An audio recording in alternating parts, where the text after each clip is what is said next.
Service has issued Tornado Watch number 558, effective until 7 p.m. Central Daylight Time. This watch includes the following counties in Mississippi: George and Jackson, and the following marine locations: Mississippi Sound and coastal waters from Pascagoula, Mississippi to Stake Island out 20 nautical miles. Remember, a tornado watch means the conditions are favorable for the development of severe weather, including tornadoes, large hail and damaging winds, in and close to the watch area. While severe weather may not be imminent, persons should remain alert for rapidly changing weather conditions and listen for later statements and possible warnings. Stay tuned to NOAA weather radio, commercial radio and television outlets, or internet sources for the latest severe weather information. Repeating, Tornado Watch number 558 has been issued until 7 p.m. Central Daylight Time for the following counties in Mississippi: George and Jackson, and the following marine locations: Mississippi Sound and coastal waters from Pascagoula, Mississippi to Stake Island out 20 nautical miles. There is a high risk of rip currents for the following areas in Alabama: Baldwin Coastal and Mobile Coastal, and the following areas in Florida: Escambia Coastal, Okaloosa Coastal, and Santa Rosa Coastal. High rip current risk remains in effect through Sunday afternoon. What dangerous rip currents expected? Where? In Alabama, Mobile Coastal and Baldwin Coastal counties. In Florida, Escambia Coastal, Santa Rosa Coastal, and Okaloosa Coastal counties. When? From 7 a.m. Central Daylight Time this morning through Sunday afternoon. Impacts: rip currents can sweep even the best swimmers away from shore into deeper water.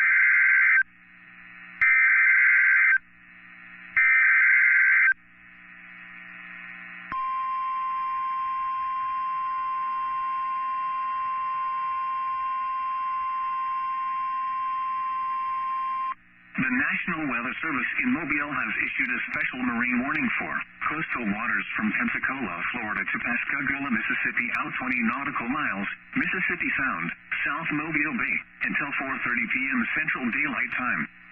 At 3 p.m. Central Daylight Time, a strong thunderstorm capable of producing waterspouts was located 9 nautical miles southwest of Farewell Buoy, moving north at 15 knots. Hazard: waterspouts and wind gusts 34 knots or greater. Source: radar. Impact: waterspouts can easily overturn boats and create locally hazardous seas. Small craft could be damaged in briefly higher winds and suddenly higher waves.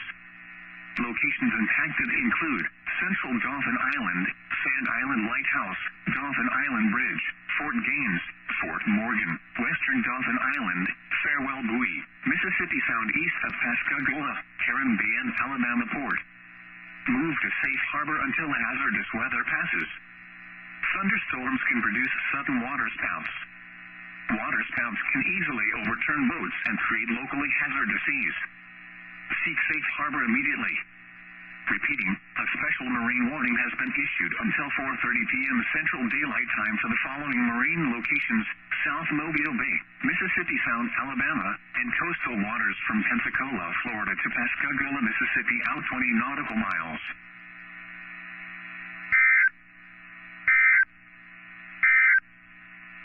The National Weather Service in New Orleans has issued a special marine warning for coastal waters from Pascagoula, Mississippi to Stake Island out 20 nautical miles, Mississippi Sound, until 3:15 p.m. Central Daylight Time. At 2:46 p.m. Central Daylight Time, a severe thunderstorm capable of producing waterspouts was located near Horn Island, moving north at 25 knots. Hazard: waterspouts and wind gusts to 40 knots. Source: radar. Impact: waterspouts can quickly form and capsize boats, damage vessels and oil rigs, and create suddenly higher waves. Make sure all on board are in a secure location and wearing life jackets. Expect wind gusts in excess of 34 knots and suddenly higher waves. Boats could sustain damage or capsize. Make sure all on board are wearing life jackets. Return to safe harbor if possible. Locations impacted include Pascagoula. A tornado watch remains in effect until 7 p.m. Central Daylight Time for southern Mississippi and adjacent coastal waters. Repeating, a special marine warning has has been issued until 3:15 p.m. Central Daylight Time for the following marine locations: Mississippi Sound and coastal waters from Pascagoula, Mississippi to Stake Island out 20 nautical miles. The National Weather Service in New Orleans has issued a tornado warning for central Jackson County in southern Mississippi until 3:45 p.m. Central Daylight Time. At 2:58 p.m. Central Daylight Time, a severe thunderstorm capable of producing a tornado was located over Gaucher, or 7 miles west of Moss Point, moving north at 20 miles per hour. Hazard: tornado. Source: radar indicated rotation. Impact: flying debris will be dangerous to those caught without shelter. Mobile homes will be damaged or destroyed. Damage to roofs, windows, and vehicles will occur. Tree damage is likely. This dangerous storm will be near Escatawpa and Hickory Hills around 3:15 p.m. Central Daylight Time. Van Cleve around 3:35 p.m. Central Daylight Time.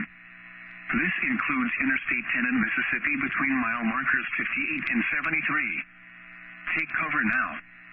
Move to a basement or an interior room on the lowest floor of a sturdy building.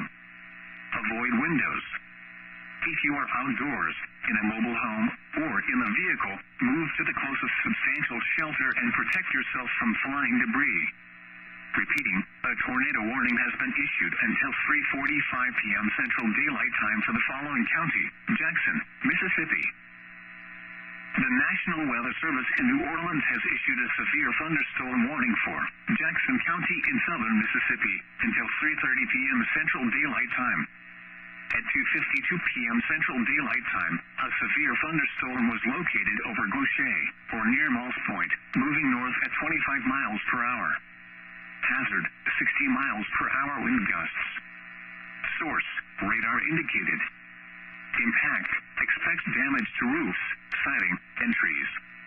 Locations impacted include Moss Point, Escatawpa, Gaucher, Van Cleve, Hickory Hills, and Helena. This includes Interstate 10 in Mississippi between mile markers 57 and 72. A tornado watch remains in effect until 7 p.m. Central Daylight Time for southern Mississippi. For your protection, move to an interior room on the lowest floor of a building. A tornado watch remains in effect until 7 p.m. Central Daylight Time for southern Mississippi. Repeating, a severe thunderstorm warning has been issued until 3:30 p.m. Central Daylight Time for the following county: Jackson, Mississippi.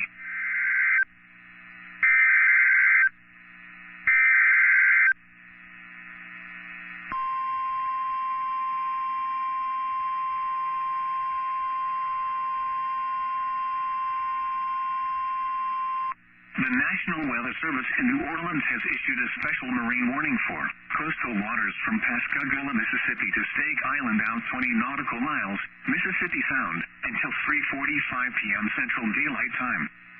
At 3:17 p.m. Central Daylight Time, a severe thunderstorm capable of producing waterspouts was located over Horn Island, moving north at 30 knots. Hazard: waterspouts and wind gusts to 40 knots. Source: radar. Impact: waterspouts can quickly form and capsize boats, damage vessels and oil rigs, and create suddenly higher waves. Make sure all on board are in a secure location and wearing life jackets. Expect wind gusts in excess of 34 knots and suddenly higher waves. Boats could sustain damage or capsize. Make sure all on board are wearing life jackets. Return to safe harbor if possible. Locations impacted include Pascagoula and Horn Island. A tornado watch remains in effect until 7 p.m. Central Daylight Time for southern Mississippi and the adjacent coastal waters. Repeating, a special marine warning has been issued until 3:45 p.m. Central Daylight Time for the following marine locations: Mississippi Sound and coastal waters from Pascagoula, Mississippi to Stake Island out 20 nautical miles.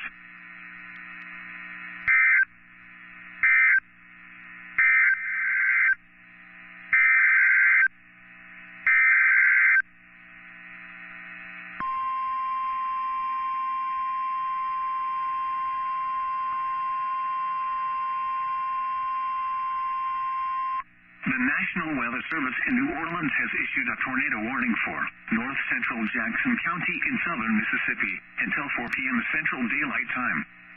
At 3:31 p.m. Central Daylight Time, a tornado-producing storm was located near Van Cleve, or 10 miles northwest of Escatawpa, moving north at 25 miles per hour.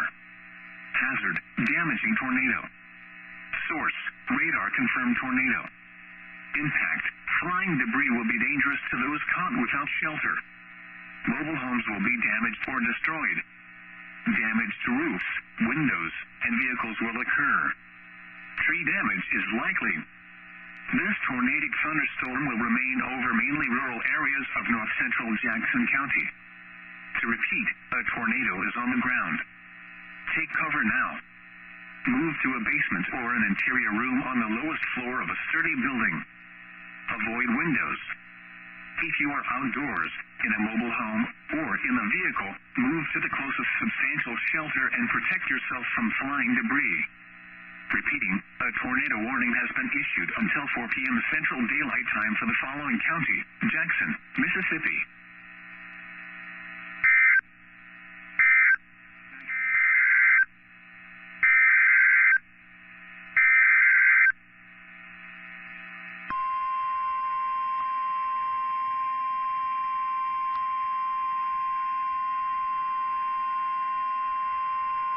The National Weather Service in New Orleans has issued a special marine warning for Mississippi Sound until 4 p.m. Central Daylight Time. At 3:36 p.m. Central Daylight Time, a severe thunderstorm capable of producing waterspouts was located near Horn Island, moving north at 25 knots.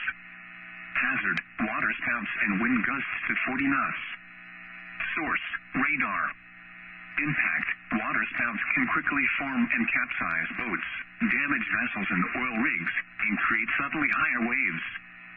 Make sure all on board are in a secure location and wearing life jackets. Expect wind gusts in excess of 34 knots and suddenly higher waves.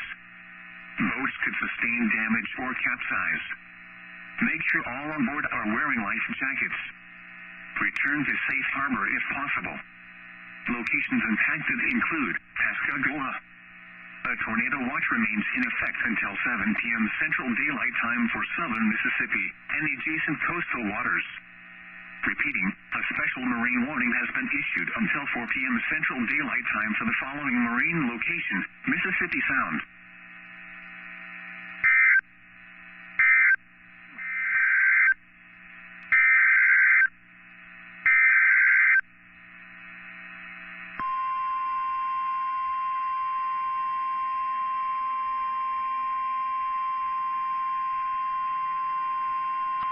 The National Weather Service in New Orleans has issued a tornado warning for central Jackson County in southern Mississippi until 4:30 p.m. Central Daylight Time. At 3:40 p.m. Central Daylight Time, a severe thunderstorm capable of producing a tornado was located over Escatawpa, moving north at 25 miles per hour. Hazard: tornado. Source: radar indicated rotation. Impact: flying debris will be dangerous to those caught without shelter. Mobile homes will be damaged or destroyed. Damage to roofs, windows, and vehicles will occur. Tree damage is likely. This dangerous storm will be near Big Point around 3:50 p.m. Central Daylight Time. Van Cleve around 3:55 p.m. Central Daylight Time. Wade around 4 p.m. Central Daylight Time. Curly around 4:05 p.m. Central Daylight Time. This includes Interstate 10 in Mississippi between mile marker 60 and 71. Take cover now. Move to a basement or an interior room on the lowest floor of a sturdy building. Avoid windows. If you are outdoors, in a mobile home, or in a vehicle, move to the closest substantial shelter and protect yourself from flying debris. Repeating, a tornado warning has been issued until 4:30 p.m. Central Daylight Time for the following county: Jackson, Mississippi. It's outdoors.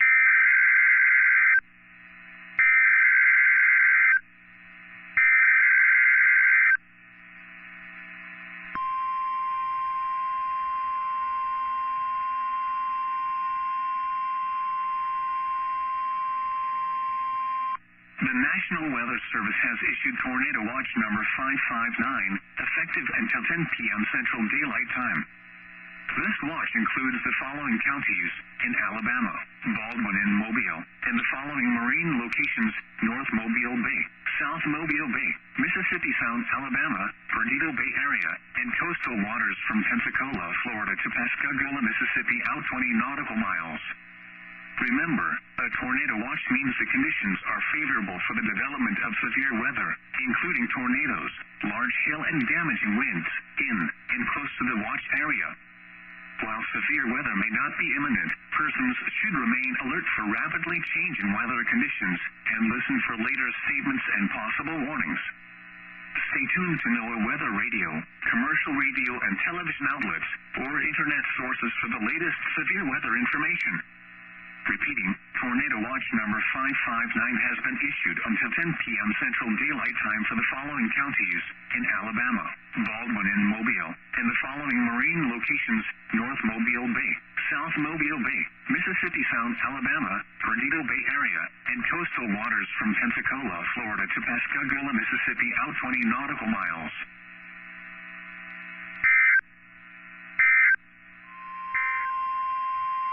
The National Weather Service in New Orleans has issued a special marine warning for coastal waters from Pascagoula, Mississippi to Stake Island, out 20 nautical miles, Mississippi Sound, until 5:15 p.m. Central Daylight Time. At 4:21 p.m. Central Daylight Time, a severe thunderstorm capable of producing waterspouts was located 7 nautical miles southeast of Horn Island, moving north at 30 knots.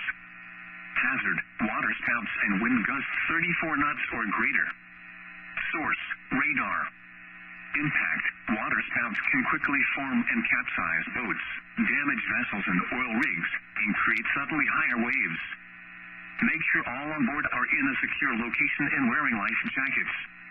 Expect wind gusts in excess of 34 knots and suddenly higher waves. Boats could sustain damage or capsize. Make sure all on board are wearing life jackets. Return to safe harbor if possible. Locations impacted include Pascagoula and Horn Island. A tornado watch remains in effect until 7 p.m. Central Daylight Time for southern Mississippi and adjacent coastal waters. Repeating, a special marine warning has been issued until 5:15 p.m. Central Daylight Time for the following marine locations: Mississippi Sound, and coastal waters from Pascagoula, Mississippi to Stake Island, out 20 nautical miles.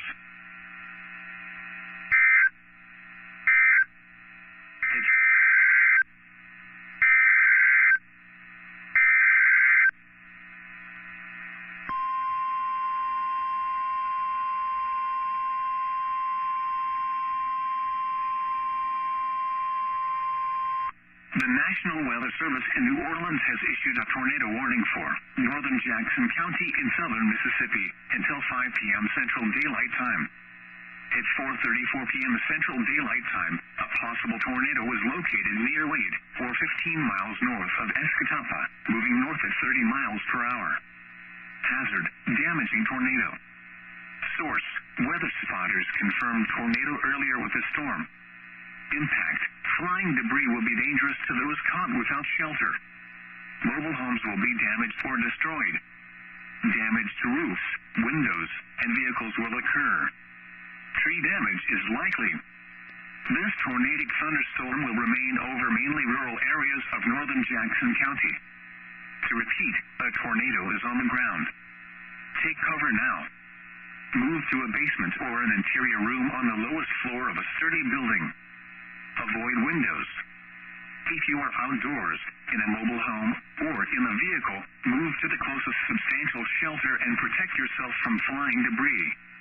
Repeating, a tornado warning has been issued until 5 p.m. Central Daylight Time for the following county: Jackson, Mississippi.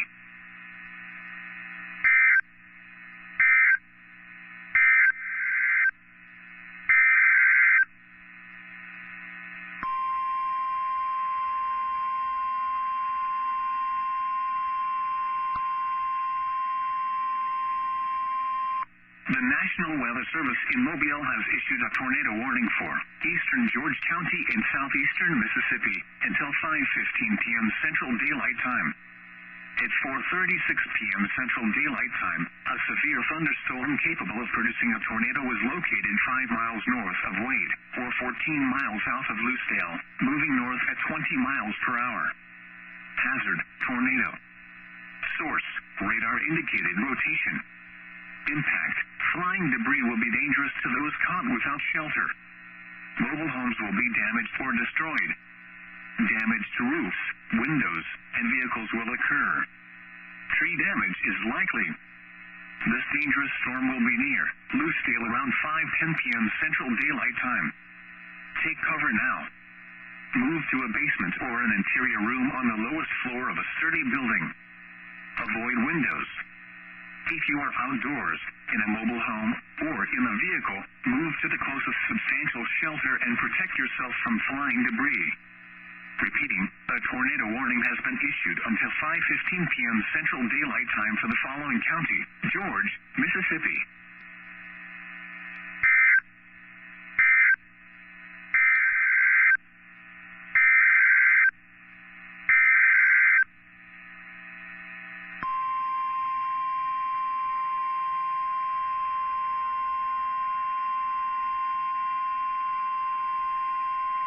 The National Weather Service in New Orleans has issued a tornado warning for southeastern Jackson County in southern Mississippi until 5:30 p.m. Central Daylight Time. At 4:41 p.m. Central Daylight Time, a severe thunderstorm capable of producing a tornado was located 7 miles north of Petty Boy Island, or 7 miles south of Moss Point, moving north at 25 miles per hour. Hazard, tornado. Source, radar indicated rotation. Impact, flying debris will be dangerous to those caught without shelter. Mobile homes will be damaged or destroyed. Damage to roofs, windows, and vehicles will occur. Tree damage is likely. This dangerous storm will be near Gaucher around 5 p.m. Central Daylight Time. Moss Point around 5:05 p.m. Central Daylight Time. Helena and Hickory Hills around 5:10 p.m. Central Daylight Time. Escatawpa around 5:15 p.m. Central Daylight Time. Van Cleve around 5:30 p.m. Central Daylight Time. This includes Interstate 10 in Mississippi between mile marker 64 and 76. Take cover now. Move to a basement or an interior room on the lowest floor of a sturdy building. Avoid windows. If you are outdoors, in a mobile home, or in a vehicle, move to the closest substantial shelter and protect yourself from flying debris. Repeating, a tornado warning has been issued until 5:30 p.m. Central Daylight Time for the following county: Jackson, Mississippi. George and Jackson.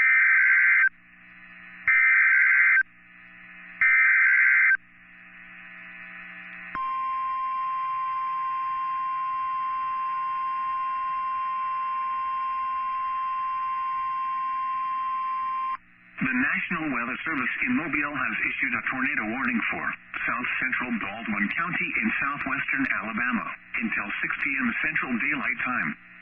At 5:16 p.m. Central Daylight Time, a tornado-producing storm was located over Bunsaker, or 5 miles southwest of Foley, moving northeast at 20 miles per hour. Hazard, damaging tornado. Source, radar confirmed tornado. Impact, flying debris will be dangerous to those caught without shelter. Mobile homes will be damaged or destroyed. Damage to roofs, windows, and vehicles will occur. Tree damage is likely. This tornadic storm will be near Magnolia Springs around 5:25 p.m. Central Daylight Time. Foley around 5:35 p.m. Central Daylight Time. Somerdale around 5:50 p.m. Central Daylight Time. Silver Hill around 5:55 p.m. Central Daylight Time. Robertsdale around 6 p.m. Central Daylight Time. To repeat, a tornado is on the ground. Take cover now. Move to a basement or an interior room on the lowest floor of a sturdy building. Avoid windows. If you are outdoors, in a mobile home, or in a vehicle, move to the closest substantial shelter and protect yourself from flying debris. Repeating, a tornado warning has been issued until 6 p.m. Central Daylight Time for the following county: Baldwin, Alabama.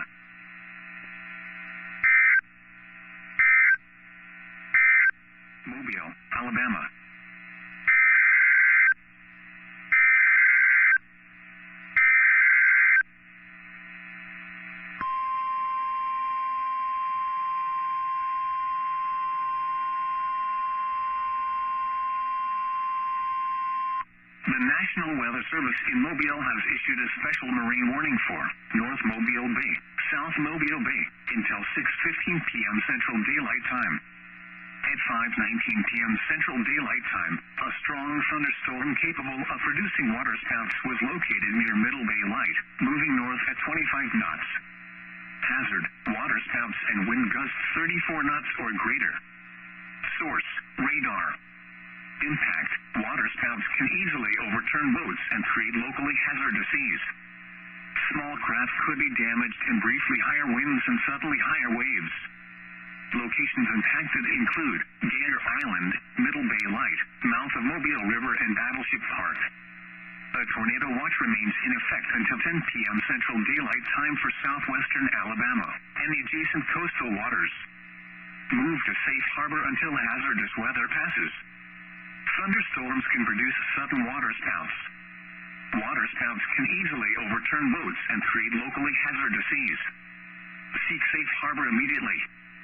Repeating, a special marine warning has been issued until 6:15 p.m. Central Daylight Time for the following marine locations: North Mobile Bay and South Mobile Bay.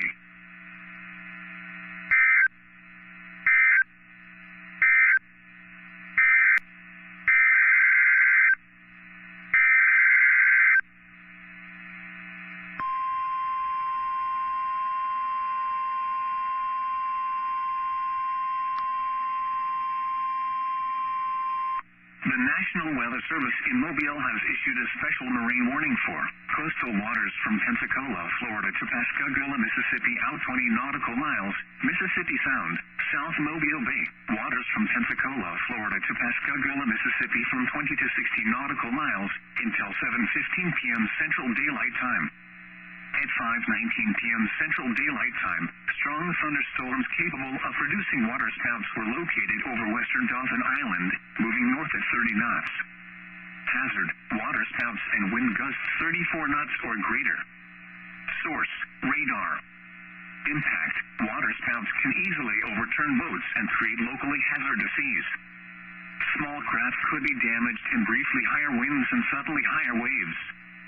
Locations impacted include Central Dauphin Island, Sand Island Lighthouse, Dauphin Island Bridge, Fort Gaines, Fort Morgan, Western Dauphin Island, Farewell Buoy, Petty Buoy Pass, Mississippi Sound east of Pascagoula and Harem Bay.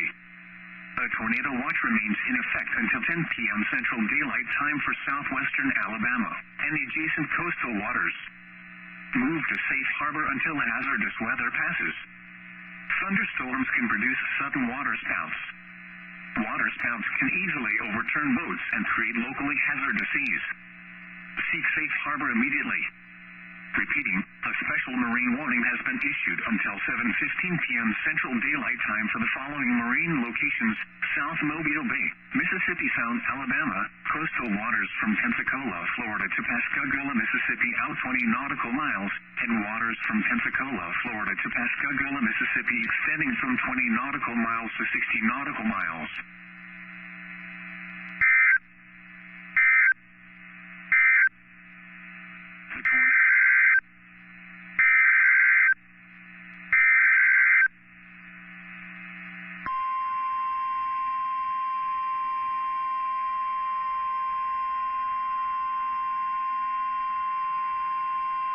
The National Weather Service in Mobile has issued a tornado warning for East Central Mobile County in southwestern Alabama until 6:15 p.m. Central Daylight Time.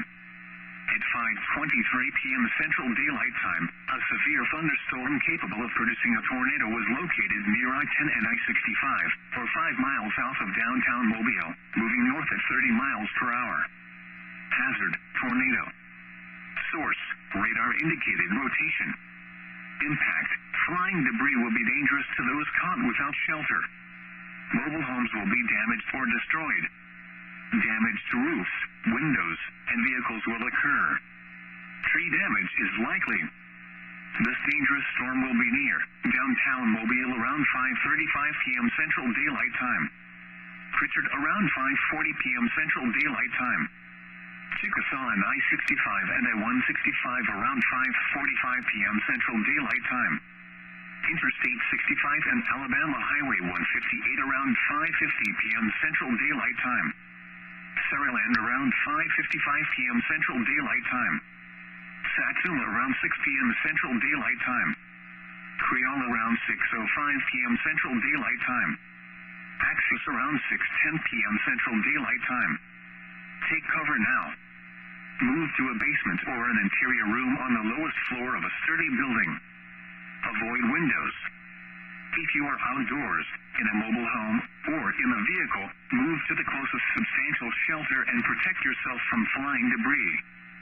Repeating, a tornado warning has been issued until 6:15 p.m. Central Daylight Time for the following county: Mobile, Alabama.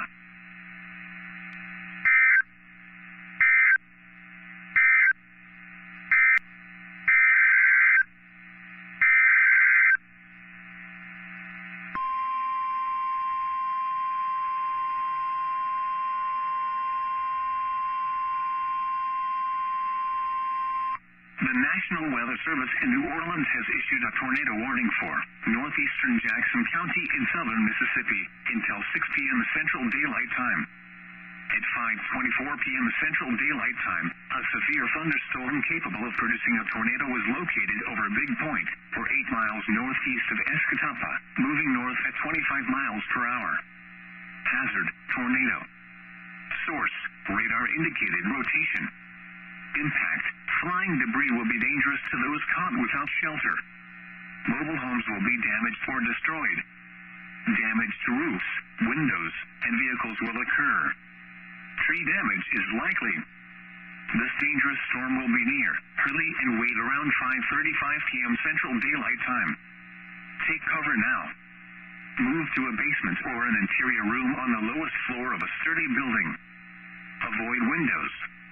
If you are outdoors, in a mobile home, or in a vehicle, move to the closest substantial shelter and protect yourself from flying debris.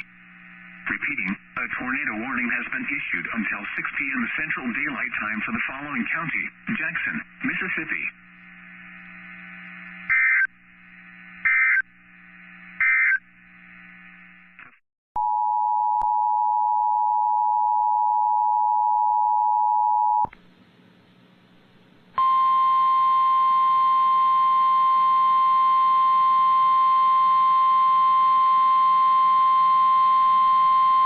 The National Weather Service in Mobile has issued a tornado warning for southeastern Perry County in southeastern Mississippi, north central Stone County in southeastern Mississippi, until 6:15 p.m. Central Daylight Time. At 5:29 p.m. Central Daylight Time, a severe thunderstorm capable of producing a tornado was located 7 miles northeast of Wiggins, moving northeast at 20 miles per hour. Hazard: tornado. Source: radar indicated rotation. Impact: flying debris will be dangerous to those caught without shelter. Mobile homes will be damaged or destroyed. Damage to roofs, windows, and vehicles will occur. Tree damage is likely. This tornadic thunderstorm will remain over mainly rural areas of southeastern Perry and north central Stone counties. Take cover now. Move to a basement or an interior room on the lowest floor of a sturdy building. Avoid windows. If you are outdoors, in a mobile home, or in a vehicle, move to the closest substantial shelter and protect yourself from flying debris.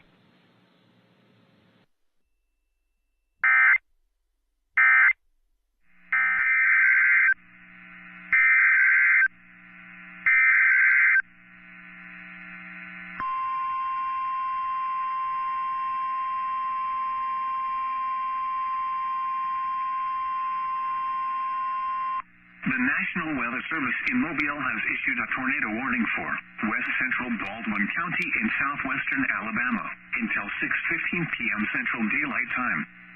At 5:37 p.m. Central Daylight Time, a severe thunderstorm capable of producing a tornado was located over Point Clear, moving north at 15 miles per hour. Hazard: tornado. Source: radar indicated rotation. Impact: flying debris will be dangerous to those caught without shelter. Mobile homes will be damaged or destroyed. Damage to roofs, windows, and vehicles will occur. Tree damage is likely. This dangerous storm will be near Fairhope around 5:45 p.m. Central Daylight Time. Daphne around 6:05 p.m. Central Daylight Time. Spanish Fort around 6:15 p.m. Central Daylight Time. Take cover now. Move to a basement or an interior room on the lowest floor of a sturdy building. Avoid windows. If you are outdoors, in a mobile home, or in a vehicle, move to the closest substantial shelter and protect yourself from flying debris. Repeating, a tornado warning has been issued until 6:15 p.m. Central Daylight Time for the following county: Baldwin, Alabama.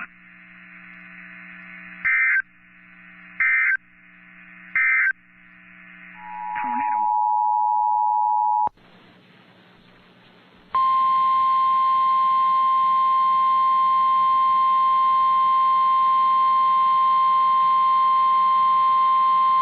The National Weather Service in Mobile has issued a severe thunderstorm warning for East Central Perry County in southeastern Mississippi, northwestern Greene County in southeastern Mississippi, until 6:45 p.m. Central Daylight Time. At 5:58 p.m. Central Daylight Time, a severe thunderstorm was located 4 miles southwest of McLean, or 19 miles south of Richton, moving northeast at 25 miles per hour. Hazard, 60 miles per hour wind gusts. Source, radar indicated. Impact, expects damage to roofs, siding, and trees. Locations impacted include Beaumont and McLean. A tornado watch remains in effect until 7 p.m. Central Daylight Time for southeastern Mississippi. For your protection, move to an interior room on the lowest floor of a building. Damaging winds and continuous cloud-to-ground lightning is occurring with this storm. Move indoors immediately. Lightning is one of nature's leading killers. Remember, if you can hear thunder, you are close enough to be struck by lightning. Torrential rainfall is occurring with this storm and may lead to flash flooding. Do not drive your vehicle through flooded roadways.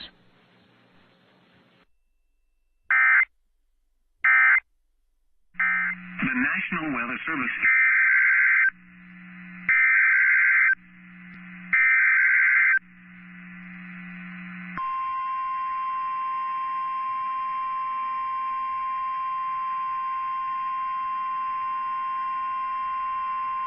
The National Weather Service in Mobile has issued a tornado warning for northeastern Mobile County in southwestern Alabama, west central Baldwin County in southwestern Alabama, until 6:45 p.m. Central Daylight Time. At 6:04 p.m. Central Daylight Time, a confirmed tornado was located 4 miles northwest of Spanish Fort, moving north at 30 miles per hour. Hazard, damaging tornado. Source, broadcast media confirmed tornado. Impact, flying debris will be dangerous to those caught without shelter. Mobile homes will be damaged or destroyed. Damage to roofs, windows, and vehicles will occur. Tree damage is likely. The tornado will be near I-65 and Alabama 225 around 6:40 p.m. Central Daylight Time. Stockton around 6:45 p.m. Central Daylight Time. To repeat, a tornado is on the ground. Take cover now. Move to a basement or an interior room on the lowest floor of a sturdy building. Avoid windows. If you are outdoors, in a mobile home, or in a vehicle, move to the closest substantial shelter and protect yourself from flying debris. Repeating, a tornado warning has been issued until 6:45 p.m. Central Daylight Time for the following counties in Alabama: Baldwin and Mobile.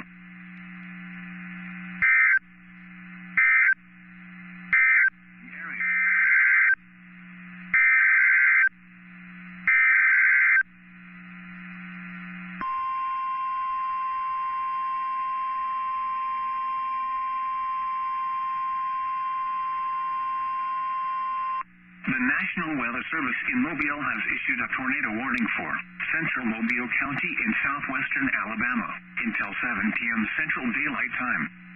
At 6:17 p.m. Central Daylight Time, a severe thunderstorm capable of producing a tornado was located 4 miles north of Bayou La Battery, moving north at 30 miles per hour. Hazard, tornado. Source, radar indicated rotation. Impact, flying debris will be dangerous to those caught without shelter. Mobile homes will be damaged or destroyed. Damage to roofs, windows, and vehicles will occur. Tree damage is likely. This dangerous storm will be near Theodore around 6:30 p.m. Central Daylight Time. Tillman's Corner around 6:35 p.m. Central Daylight Time. I-10 and I-65 and Mobile Regional Airport around 6:45 p.m. Central Daylight Time. Midtown Mobile around 6:50 p.m. Central Daylight Time.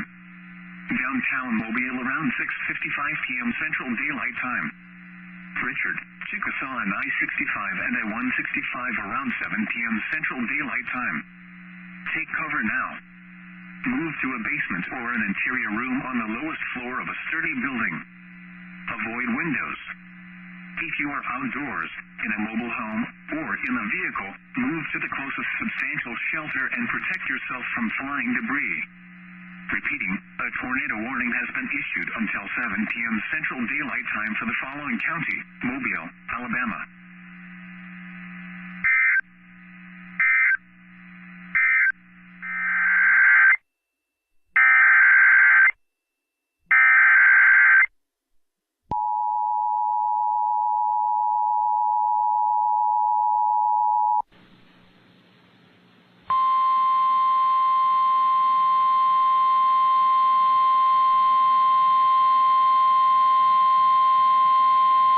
The National Weather Service in Mobile has issued a severe thunderstorm warning for northeastern Perry County in southeastern Mississippi, southwestern Wayne County in southeastern Mississippi, northwestern Greene County in southeastern Mississippi until 7:30 p.m. Central Daylight Time.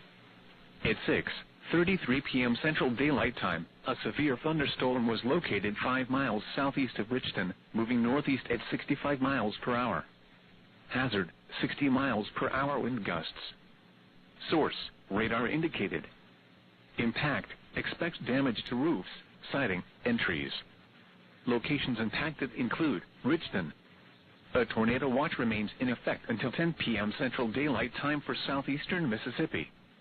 A tornado watch also remains in effect until 10 p.m. Central Daylight Time for southeastern Mississippi. For your protection, move to an interior room on the lowest floor of a building. A tornado watch remains in effect until 10 p.m. Central Daylight Time for southeastern Mississippi. A tornado watch also remains in effect until 10 p.m. Central Daylight Time for southeastern Mississippi.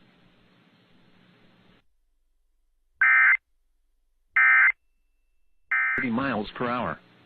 Hazard, tornado. Source, radar indicated rotation.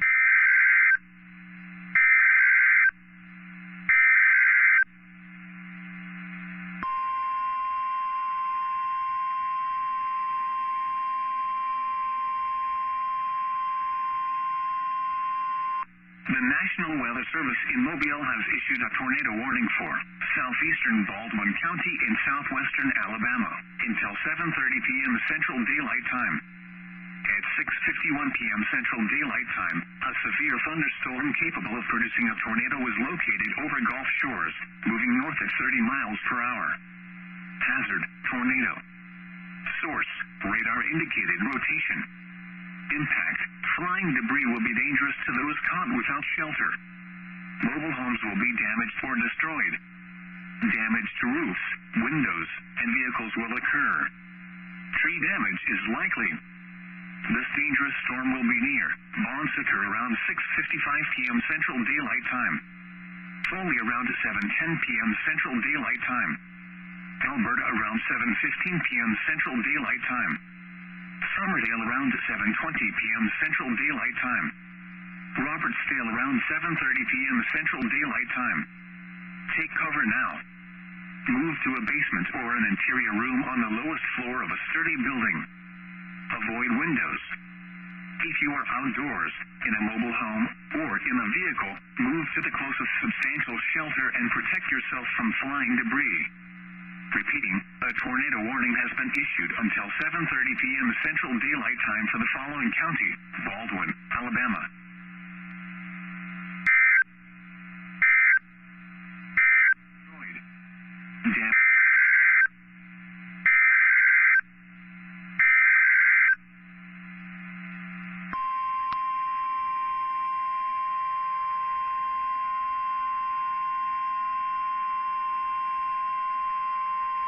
The National Weather Service in Mobile has issued a tornado warning for central Mobile County in southwestern Alabama until 7:45 p.m. Central Daylight Time. At 6:54 p.m. Central Daylight Time, a tornado-producing storm was located 4 miles south of Mobile Regional Airport or 5 miles northwest of Tillman's Corner, moving north at 20 miles per hour. Hazard: damaging tornado. Source: radar confirmed tornado. Impact: flying debris will be dangerous to those caught without shelter. Mobile homes will be damaged or destroyed. Damage to roofs, windows, and vehicles will occur. Tree damage is likely. This tornadic storm will be near Mobile Regional Airport around 7:05 p.m. Central Daylight Time. SEMS around 7:25 p.m. Central Daylight Time. I-65 and Alabama 158 around 7:30 p.m. Central Daylight Time. To repeat, a tornado is on the ground. Take cover now. Move to a basement or an interior room on the lowest floor of a sturdy building. Avoid windows. If you are outdoors, in a mobile home, or in a vehicle, move to the closest substantial shelter and protect yourself from flying debris. Repeating, a tornado warning has been issued until 7:45 p.m. Central Daylight Time for the following county: Mobile, Alabama.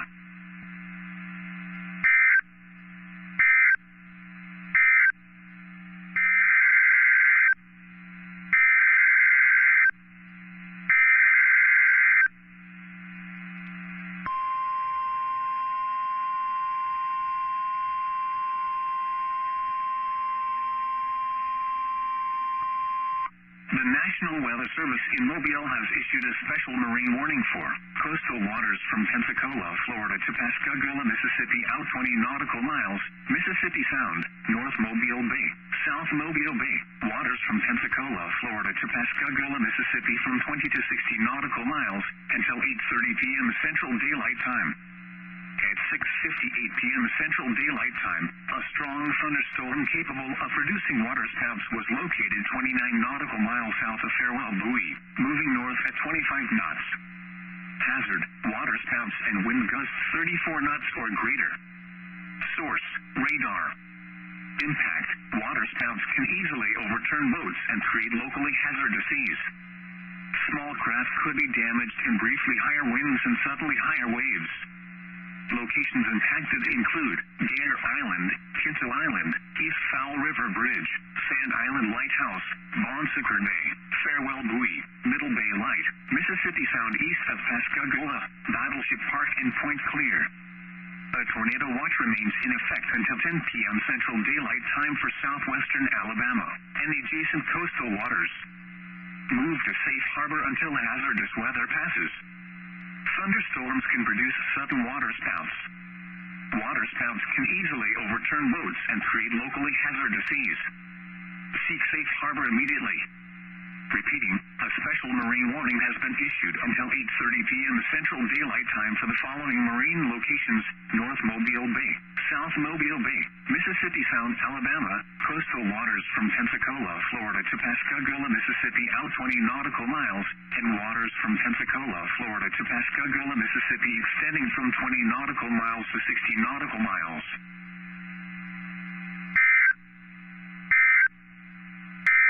Or greater.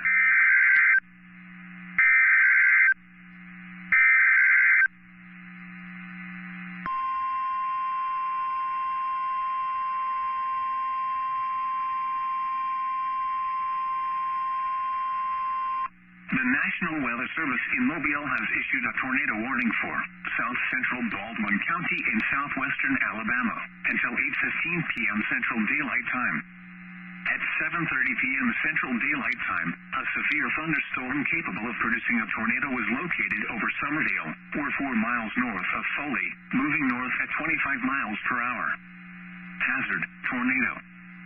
Source: radar indicated rotation. Impact: flying debris will be dangerous to those caught without shelter. Mobile homes will be damaged or destroyed.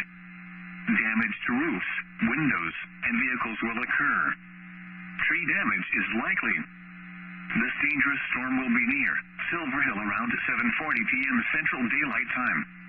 Robertsdale around 7:45 p.m. Central Daylight Time.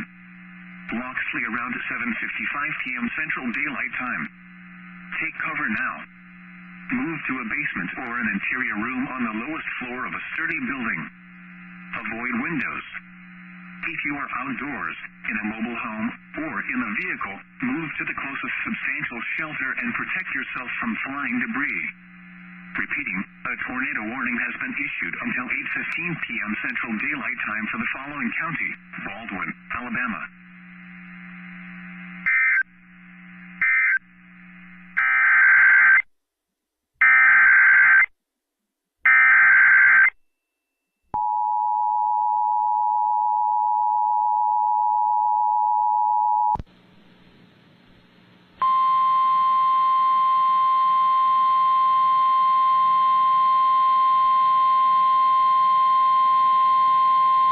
The National Weather Service in Mobile has issued a severe thunderstorm warning for West Central Washington County in southwestern Alabama, southeastern Wayne County in southeastern Mississippi, northern Greene County in southeastern Mississippi, until 8:30 p.m. Central Daylight Time.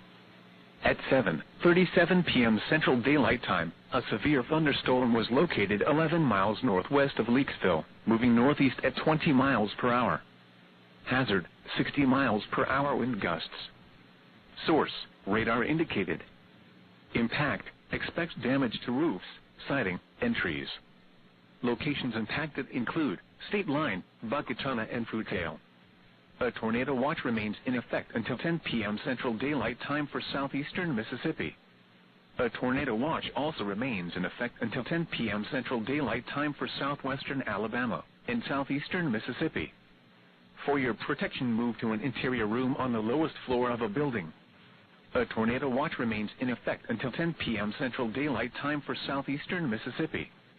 A tornado watch also remains in effect until 10 p.m. Central Daylight Time for southwestern Alabama and southeastern Mississippi.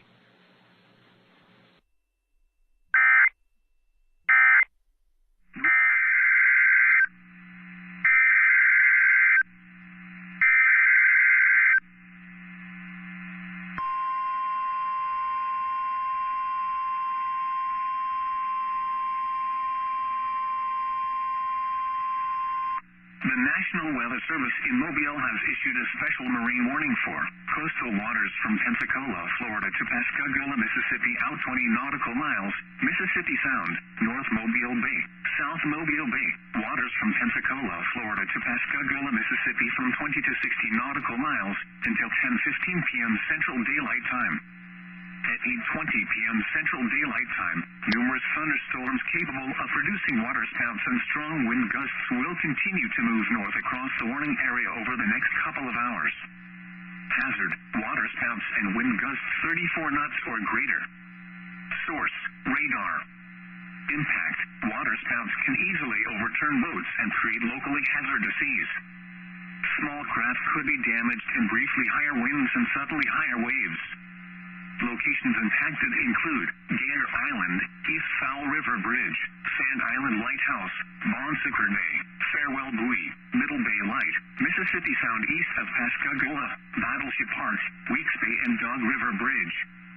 A tornado watch remains in effect until 10 p.m. Central Daylight Time for southwestern Alabama and the adjacent coastal waters.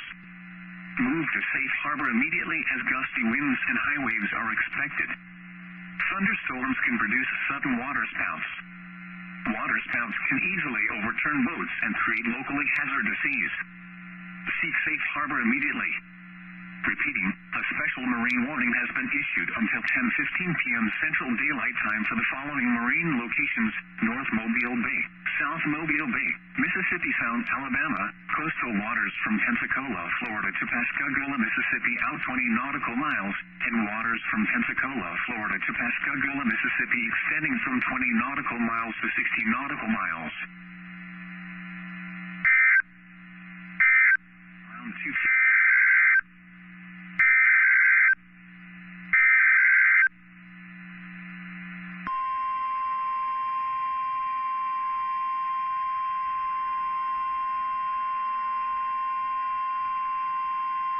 The National Weather Service in Mobile has issued a tornado warning for southwestern Baldwin County in southwestern Alabama until 9:30 p.m. Central Daylight Time. At 8:44 p.m. Central Daylight Time, a severe thunderstorm capable of producing a tornado was located 5 miles south of Point Clear, moving north at 25 miles per hour. Hazard: tornado. Source: radar indicated rotation. Impact: flying debris will be dangerous to those caught without shelter. Mobile homes will be damaged or destroyed. Damage to roofs, windows, and vehicles will occur. Tree damage is likely. This dangerous storm will be near Point Clear around 8:55 p.m. Central Daylight Time. Fairhope around 9:05 p.m. Central Daylight Time. Daphne around 9:15 p.m. Central Daylight Time. Take cover now. Move to a basement or an interior room on the lowest floor of a sturdy building. Avoid windows. If you are outdoors, in a mobile home, or in a vehicle, move to the closest substantial shelter and protect yourself from flying debris. Repeating, a tornado warning has been issued until 9:30 p.m. Central Daylight Time for the following county: Baldwin, Alabama. The National Weather Service in Mobile has issued a special marine warning for coastal waters from Pensacola, Florida to Pascagoula, Mississippi, out 20 nautical miles, Perdido Bay area, until 10 p.m. Central Daylight Time. At 9:24 p.m. Central Daylight Time, a strong thunderstorm capable of producing waterspouts was located near Gulf Shores Beach, moving north at 25 knots.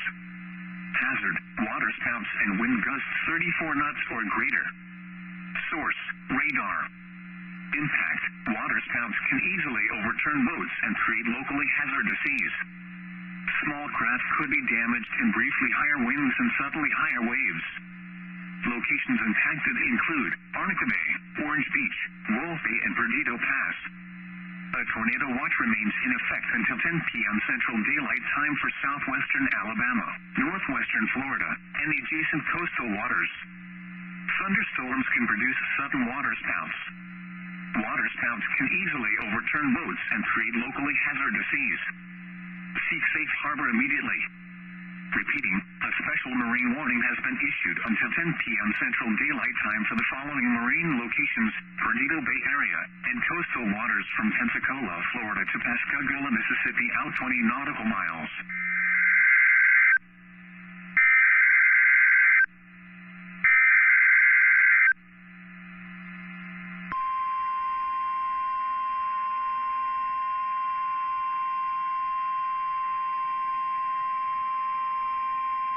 The National Weather Service in Mobile has issued a special marine warning for coastal waters from Pensacola, Florida to Pascagoula, Mississippi, out 20 nautical miles, Mississippi Sound, North Mobile Bay, Perdido Bay area, South Mobile Bay, waters from Pensacola, Florida to Pascagoula, Mississippi from 20 to 60 nautical miles until midnight Central Daylight Time.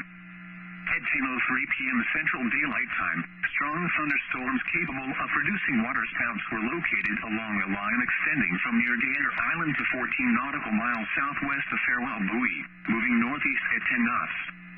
Hazard: waterspouts and wind gusts 34 knots or greater. Source: radar. Impact: waterspouts can easily overturn boats and create locally hazardous seas. Small craft could be damaged in briefly higher winds and suddenly higher waves. Locations impacted include Gator Island, Tinsel Island, Sand Island Lighthouse, Bon Sucre Bay, Farewell Buoy, Middle Bay Light, Heron Bay, Battleship Park, Point Clear, and Orange Beach. A tornado watch remains in effect until midnight Central Daylight Time for southwestern Alabama and the adjacent coastal waters. Move to safe harbor until the hazardous weather passes. Thunderstorms can produce sudden waterspouts. Waterspouts can easily overturn boats and create locally hazardous seas. Seek safe harbor immediately. Repeating, a special marine warning has been issued until midnight Central Daylight Time Sunday for the following marine locations: North Mobile Bay, South Mobile Bay, Mississippi Mississippi Sound, Alabama, Perdido Bay Area, coastal waters from Pensacola, Florida to Pascagoula, Mississippi out 20 nautical miles, and waters from Pensacola, Florida to Pascagoula, Mississippi extending from 20 nautical miles to 60 nautical miles. Waters from Pensacola, Florida to Pascagoula, Mississippi from 20 to 60 nautical miles until midnight Central Daylight Time. At 10:03 p.m. Central Daylight Time, strong thunderstorms capable of producing waterspouts were located along a line extending from near Deer Island to 14 nautical miles southwest of Farewell Buoy, moving northeast at 10 knots. Hazard, waterspouts and wind gusts 34 knots or greater. Source, radar. Impact, waterspouts can easily overturn boats and create locally hazardous seas. Small craft could be damaged in briefly higher winds and suddenly higher waves. Locations impacted include Deer Island, Kinzo Island, Sand Island Lighthouse, Bon Sucre Bay, Farewell Buoy, Middle Bay Light, Heron Bay, Battleship Park, Point Clear, and Orange Beach. A tornado watch remains in effect until midnight Central Daylight Time for southwestern Alabama and the adjacent coastal waters. Move to safe harbor until hazardous weather passes. Thunderstorms can produce sudden waterspouts. Waterspouts can easily overturn boats and create locally hazardous seas. Seek safe harbor immediately. Repeating, a special marine warning has been issued until midnight Central Daylight Time Sunday for the following marine locations: North Mobile Bay, South Mobile Bay, Mississippi Sound, Alabama, Perdido Bay Area, coastal waters from Pensacola, Florida to Pascagoula, Mississippi out 20 nautical miles, and waters from Pensacola, Florida to Pascagoula, Mississippi extending from 20 nautical miles to 60 nautical miles. The National Weather Service in Mobile has issued a special marine warning for coastal waters from Pensacola, Florida to Pascagoula, Mississippi out 20 nautical miles, Mississippi Sound, North Mobile Bay, South Mobile Bay, waters from Pensacola, Florida to Pascagoula, Mississippi from 20 to 60 nautical miles until 1:45 a.m. Central Daylight Time. At 11:45 p.m. Central Daylight Time, strong thunderstorms capable of producing waterspouts were located along a line extending from near Dog River Bridge to 50 nautical miles south of Farewell Buoy, moving north at 25 knots. Hazard, waterspouts and wind gusts 34 knots or greater. Source, radar. Impact, waterspouts can easily overturn boats and create locally hazardous seas. Small craft could be damaged in briefly higher winds and suddenly higher waves.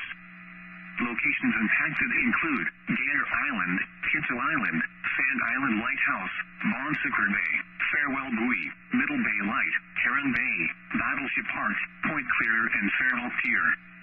A tornado watch remains in effect until midnight Central Daylight Time for southwestern Alabama and the adjacent coastal waters. Thunderstorms can produce sudden waterspouts. Waterspouts can easily overturn boats and create locally hazardous seas. Seek safe harbor immediately.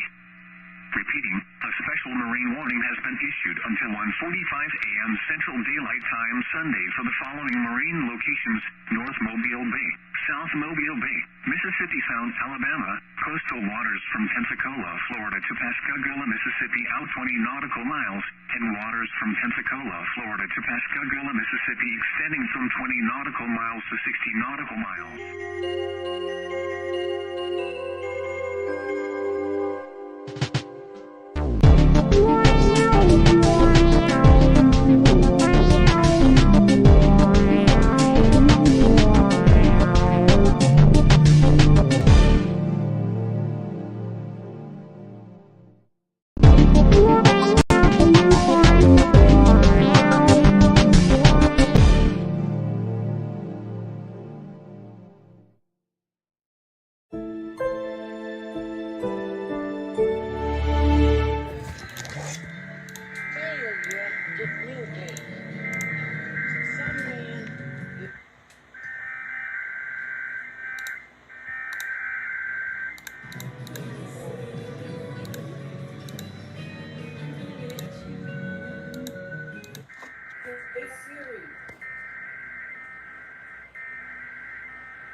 There it is.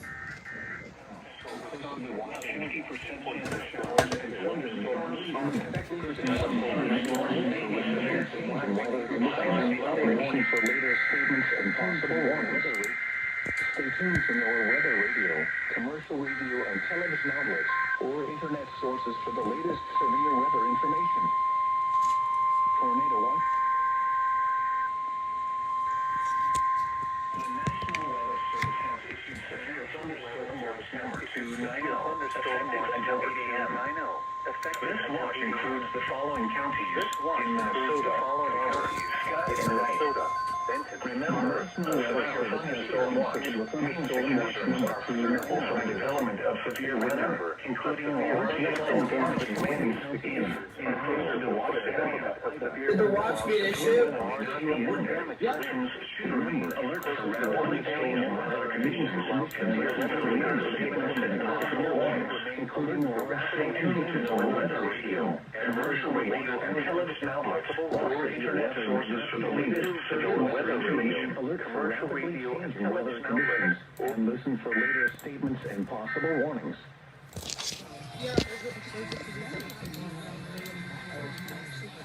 Wow.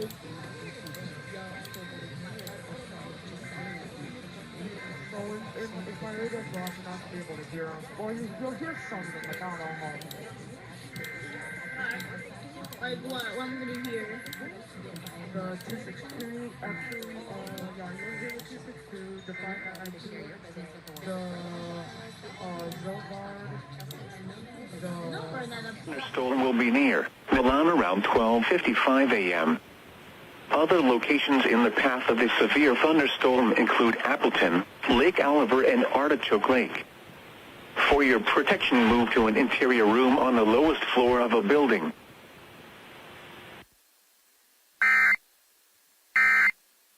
The National Weather Service in Sioux Falls has issued a severe thunderstorm warning for Davidson County in southeastern South Dakota, southwestern Lake County in east central South Dakota, southeastern Sanborn County in east central South Dakota, east central Aurora County in south central South Dakota, Minor County in east central South Dakota, McCook County in southeastern South Dakota, Hanson County in southeastern South Dakota, northwestern Hutchinson County in southeastern South Dakota, until 1:30 a.m.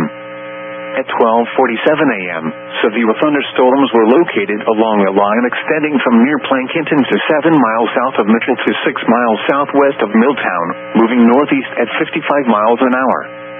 Hazard, 60 miles an hour wind gusts.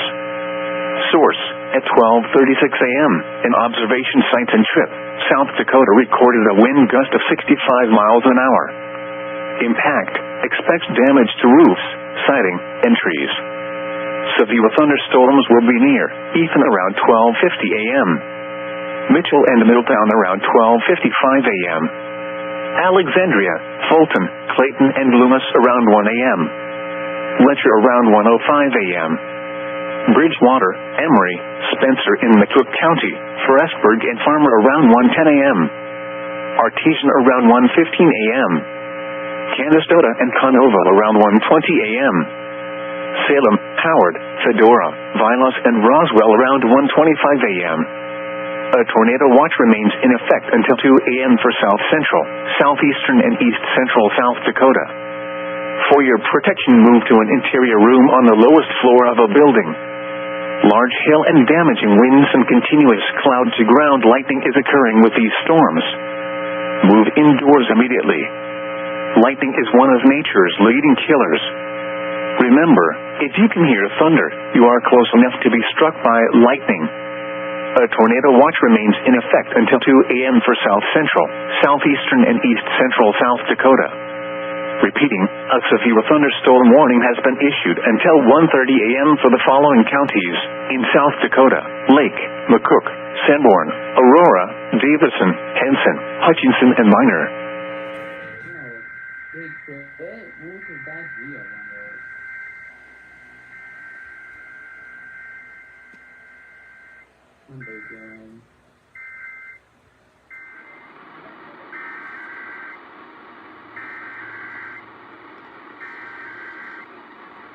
This is a test of the broadcast stations of your area. Equipment that can quickly warn you during emergencies is being tested. This has been an extra emergency. Officials just would have called the alert line. This concludes your start to the emergency alert system. The National Weather Service in Sioux Falls has issued a severe thunderstorm warning for northwestern Lincoln County and southeastern South Dakota, southeastern Turner County and southeastern South Dakota until 2 a.m. At 1:22 a.m., a severe thunderstorm was located near Hurley or near Parker, moving northeast at 40 miles an hour. Hazard, $half size hail. Source, radar indicated. Impact, damage to vehicles is expected. This severe thunderstorm will be near Lenox and Chancellor around 1:30 a.m. T around 1:45 a.m. Sioux Falls around 2 a.m. A tornado watch remains in effect until 2 a.m. for southeastern South Dakota. For your protection, move to an interior room on the lowest floor of a building. A tornado watch remains in effect until 2 a.m. for southeastern South Dakota. Repeating, a severe thunderstorm warning has been issued until 2 a.m. for the following counties in South Dakota: Lincoln and Turner. Lightning is one of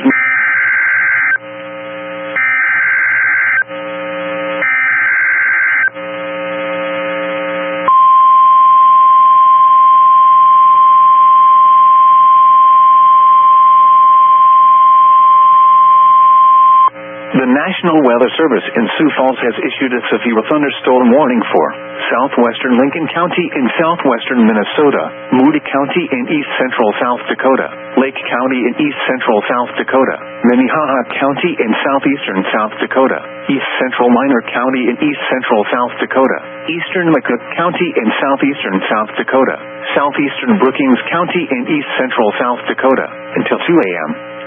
At 1:27 a.m., severe thunderstorms were located along a line extending from Winford to near Orland to Lake Vermilion State Recreation Area, moving east at 65 miles an hour.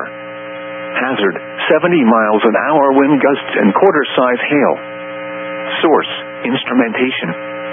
At 1:13 a.m., an observation site in Canova, South Dakota recorded a wind gust of 78 miles an hour.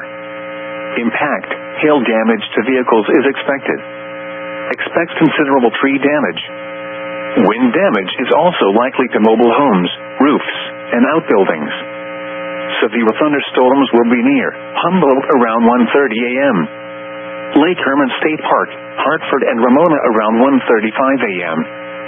Madison, Colton, Wentworth, Chester, and Lyons around 1:40 a.m. Sioux Falls, Crooks, Coleman, Nunda, and Renner around 1:45 a.m. Other locations in the path of these severe thunderstorms include Baltic, Trent, Del Rapids, Flandreau, Eagan, Palisades State Park, Garrettson, Elkton, Sherman, and Ward. A tornado watch remains in effect until 2 a.m. for southeastern and east central South Dakota. For your protection, move to an interior room on the lowest floor of a building. Large hail and damaging winds and continuous cloud-to-ground lightning is occurring with these storms. Move indoors immediately. Lightning is one.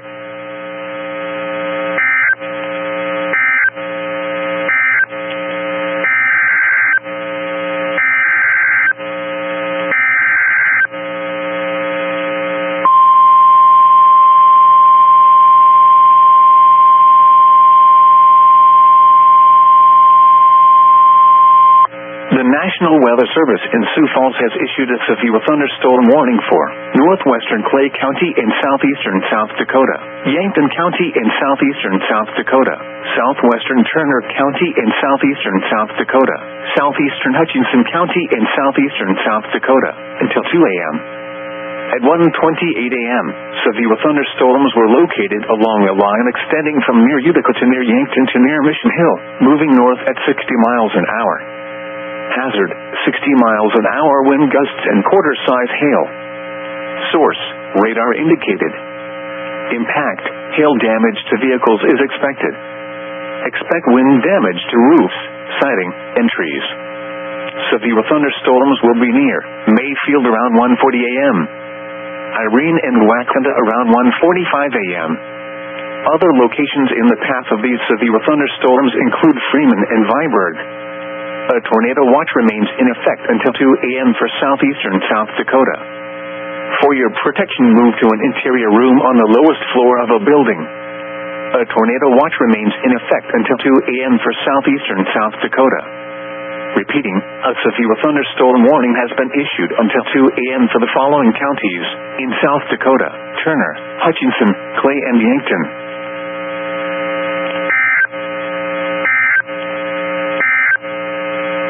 The severe thunderstorm.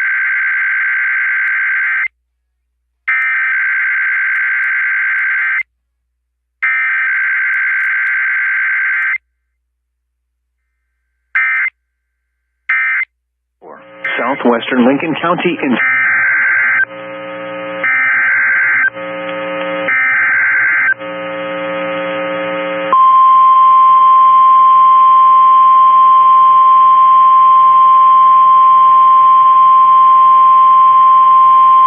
The National Weather Service in Sioux Falls has issued a severe thunderstorm warning for northwestern Dixon County in northeastern Nebraska, Clay County in southeastern South Dakota, Lincoln County in southeastern South Dakota, southeastern Turner County in southeastern South Dakota, northern Union County in southeastern South Dakota, until 2 a.m. At 1:36 a.m., severe thunderstorms were located along a line extending from Volin to near Meckling to near Maskell, moving northeast at 65 miles an hour. Hazard, 60 miles an hour wind gusts. Source, radar indicated.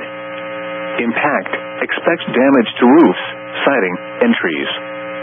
Severe thunderstorms will be near Wakonda around 1:40 a.m. Centerville, Viborg, and Union Grove State Park around 1:50 a.m. Beresford, Alcester, and Davis around 1:55 a.m. Canton, Hayward, Lenox, Worthing, Hudson, and Newton Hills State Park around 2 a.m. A tornado watch remains in effect until 2 a.m. for northeastern Nebraska and southeastern South Dakota. For your protection, move to an interior room on the lowest floor of a building. A tornado watch remains in effect until 2 a.m. for northeastern Nebraska and southeastern South Dakota. Repeating, a severe thunderstorm warning has been issued until 2 a.m. for the following counties in South Dakota: Lincoln, Turner, Union and Clay, and Dixon, Nebraska.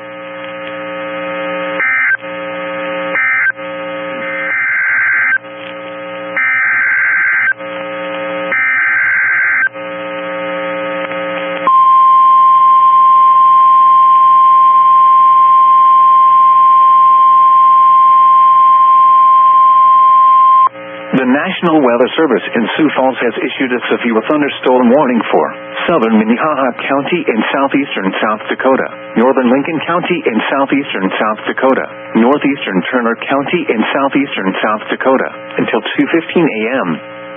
At 1:41 a.m., severe thunderstorms were located along a line extending from Hartford to near T, moving east at 50 miles an hour. Hazard, 60 miles an hour wind gusts and $half size hail. Source, radar indicated. Impact, hail damage to vehicles is expected. Expect wind damage to roofs, siding, and trees. Severe thunderstorms will be near T around 1:45 a.m. Sioux Falls and Ellis around 1:50 a.m. Harrisburg, Crooks, and Renner around 1:55 a.m. Lake Alvin State Recreation Area around 2 a.m. Brandon, Rowena, and Corson around 2:05 a.m. Garrettson, Valley Springs, and Palisades State Park around 2:10 a.m. A tornado watch remains in effect until 2 a.m. for southeastern South Dakota. For your protection, move to an interior room on the lowest floor of a building. A tornado watch remains in effect until 2 a.m. for southeastern South Dakota. Repeating, a severe thunderstorm warning has been issued.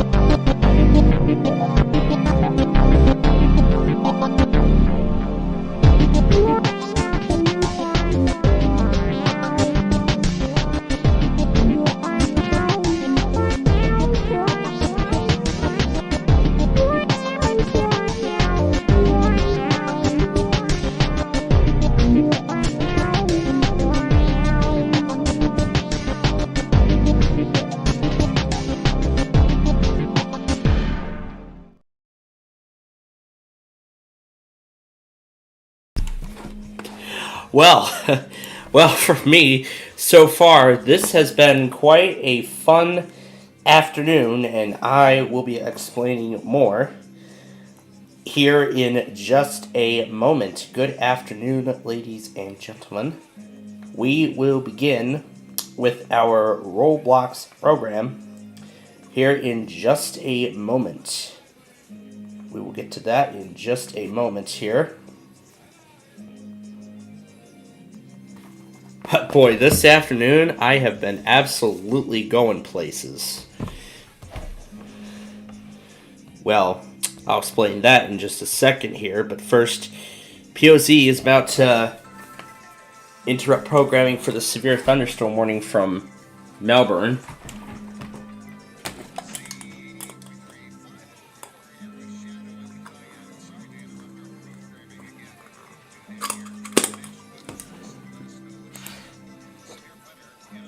Which clearly I did not expect.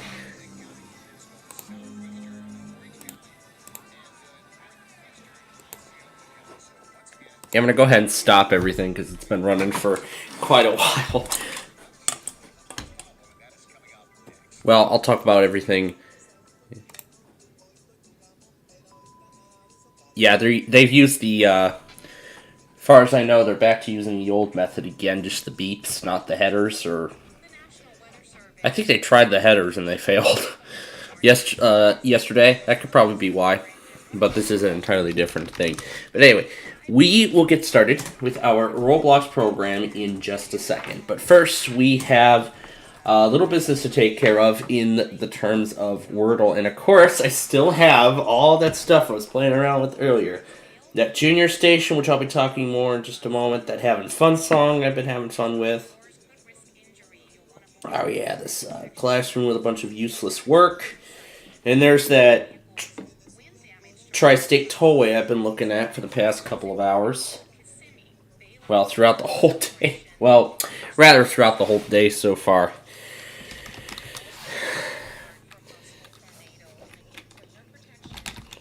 Well, let's see what this does. Nothing yet.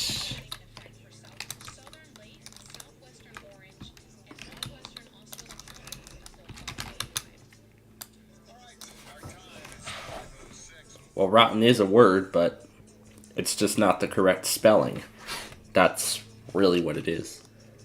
XGM's playing Africa right now. Great. WXGM is playing Toto's Africa right now. Oh, this is great already, but I'll explain everything. But I'll explain everything that we got. Why does the Wordle stop taking my keyboard? Did the Wordle just stop taking my keyboard? There we go. Back to where we were. Let's try that again.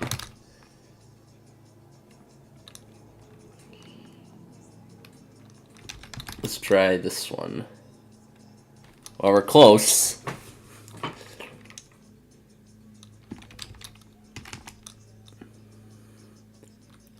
Joker. Yeah, of course the word of the day has to be Joker. That word kind of was in some way. And I still have to put all of the tests and stuff that I got today so far. Plus, there are quite some interesting stories to tell when we get to the end here. But boy, everything today has quite a tale to tell.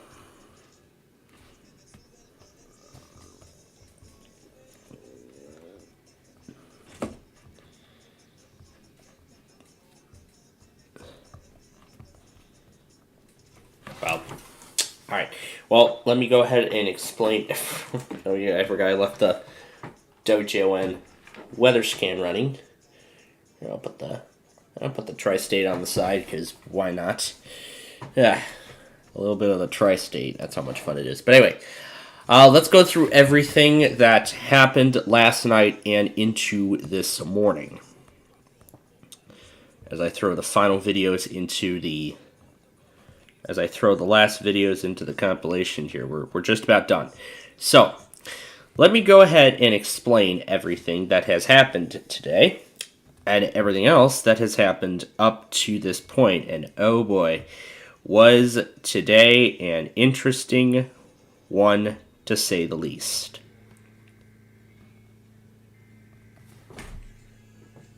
I hear LXC testing.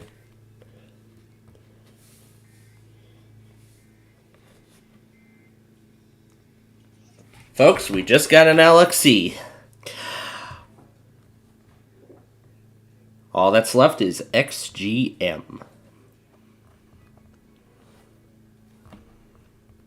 Of course, I can hear the bongos from Africa in the process. I mean, I have the volume so low, and there's actually a good reason as to why. So, I can hear the singers in the background through all that. Floor of a building.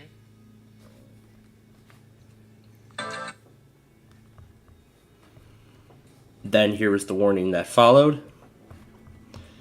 And then right in between here, this is where I'm going to put all of the... Oh no, this was the first take. And then I have the second take, which includes all of the iPod stuff and a little more. That I'll be explaining in just a little bit here. I'll be explaining that and more in just a bit. After I continue to get everything put in the correct order.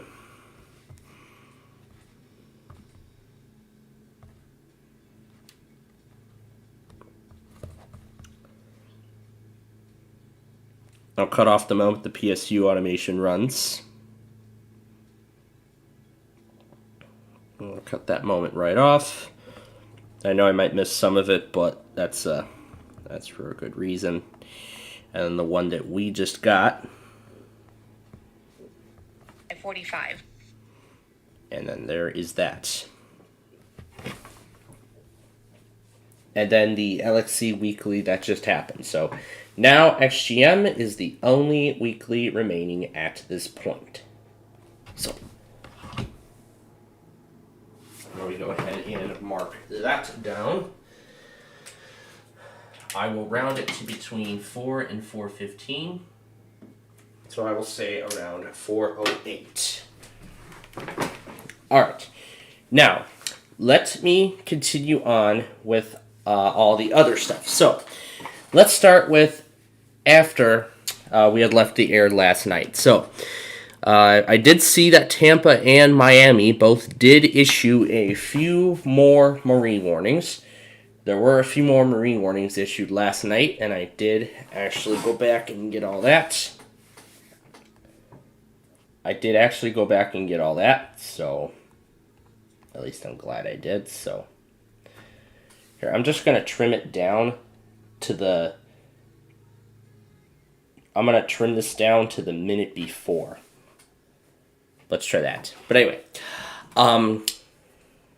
well, let me continue. So, and then after that, of course, as you all know, we did get the Tampa Cox Media cluster, the Tampa Cox Media cluster test, again on only one station. Why is it refusing to send everything over? I feel like a lot of these problems I'm having with these devices are very repetitive, and I don't know why. I don't know why that is. Well, I'll try that again in just a moment. So, anyway, I didn't get this, but this iPod test that happens around 1 o'clock every Tuesday morning. So, I did actually earlier this afternoon correct the automation, so now I'm going to give it 5 minutes once John receives it and relays it. So, ending at 1:05 a.m., that's as much time as I'm going to give it. And the battery level suddenly going down to 6 or like 1%. Now, I think that's also a common glitch on iOS. That's actually a common glitch on iOS unless it's the true percentage.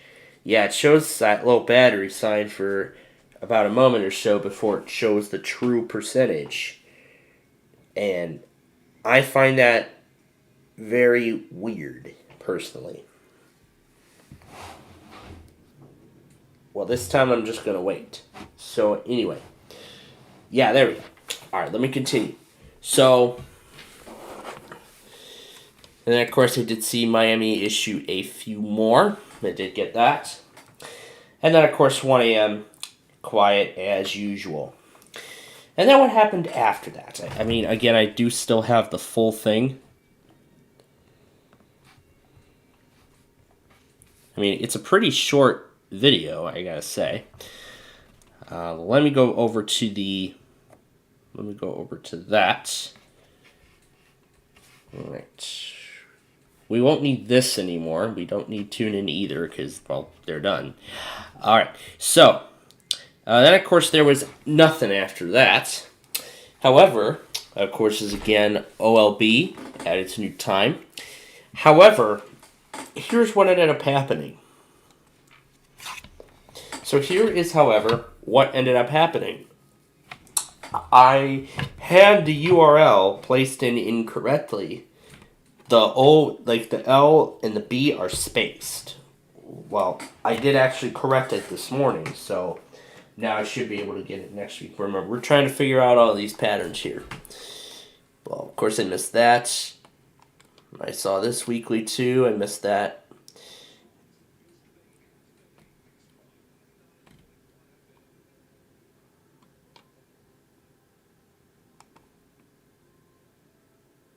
Alright, well, let me continue. So then about current. Well, I can actually tell you that I did have it going. However, once again, it saved the last 2 hours of the video. But here's the good part, though. It did include YPR. And I would have missed WQBE because they did go at 4:20 this morning. Yes. A lot of times I miss it. It's because they run it during a time when we're monitoring WYPR. It's just wonderful, isn't it? I saw WVRX run a weekly. I saw WRKE run a second weekly on the same night. Honestly, I find that ridiculous. And then, of course, this Clark, Nevada, which KLT takes for whatever reason. I don't know why John turned off the main station on his weather scan as handing everything over to KLT. I don't understand. I don't know.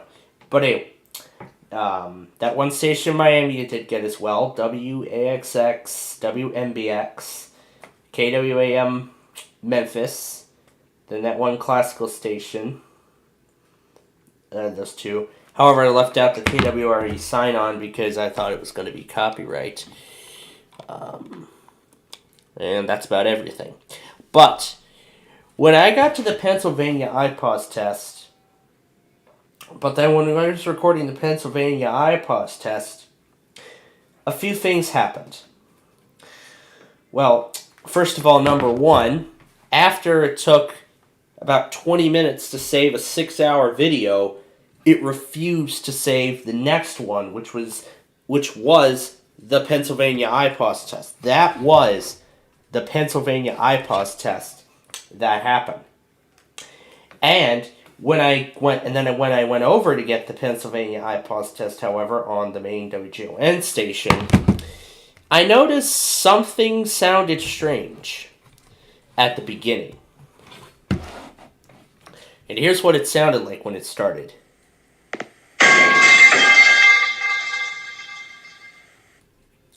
Yes, let me play that again.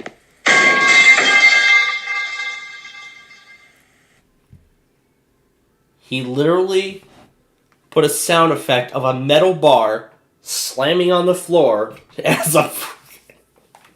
He put the sound of a metal bar falling on the floor as a pre-roll. Come on, John, you can do better than that. I don't know why he decided to do that, but I find that so weird.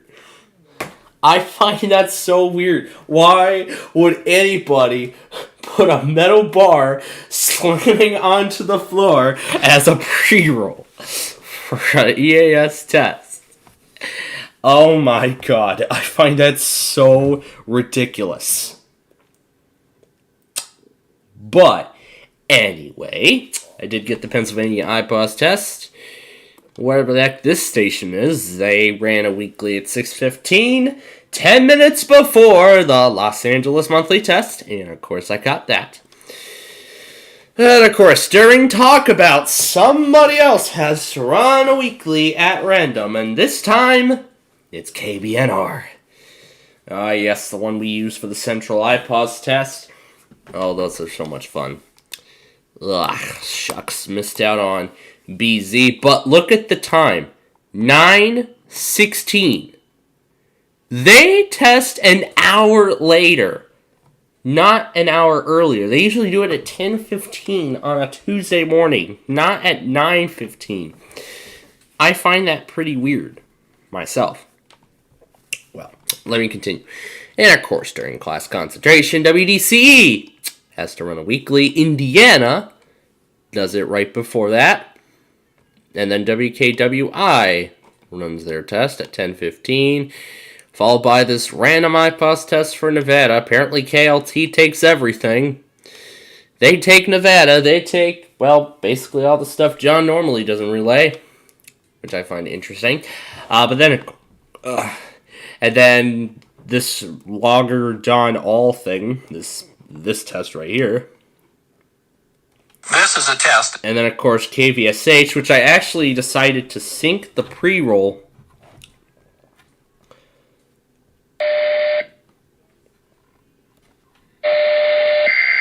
I actually decided to sync the pre-roll, my audio clip of the full thing, with the actual test. I decided to sync it up. And boy, were the results great. But then, of course, right after the WKY auto test, I got the Missouri IPAWS test. Nope, this happened after that. Then Santa Barbara. And then that was about it for a while. And then 12 noon was this Island County, Washington test. Arizona IPAWS. And then there was that clip I played earlier. Douglas, Minnesota, and Washington State. This flood warning. Oh, yeah, and I can't forget those two stations in Mississippi. Got the weekly from them. Then that flood warning. And then here is LXE, which we just got live on the air. And then those other severe thunderstorm warnings from Florida and everything like that. And that is everything that we have gotten up to this point. So that's everything we got up to this point.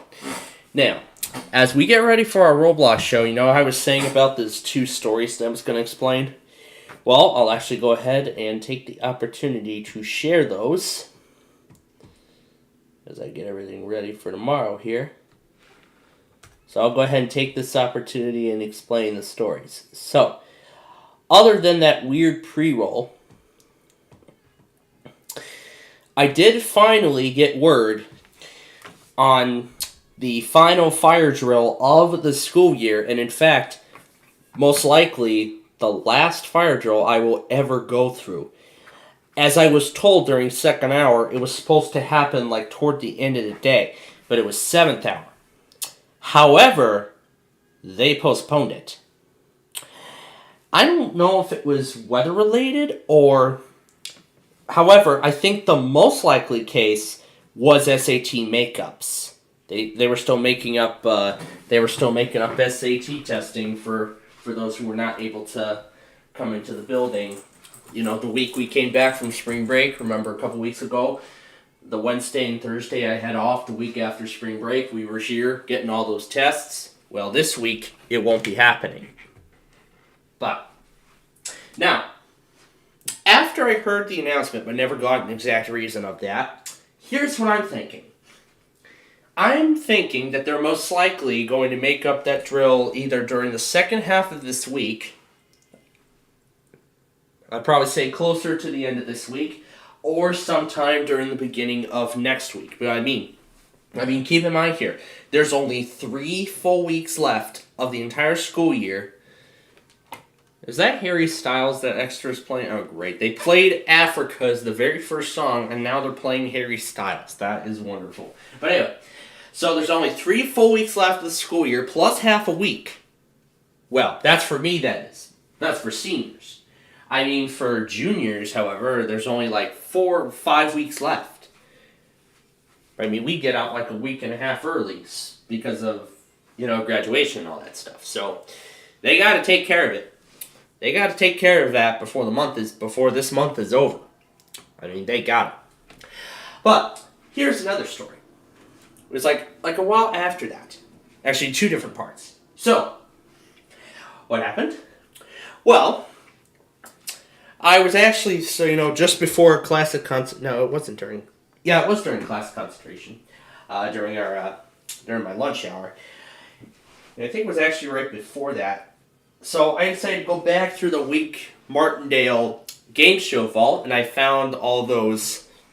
I found and watched a couple of, I think about those 3, not classic concentration, but the original concentration, the one from, watched a couple of episodes of that from his vault, or specifically from 1974 and 1977, and compared those 2 to classic concentration. And boy, the differences are real, I must say. Those two shows really had something in common. I even decided to watch a game of Few as well during my 7th hour, where that fire drill was supposed to happen, but never. And incredibly enough, and I can't believe this, for a second day in a row, and incredibly enough, I had waited all day for my junior station to play the Flutter Realm, and during the whole time, that's right, the Flutter Realm played on my junior station while I was watching Few from that game show vault. Oh yeah, and I can't forget, I even found a pilot of Blockbusters on his vault as well, the one that was produced in the 1980s. It was that one. So that was the whole story of today. And then when I was going through the vault again here at home, I decided, why don't I try and sync up the unaired edition of Concentration, the one you're just matching, I think it's not matching prizes, but rather it's matching 2 different, it's like putting 2 things together so they easily are very similar, kind of like a match really, but I think that kind of reminds me, they kind of use the strike a match concept a little bit, which I actually did find a pilot for on his vault too. And then while I was going through Concentration, I suddenly find Debt, which was another game show, and of course, I'm sure when I got to the end of that thing, you know what was there? The Buena Vista Television logo. Kind of a surprise to see that. Now I know one of the pieces. And then, oh yeah, also this morning, right after Talk About, of course, they buzzer aired that Teen Week episode of Body Language again, and I decided, why don't I take a recording of the announcer announcing the host of Body Language. So I mixed that in with the Buena Vista television music, and you remember Random Imposter, I wanted him to make a really weird rendition of the Flutter Realm. And in fact, he did it in spectacular fashion. He sped it up incredibly fast. And even if I were to slow it down, I could still figure out exactly what Una was saying, because I remember that. Because I remember hearing the whole thing. Well, anyway. Hey Google, answer. Alright. Well, anyway, that is all of the stories that I have. So now, without further ado, let's get to our Roblox show for this week. And look at tomorrow. No. That's right. I forgot to say this too. I also saw Day 2 Enhanced Risk. So, Fort Worth. Yeah, for Fort Worth. We got to deal with a slight risk for Texas tonight. Mainly in the Austin, San Antonio, Houston, Galveston area. It's for the same storm spell, which is scary. For the same stuff, because it's like the strength and then moves north. Forward. Yep. Notice for them tomorrow. And Norman. Yeah, Norman could cancel tomorrow. And let's hope Fort Worth actually postpones their test this time. Let's hope they actually postpone it this time and not test in that slight risk in tornado watch like they did last week. Wait, they tested in the tornado watch? Absolutely. Even though it was from Montague County, they still tested. Oh my god.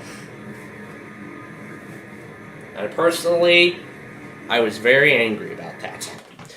But what Lincoln did last week. 20 minutes before SPR, they still tested. yeah, that's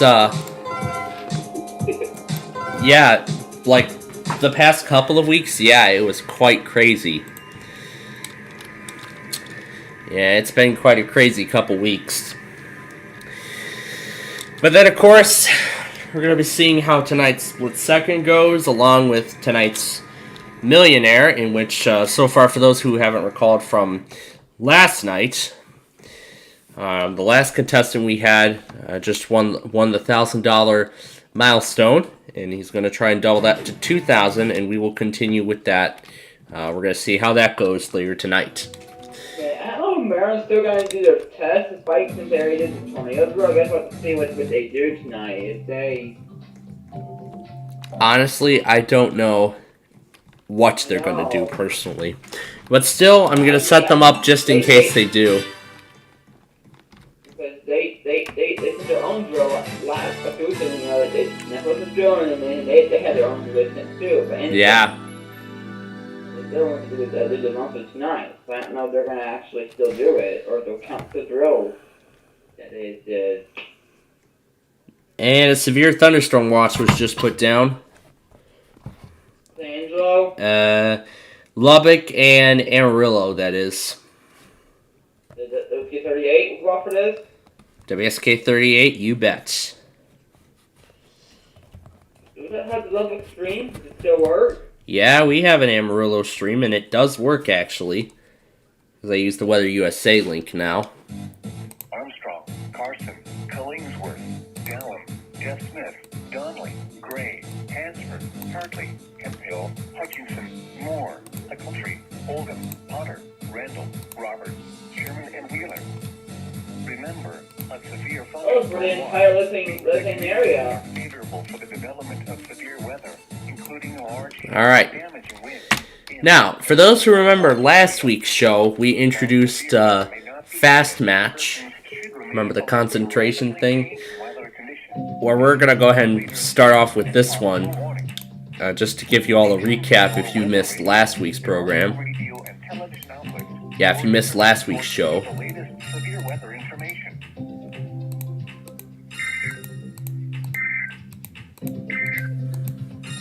The 4 p.m. area weather roundup. Yeah, that's the entire listening area of that transmitter. Oh my. Temperature 71 degrees. And the relative humidity. Oh, they didn't do it. They just immediately sent that thing out. And this goes to 11 tonight. Oh my, oh my. This is going to be added to all the... This is going to be added to all the tests that we get later this evening. Oh, great. I mean, we got an LXC test about a few minutes ago. Did we get a Canada Life yet? As far as I know, no, we have not. We have not gotten a WALK test yet either. What about TOP or WIDA? Both of those we haven't gotten any word from as of yet. And tomorrow, of course, we have KFAB. That's right, we kick that off tomorrow.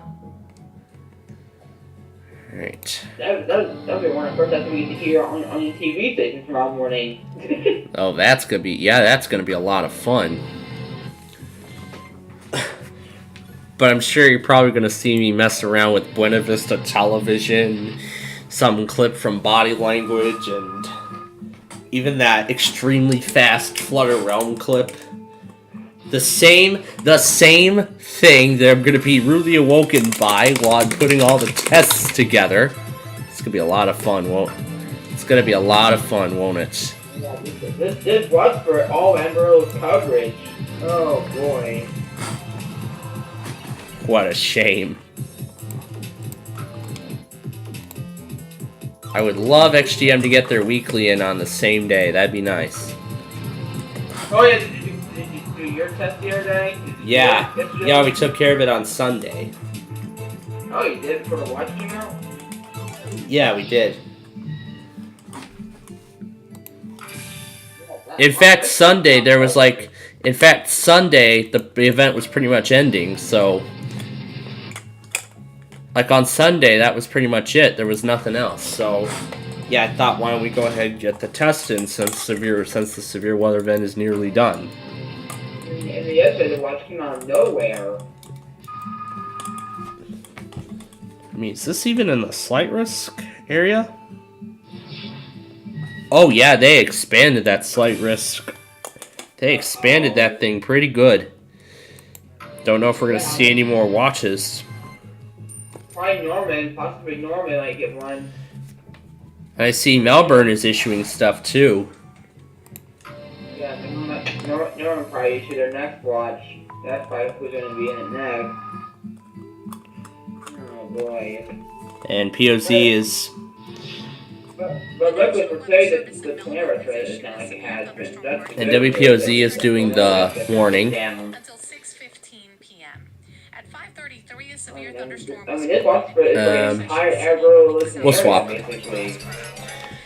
Alright, let's hope that was a good move. And it was not.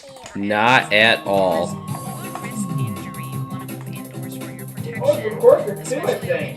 Give it or spread it out. Are they in this too? Oh my god.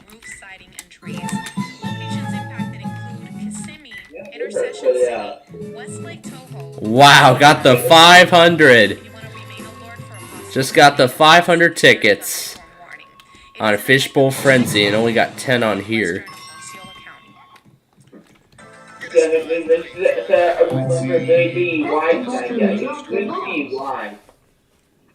What, G-Y? B-Y from Maryland, use that big country.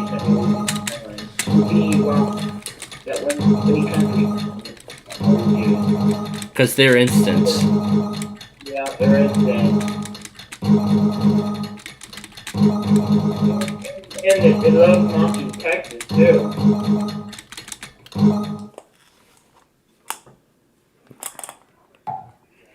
Alright, so that is everything. Oh, we got 34 that time. Play again.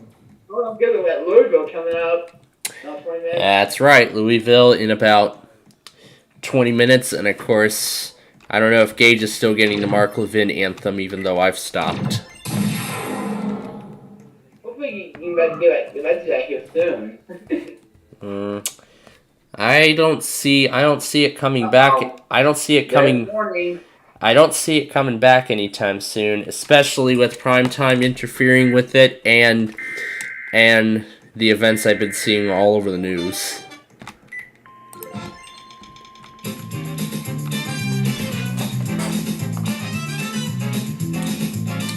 Whoa, Colorado SPR! They're in the marginal risk. They're in the marginal risk area. Can you get this morning? Clearly, I don't even think we can.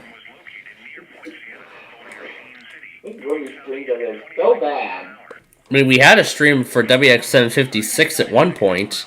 I thought we did. Yeah, we did have a stream for WX756 at one point, but it's long gone now.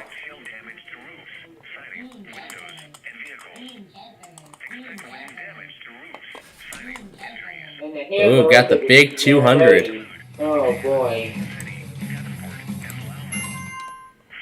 3 ends worth 200 tickets apiece. Like last week. Ugh. That's ridiculous.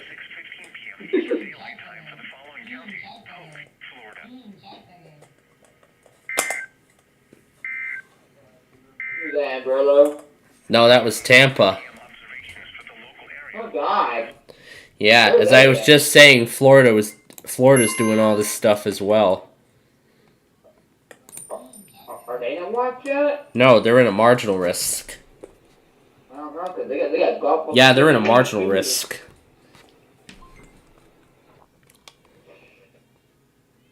Let's see if the A will give us any help. Not at all. Football side fail. Like last Alright, year. well, Yeah. we're on our own here figuring this out. Can't put the letters in, we have to click. Yeah, that did not give us much help at all. Barely any. But a big win nonetheless. 683 tickets. That's a great win right there. On Wheel of Fortune. We had them turn up too. Nice. Yep, Wheel of Fortune, Switch, People Puzzle. Oh, Masterminds is coming up in about 20 minutes. Then People Puzzlers repeats. Then Switch, Wheel, Split Second, and then Millionaire. Yes. GSN's airing Millionaire again, and I enjoy having it on the lineup. I enjoy having Who Wants to Be a Millionaire on our lineup. You missed KWRE this morning. No, I did get it, but I cut the anthem off because I recall hearing that same clip, and I remember getting a copyright claim for it that one time. Oh.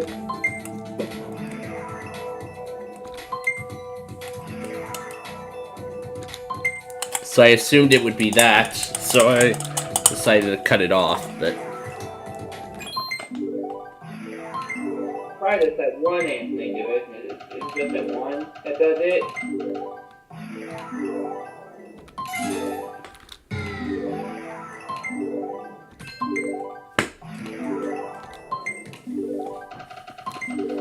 There we go, that made up the mistake.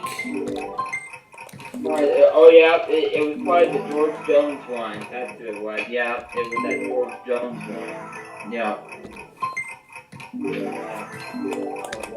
That's what I am like the 50s.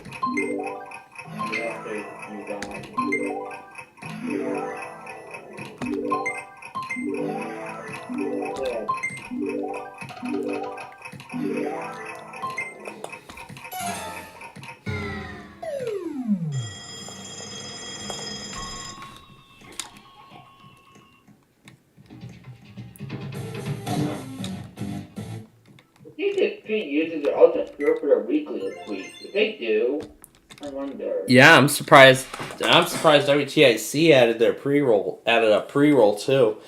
But when I was going through the Pennsylvania IFOS test and the Douglas and Washington State test this morning and afternoon respectively, you won't believe what the pre-roll was on WJON, although I explained this to my TV viewers earlier.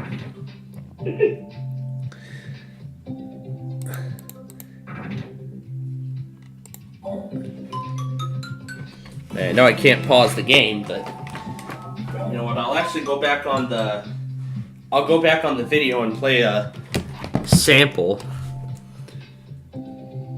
Was it for a test, I would assume? Yeah, that's his pre-roll for tests. It used to be the KKBT pre-roll, not the small one, but KKPT from Little Rock. But now the pre-roll is this.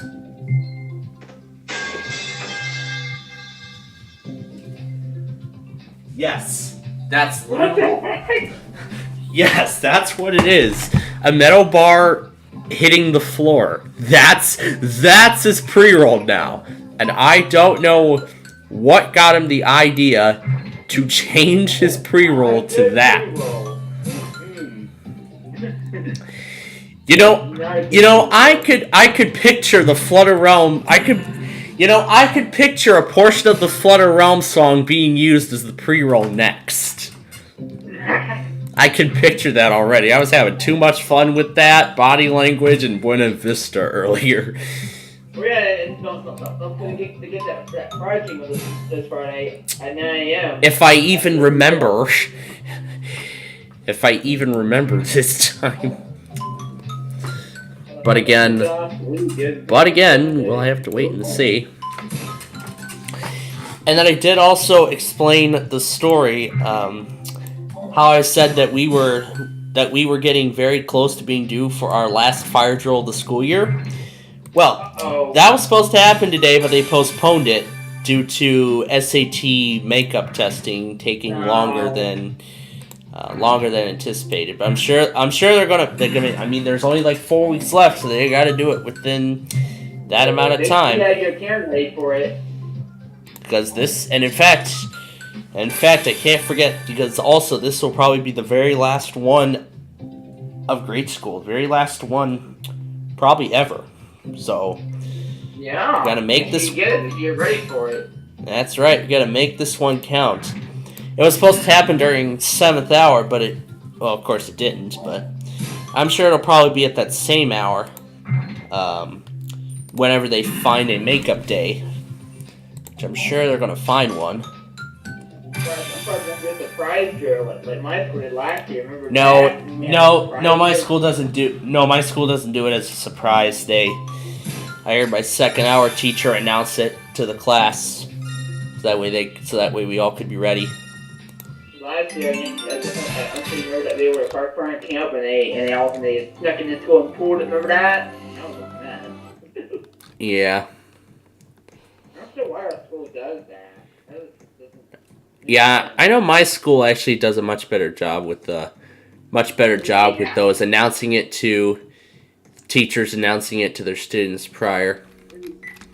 So that way then, like, they'll say, hey, 7th hour, there's going to be this drill. So, like, that way I can keep them in mind knowing that, okay, I should be ready, so. Right. Yeah, that one, nobody knew. The department, they just pulled up to the school and snuck in there and pulled it. Like it was a real fire. Well, honestly, good thing my school doesn't do that. But, I recall this one school I'd seen where the fire alarm system was malfunctioning. That as the school was being let back inside, the alarm goes off again, and it kept going off, and it kept going on and off. It was this one school, and thankfully it wasn't mine. Thankfully. And new warning. Well, I gotta focus more on the game. Yeah, we can't get that one for Sunrun. Yep, the event has gotten started.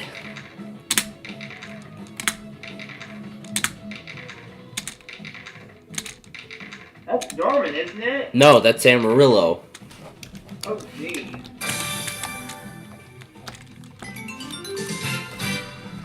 Here's the Midway Staples music, if anyone's interested.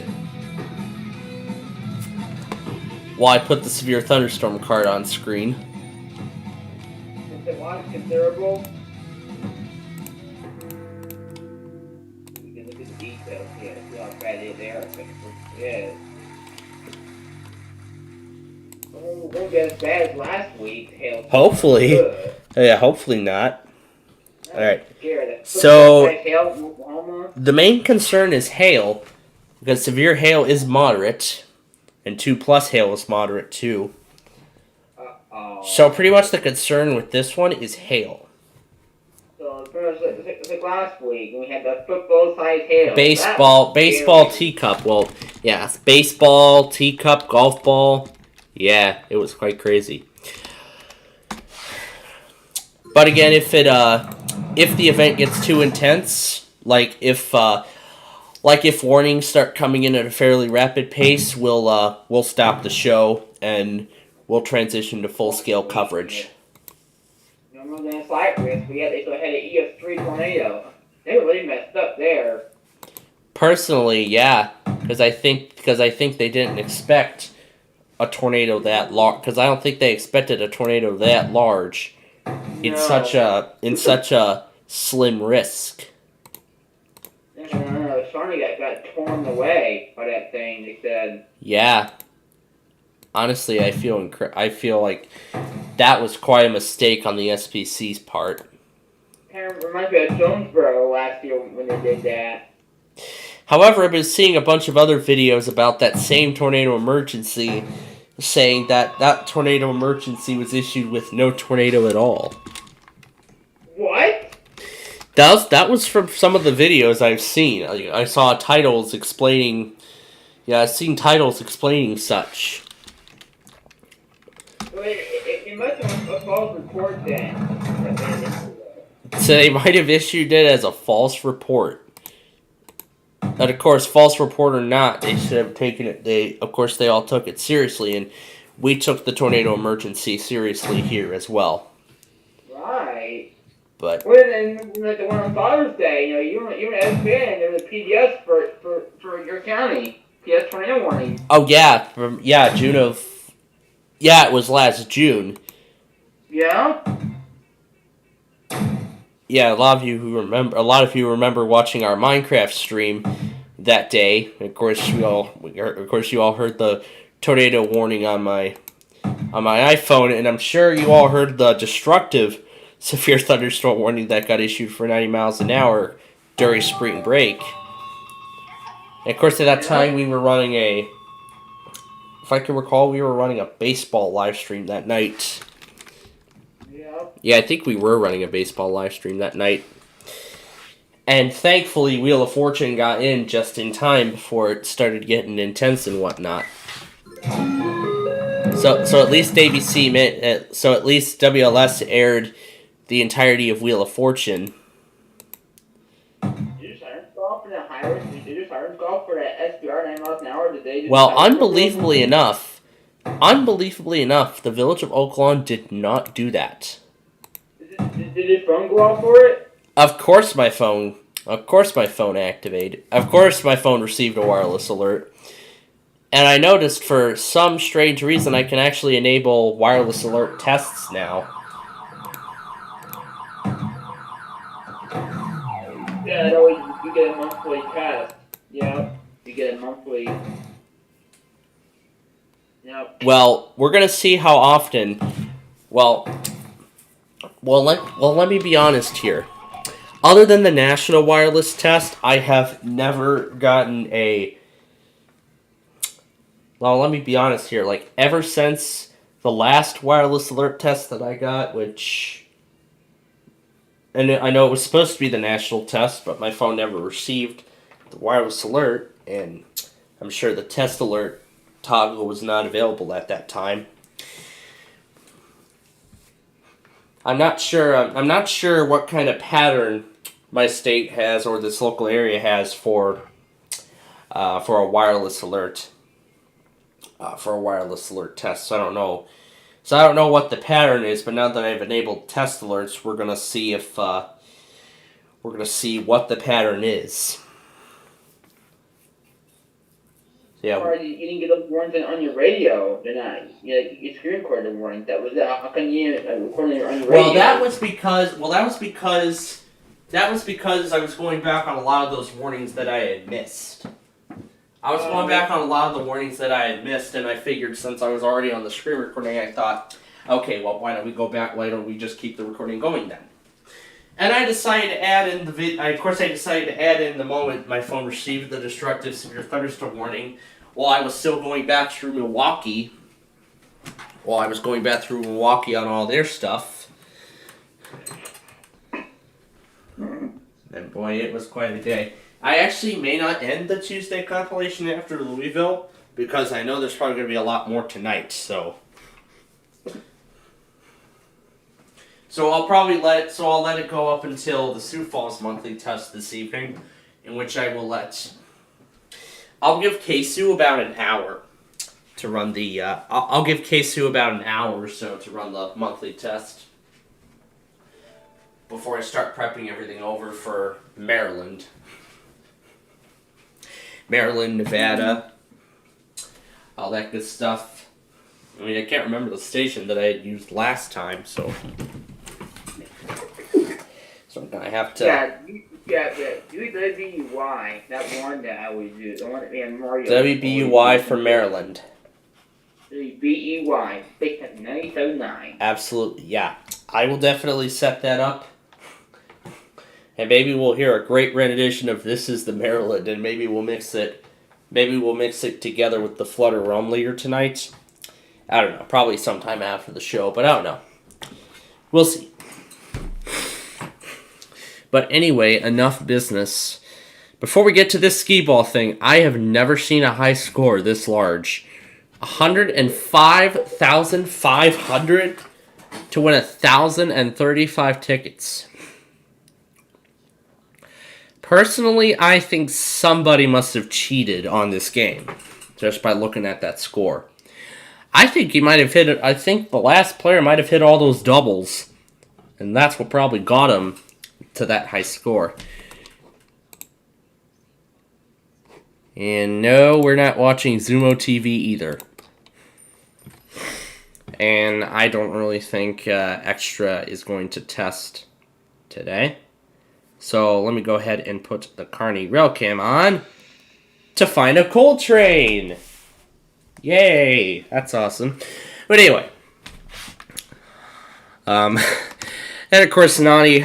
Of course, I had to include Nani on the screen for all those trips that were announced on Classic Concentration yesterday. Catskills, Mexico City, Acapulco. Oh yeah, all those trips were fun. Now we get to do the same thing with the skee ball game. And of course, this is a great tradition on our Roblox program. We usually like to do it around this time, so yeah, I'm sure Nani's ready, and of course I am too, so let's not wait any longer, and let's get to the game.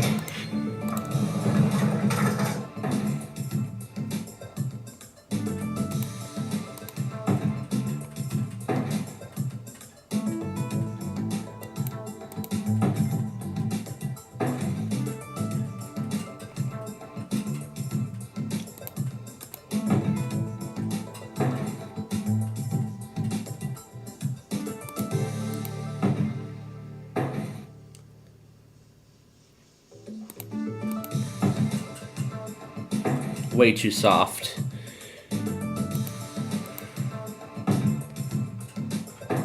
Close.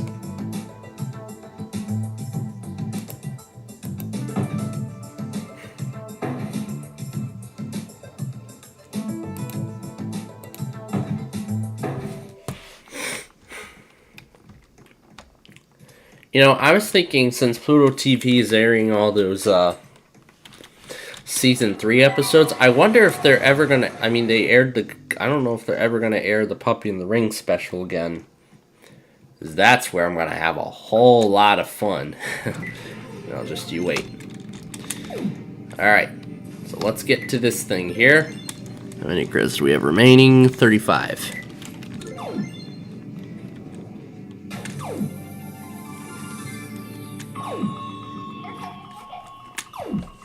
We'll go, and then we're gonna go to the high limit room and finish our credits.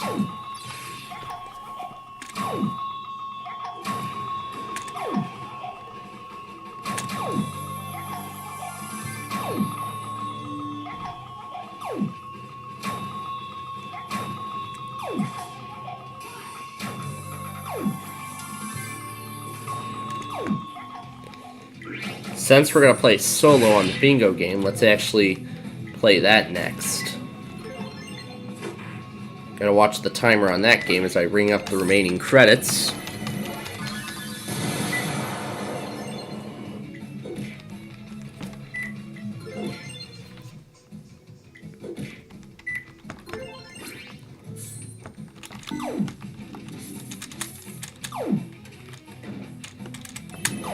Gotta watch the bingo game.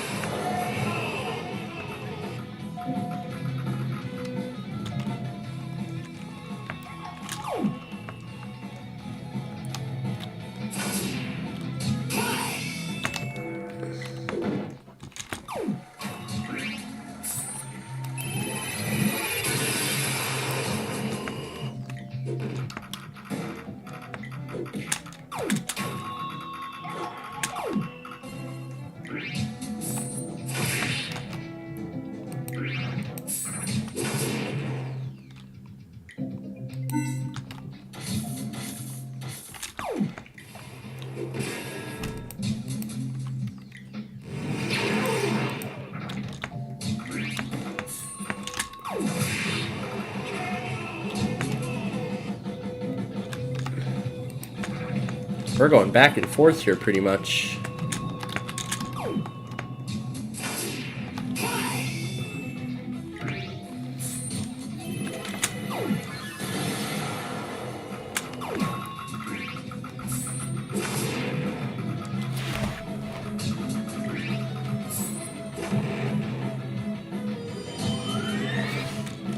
didn't affect Frankfurt. Then, Saturday and Saturday night, mostly cloudy.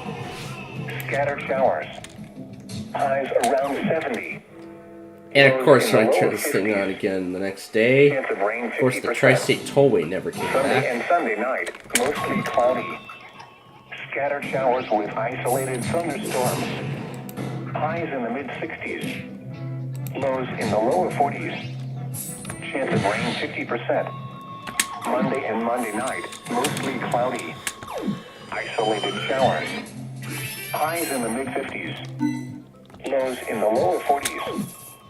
Chance of rain 20%. Tuesday and Tuesday night, partly cloudy. Isolated showers and thunderstorms. Highs in the lower 60s. Lows in the lower 40s. Chance of rain 20%. The current time is 5:59 p.m. Eastern Daylight Time. 5 p.m. Eastern Daylight Time weather conditions across north central Kentucky. At Frankfurt, it was sunny. The temperature was 64 degrees, the dew point 30, and the relative humidity 27%. The wind was southeast at 5 miles an hour. The pressure was 30.11 inches and falling. At Lexington, it was sunny.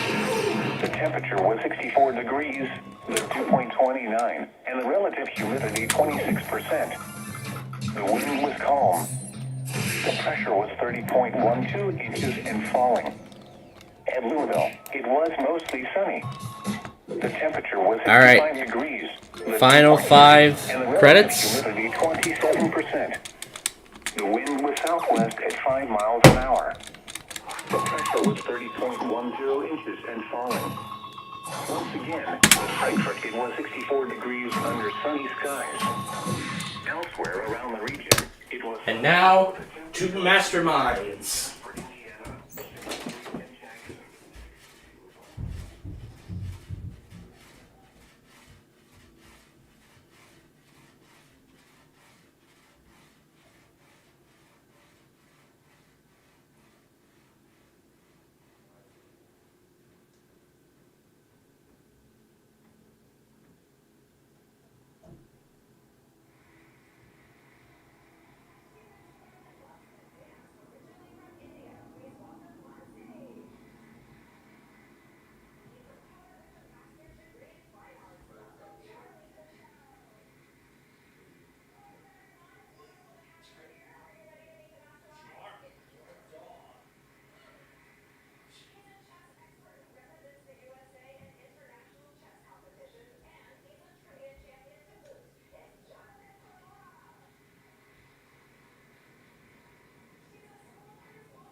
days with these jerks.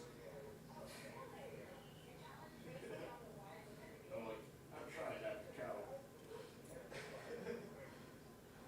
I said, dude, I do that, then I want it to, like, a minute later, I want it to go down to 17. It's not going to go fast enough.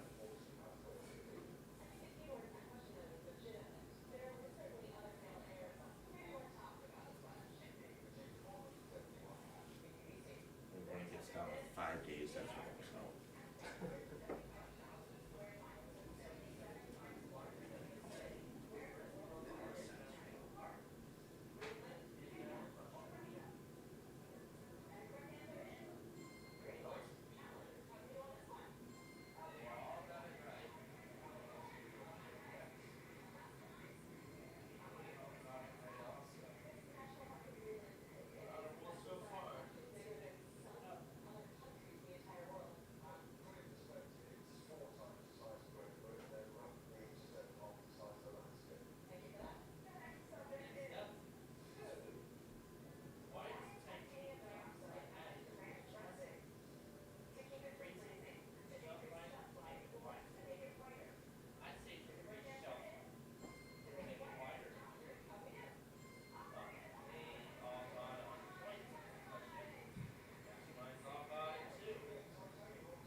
Well, quite a good match we got going on so far on Masterminds here tonight.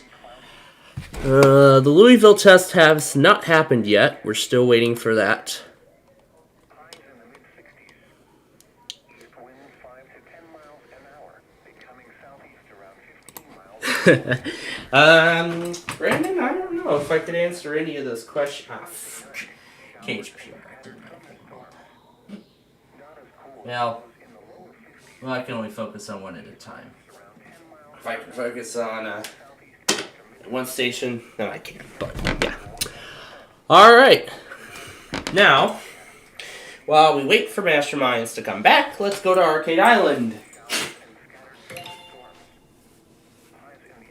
And we're going to have some more fun.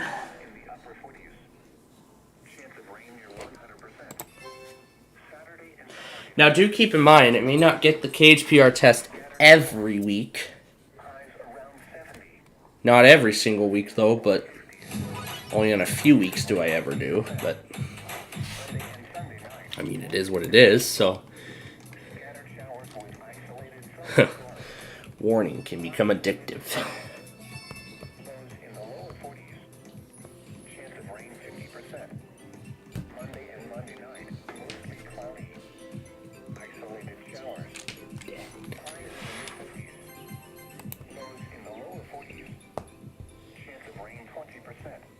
Alright. We get Kentucky lined up on the map. And now, of course, we have to start off big. And we will in a big way. All 4 Big Bass wheels! A great tradition here, isn't it? And they still have not rolled out any of their newest stuff. Why are these all in lowercase? They're all in lowercase. Somebody won the jackpot here.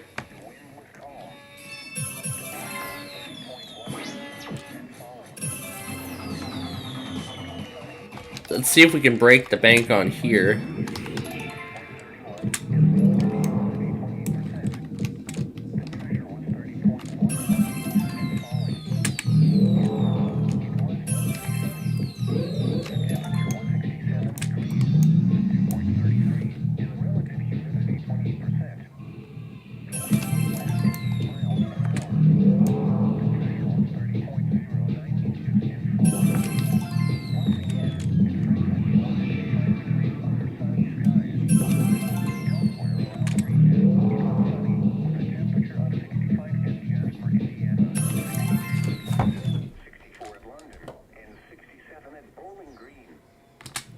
Alright, Masterminds is back on. So, we'll just see if anyone else tries for my jackpot. And we'll be right back.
All right.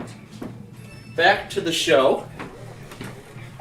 Wow, interesting. While I was gone, nobody cleared out the jackpot. Nope, they cleared out the bonus balls I saw, but I saw the bonus balls got cleared out, but not the jackpot. Well, why don't we go and play some skee ball next, while we wait for one of those two to become available. And yep, they just cleared the jackpot. They just cleared the 960 ticket jackpot, so I'm going to say forget it on that game. Maybe we can redeem ourselves and win this one.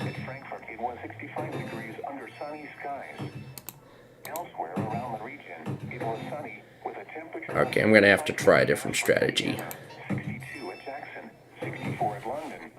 Okay, I'm going to have to try a different strategy.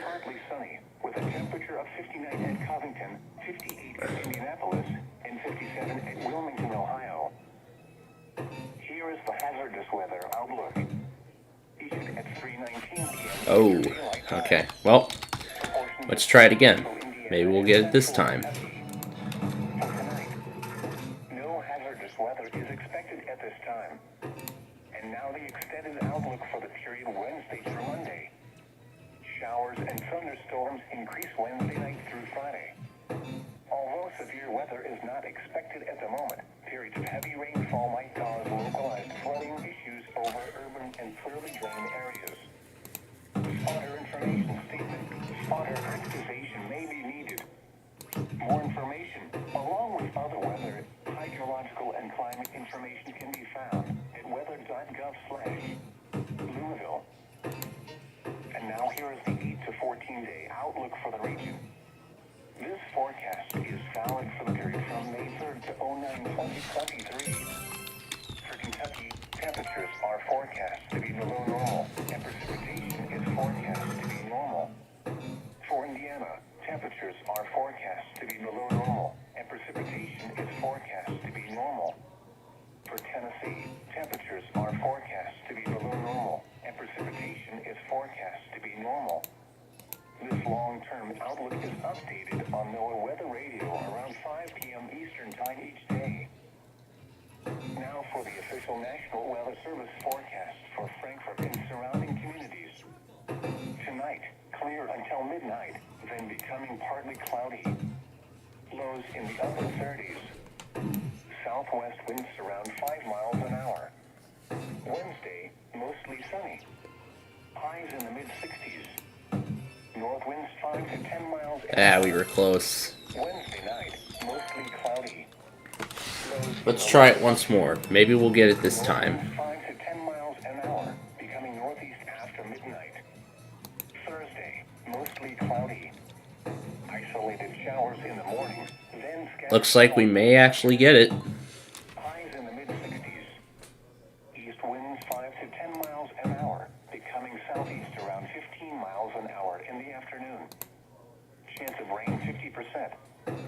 Thursday night, showers and scattered thunderstorms. Not as cool as lows in the lower 50s. East winds around 10 miles an hour, becoming southeast after midnight.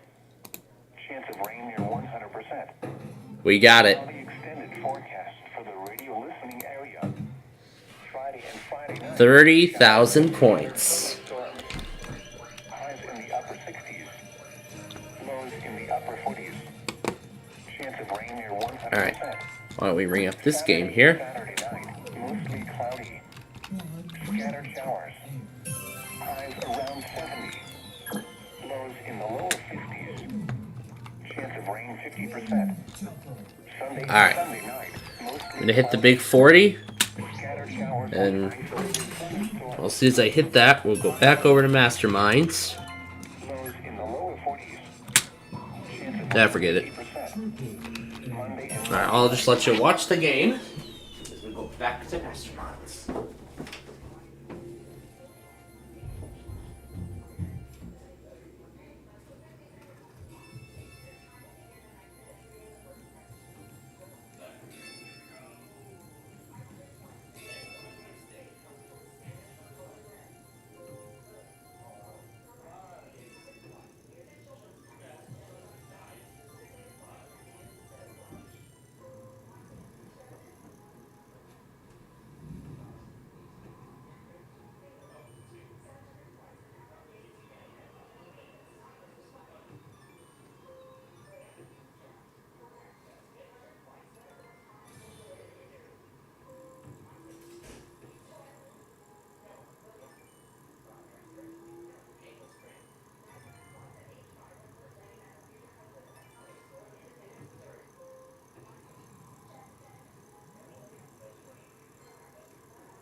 It's William and Jonathan in the Ultimate Trivia Showdown. Will William take the 10,000 and get one step closer to becoming a mastermind? We'll find out in a little bit. For now, back to the show.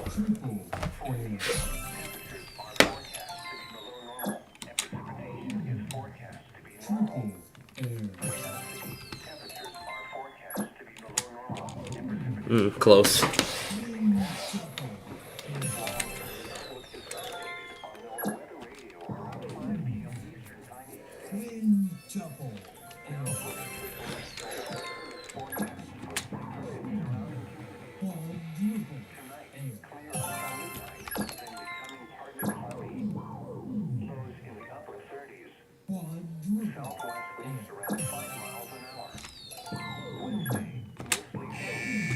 Run, it's gonna blow.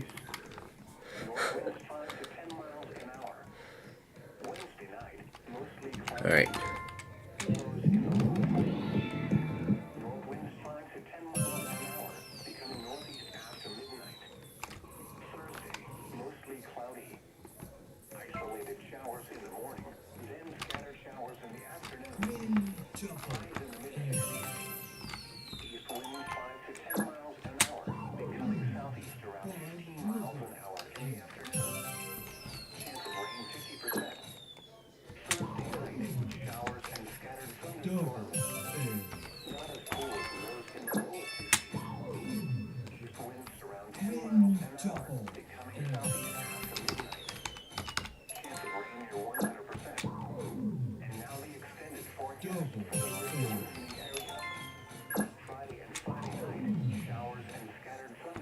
Nothing.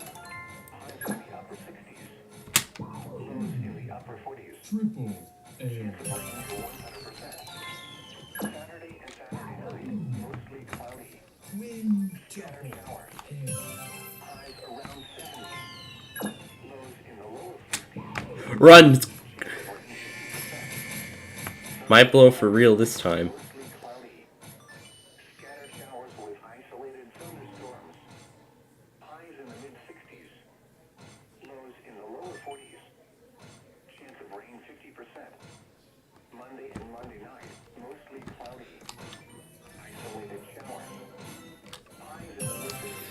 Oh, come on.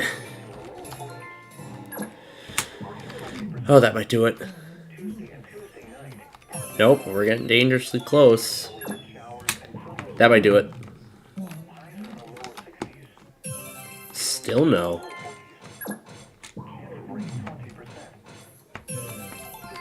Just air. That's it. Oh, that might do it. That might do it. Nope. That might do it for sure. Come on. Come on. That's probably going to be it. There we go. Alright. Let's see if William will win the $10,000 on Masterminds.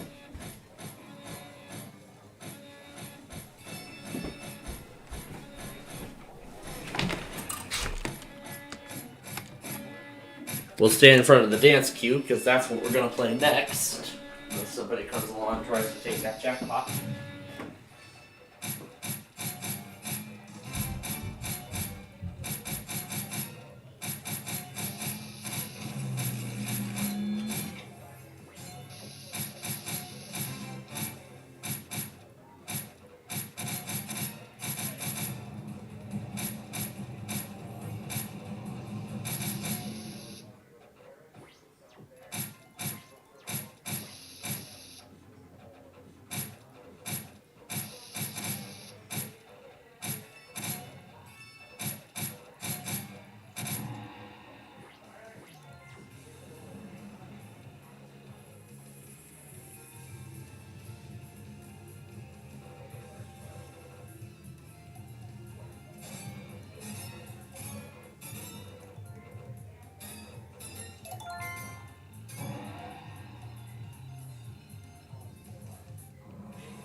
Okay, I see nobody took the cube. Alright, good. And a train's coming. Alright. Now, with masterminds all done, it's time to step into the dance cube. Remember, we gotta hit 40. So remember, we gotta get 40 for the jackpot. I'll crank up the volume too in case none of you are hearing it, but here we go. Isolated showers. Highs in the mid-50s. Lows in the lower 40s. Chance of rain 20%. Tuesday and Tuesday night, partly cloudy. Isolated showers and thunderstorms. Highs in the lower 60s. Lows in the lower 40s. Chance of rain 20%. The current time is 6:31 p.m. Very easy, we got it. 6 p.m. Eastern Daylight Time weather conditions across north central Kentucky. At Frankfort, it was sunny. The temperature was 65 degrees, the dew point 32, and the relative humidity 29%. The wind was calm. The pressure was 30.10 inches and falling. At Lexington, it was sunny. The temperature was 65 degrees, the dew point 31, and the That resets to 76. The pressure was 30.11 inches and falling. Why don't we spin both sides of spin and win next? And there goes Louisville, finally! The temperature was 65 degrees. Finally, we waited over half an hour. Relative humidity 29%.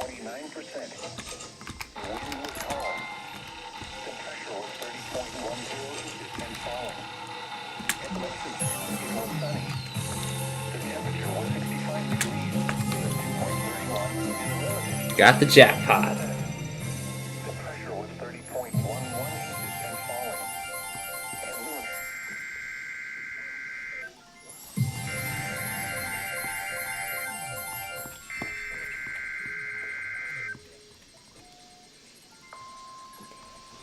I thought Louisville was going to cancel because I heard it say spotter activation may be needed.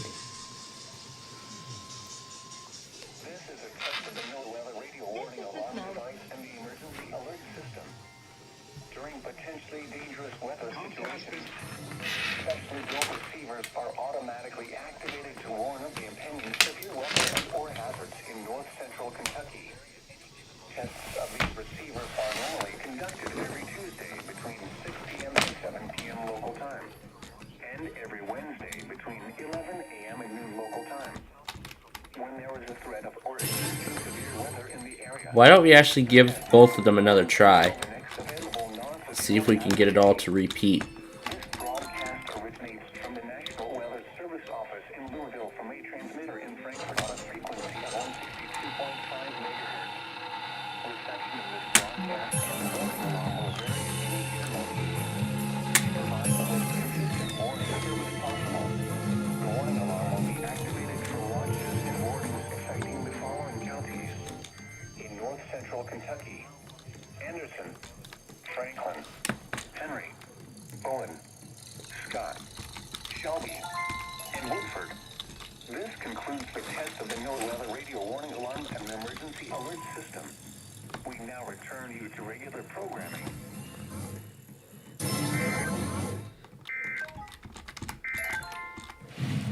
6 p.m. Eastern Daylight Time. Right.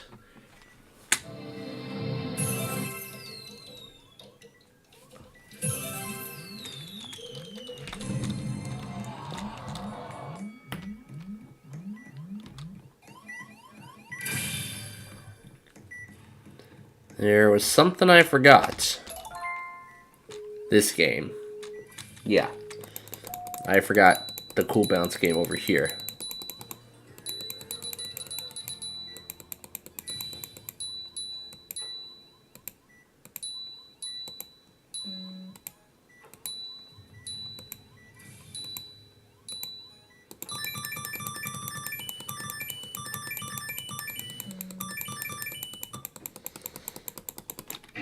Ah! It just wasn't enough. Well, we can do it. Let's give it another shot.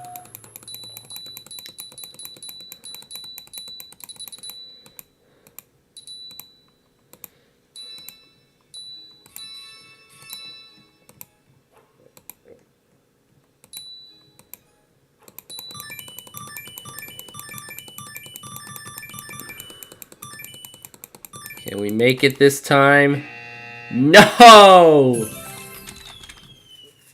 50 points away.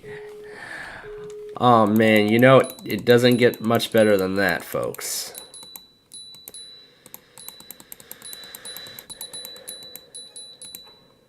You know what? This is going to be our last shot at this game.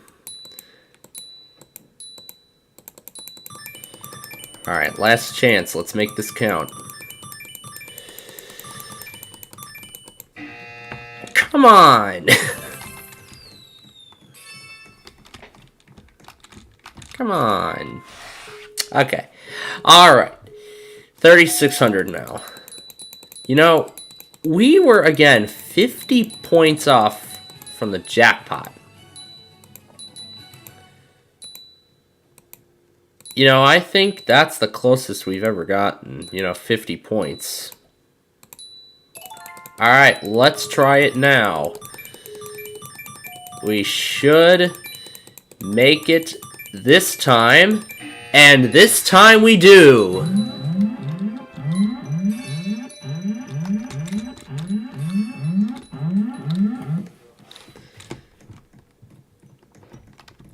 That was great. Alright. Now we're going to finish it with letting Monopoly run on its own.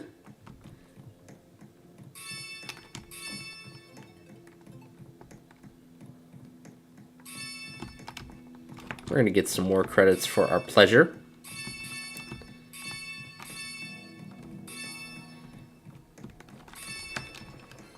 Now let's spin the pirate wheel.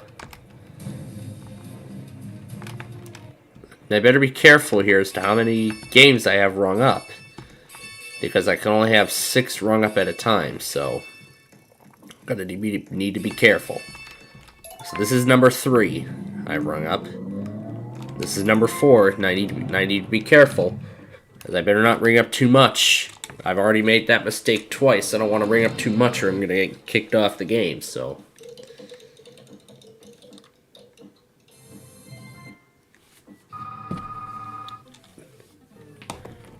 So pretty much I'm just going to let all these run on their own, so...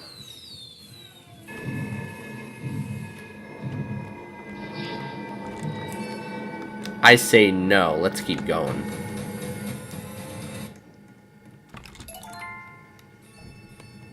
Why don't we spin the wheel again?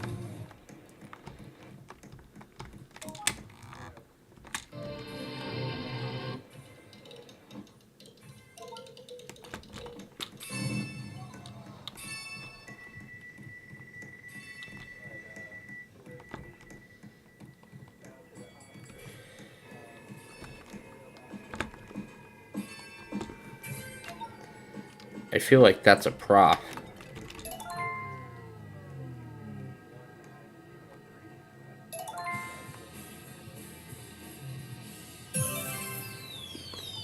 And seems we got a lot of people already joining in, so... Alright. You know what we gotta do here? We're gonna do 500. I'm gonna place a bet on 500.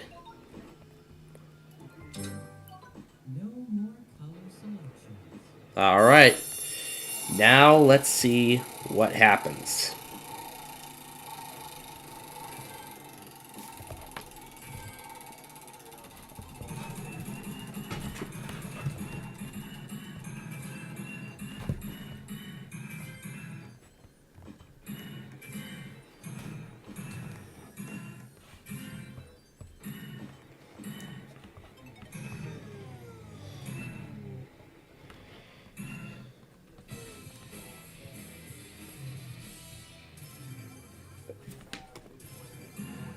$125 was the winning color.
And I just won the jackpot on the pirate wheel without me even looking. Wow.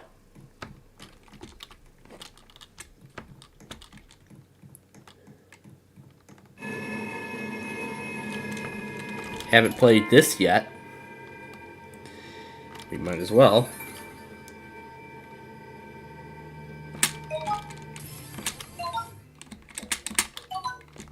I think I went too far. Yep, too far.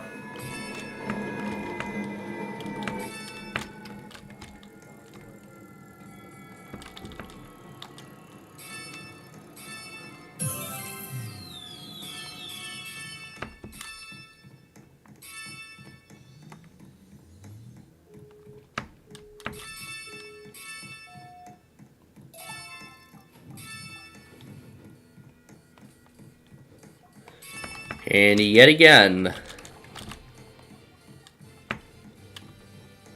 somebody won the jackpot on the trivia.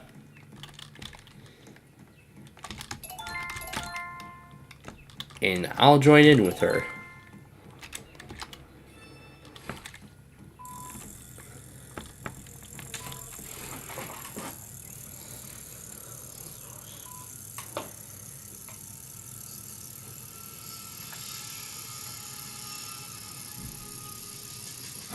I feel like that's the second gold train we've seen in a row today. I mean, we see so many of them there.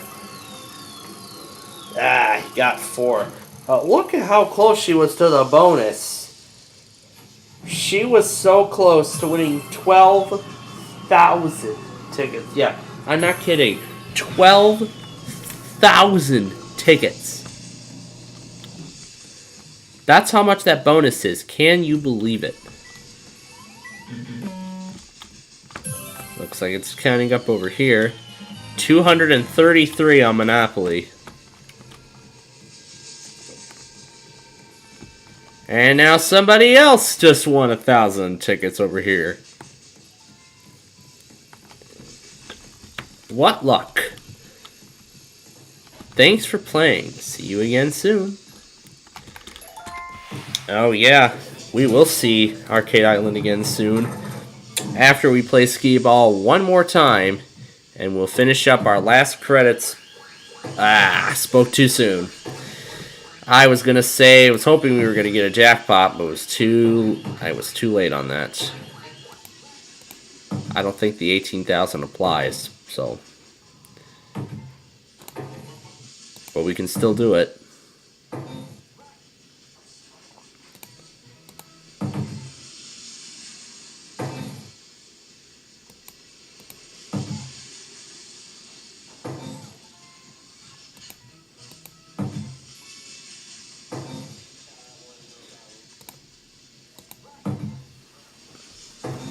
Yeah, not even close. Alright. That is going to do it for Arcade Island, and that's going to do it for our usual arcade stuff. You can see there's the Louisville test on the John Logger, as you see right there.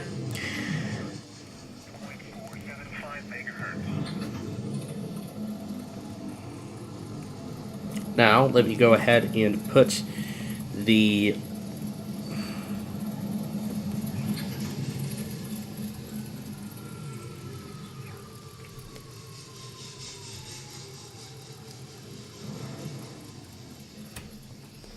and here come the rear DPUs. In South Central Indiana.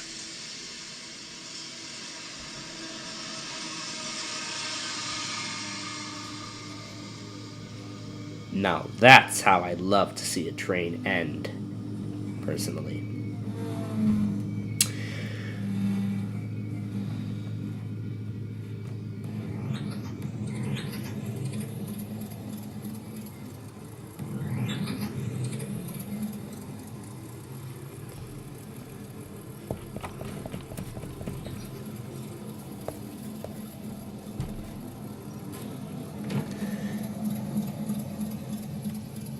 Locations impacted include Canyon, Unmarger, Buffalo Lake, Gowan, and Mescalero Park. For your protection, move to an interior room on the lowest floor of a building. Repeating. John, are you monitoring Amarillo? 6 p.m. Central Daylight Time for the following Looks like counties not. in Texas: Jeff Smith and Randall. The National Weather Service has issued severe thunderstorm watch number 166, effective until 11 p.m. Central Daylight Time. And now for a cart ride around nothing. In Texas: Armstrong, Carson, Ready? Killingsworth, Gallup, Jeff Smith. A severe thunderstorm warning remains in effect until 6 p.m. Central Daylight Time for West Central Rendell and East Central You see how the Louisville test can throw us off that easily? Very easily.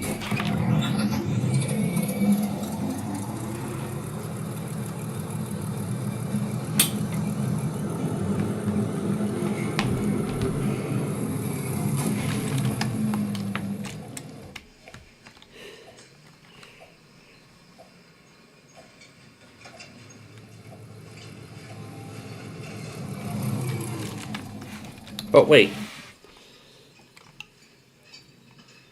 Car crushers? I have never heard of that. Now, I think I forgot something. For a lot of you who remember, last week we debuted this brain gang thing. Well, why don't we go back and try again, see if we do better. I highly doubt it, though, but... well, let's see what we get. Well, let's just see how much better we do tonight.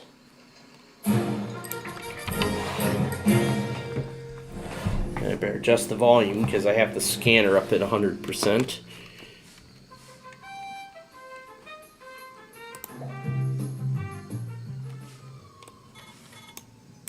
Looks like a game is already occurring, so why don't we go and join in?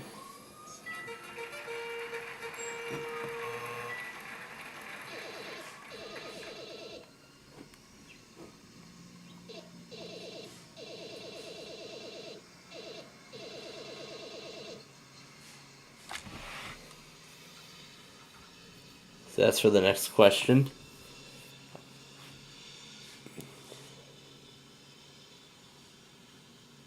Memorable events.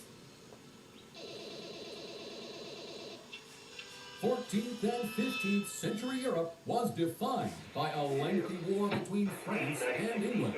Dubbed by historians as the 100 Years' War, this struggle for the respective countries' thrones led to the longest recorded conflict in European history. How many years did this war Lifetime Productions, Buena Vista. And I can't get enough of that logo suddenly.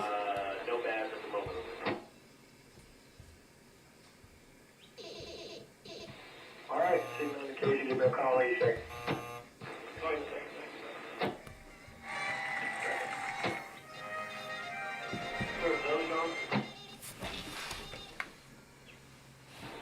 Stay 2-3. Okay.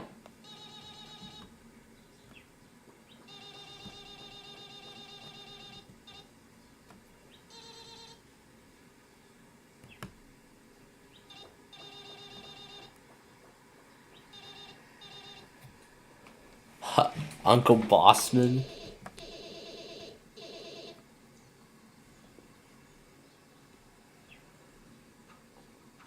I think if you don't pick a category, it just goes right over to the next player.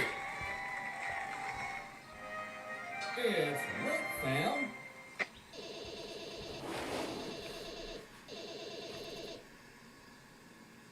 Take a look inside my twisted mind.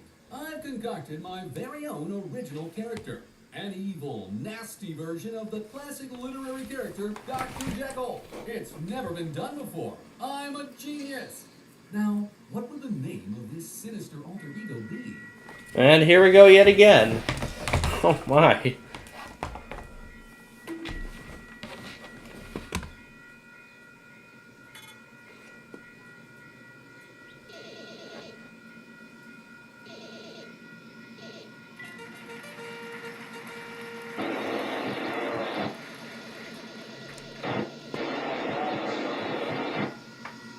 I want to wait till I start playing, which in fact I'm next, so absolutely.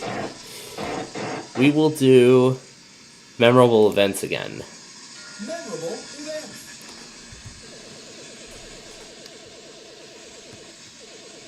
Let's see what this one is. How many years did George Washington serve as the President of the United States of America? Because usually a president has 4 terms, so we'll do 4. Not from my perspective. So I got that wrong. And he was the only one who... It was 8 years. Oh, so he served 2... Oh, he served 2 terms. 2 presidential terms. Artistic integrity. Artistic integrity is talking about the art. When working in computer graphics, artists sometimes unwrap the sides of a character or object to project additional detail and color onto it using an image called a texture. What is this process called? UV mapping? Oh, that's just plain wrong. I was the only one who got it right. Car battery. What? Why? Had to do that? Really down with that. Oh, that's what we'll be doing a cart ride around later. Monumental landmarks. Yeah, that's what we're going to be doing a cart ride around.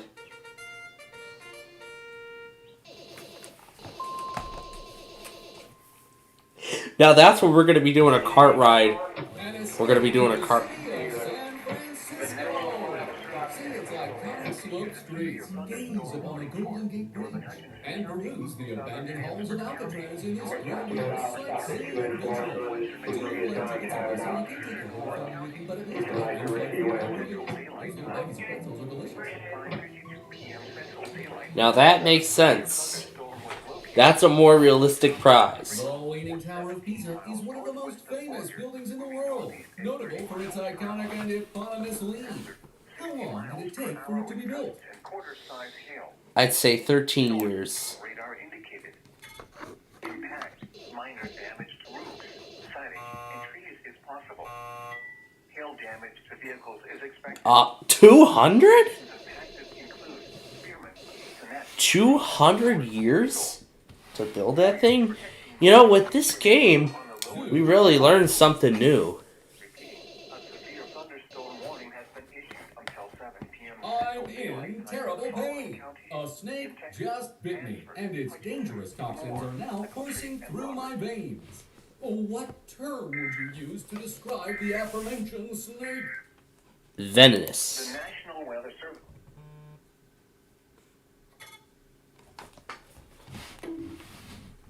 No way.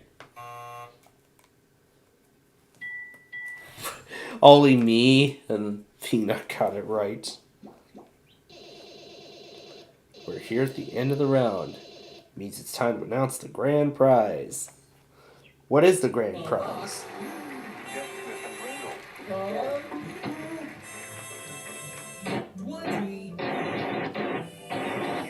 Harmonicas. That again? That again? As do boxes. Of 10 harmonicas. And that's wonderful.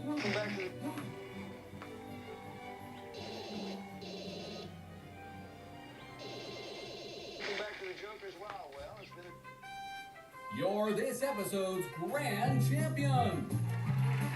That's the end of this exciting episode of Shovelware's Brain Game. Signing off from Shovelware Studios, Hollywood.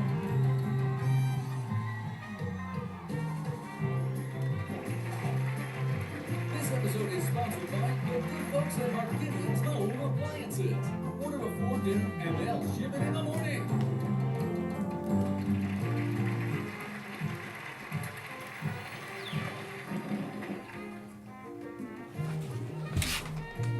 Oh, we're not playing again. No, we're not playing. Well, that is great. Well, we will be doing the cart ride around a car battery later on. For now, let's go back to the cart ride around nothing and see if we do any better this time. Oh, yeah. Can't wait to go extra large.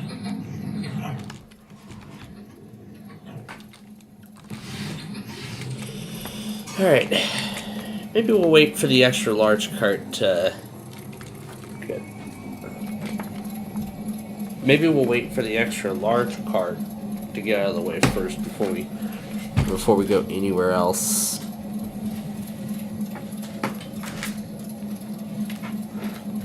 Fully charged, I can see. I will be taking this down with me in just a second as we go and get ready for switch. Can't wait to see what happens today. You know, oh. Alright, you go ahead. You go ahead and take the throne. Go ahead, take the throne of the cart. I don't care. I'm trying to get in this one while it's moving. Well, that was a bad idea. Well, that was a bad idea. Alright. Let's just get in this time and wait. Alright.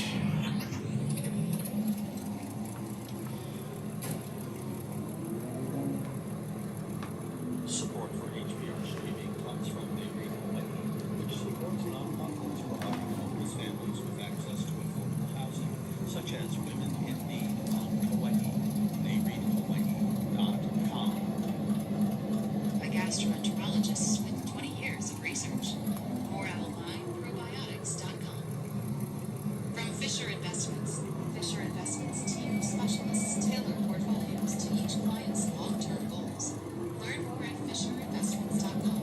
Investments in securities involve risk of loss. And from the Doris Duke Foundation.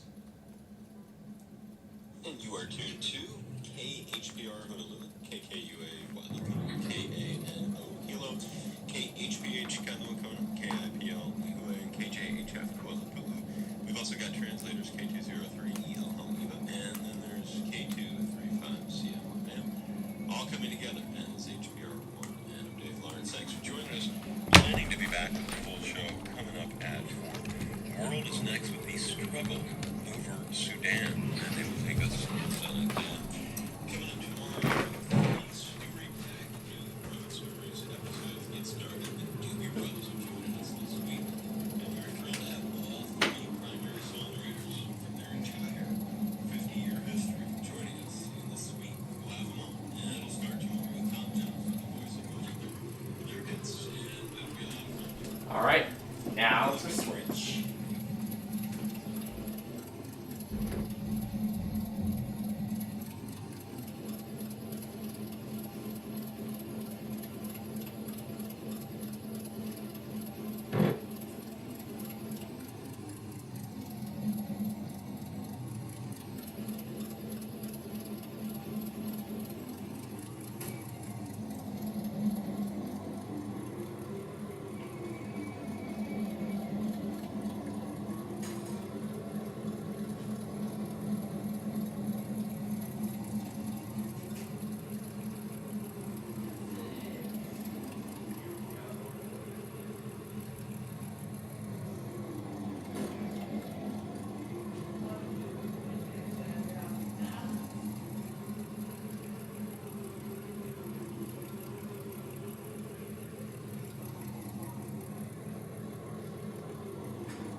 2 out here at 289 north side of the old straight out the old one for switching 0 foot.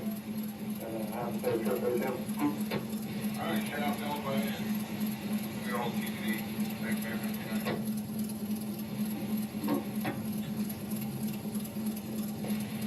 5905 west, TCD, come over.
Operative, signal indication that you said you're straight out, no double or nothing, no?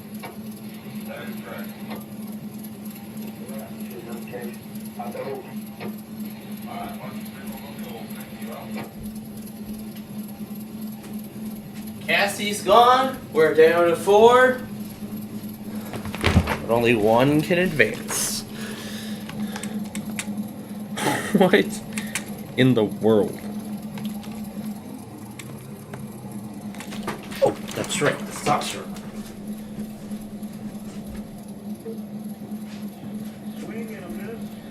All right. We're off with baseball in this case.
Andrew takes his allotted timeout, down 0-2. Was set by the right-hander and Now for the car battery. Sox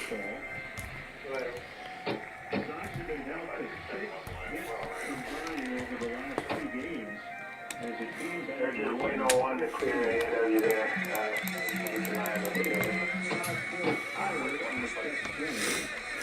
Still 1-2. Yeah, the hits have been few and far between. The thing is, when you pointed out, Brooklyn seemingly have come real early in both games and then it just stopped. And we talked about it, it's well known, it's documented. Guys got to figure out how to be consistent throughout the games. Inside, just missed on a sinker. And the count is 2-2. The Rios starting against the White Sox for the 23rd time in his career. Outside miss and a full count. All those years in Minnesota. Like they always look at the schedule, but they were taking just a net series and then open. Perfect. Alright. Now back to the switch we go. The 3-2 got him looking on a fastball at the knees. Benintendi questioning whether it was high enough to be a strike. And Jeremy Riggs said, yep, it was good. Yeah, looked pretty good right across the bottom of the knees. In other words, a pitcher's pitch. He is 12-6 206 lifetime against the White Sox with a 343. Eloy takes a slurve off the outside. 0-4 with a 684 over his last 5 starts. Here comes a 1-0. It's in there for a strike. Inside corner. The heart of the lineup is brought to you by Northwestern Medicine. With teams that take on the toughest cases at over 200 locations. Swing and a miss on a good changeup. Really slow change at 78 off a fastball around 94. 1-2. Yeah, you swing at that pitch because you think it's a fastball. Problem is, now right-handers against right-handers with good sinkers and changeups they're featuring in is they're expanding the inside corner way too much. They're just chasing pitches that are basically unhittable. Barrios home on a 1-2, and he bounced a slurve, hit the ground right out in front of home plate. Really important, as you well know, you've been in this game for 55, 60 years now. Long time, in other words. It's important as a hitter to, get good pitches to hit. We're just not doing that. Too much chasing. 2-2. Outside, that's a good take. On a breaking ball. So it's full with Gavin Sheets on deck. Leo's had 2 bad starts. The last 2 have been much better. Swing and a miss. 97 on a fastball. And Barrios strikes out the side to start the game. We head to the bottom of the first. 0-0 from Toronto on the ESPN 1000 Hard Rock Casino White Sox Network.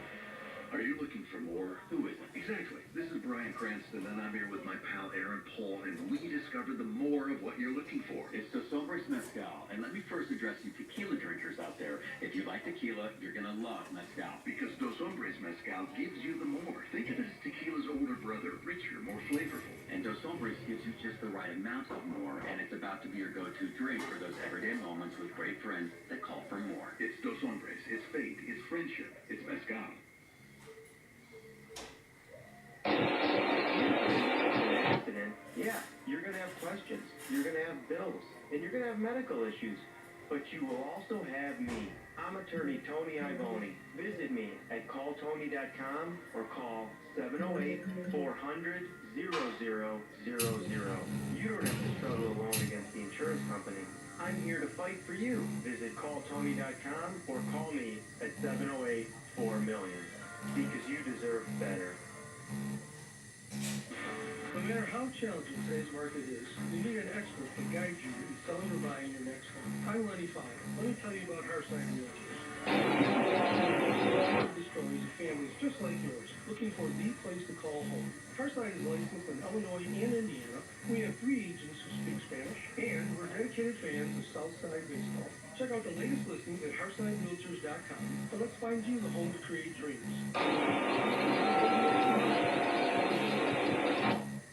Meet True Work. Unparalleled workwear that lasts longer, works smarter, and looks sharper. Explore the True ERK.com. Follow Chicago's Home for Sports on Twitch, ESPN 1000 Chicago. Sox went in order to open the ball game. Now Mike Clevenger facing the Blue Jays. George Springer will lead it off. Got off the bench late last night, and he hits the first pitch high in the air down the right field line. Eloy is over, but it'll be out of play. Springer off to a slow start, hitting 196. Playing right.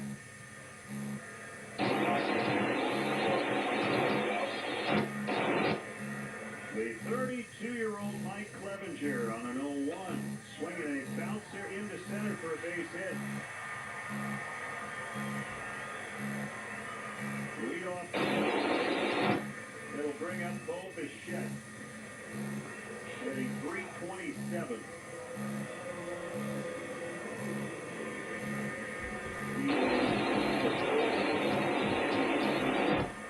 Bichette Tammy is out after this question. Alright. Aye. The carts flipped themselves over. Here's the pitch. It's low on a fastball at 96. Let's just manually climb up the track. Just given the talent, seemed a little light in the money. Yeah. Because really, there's no other way I think I can go. Annually, that's that much.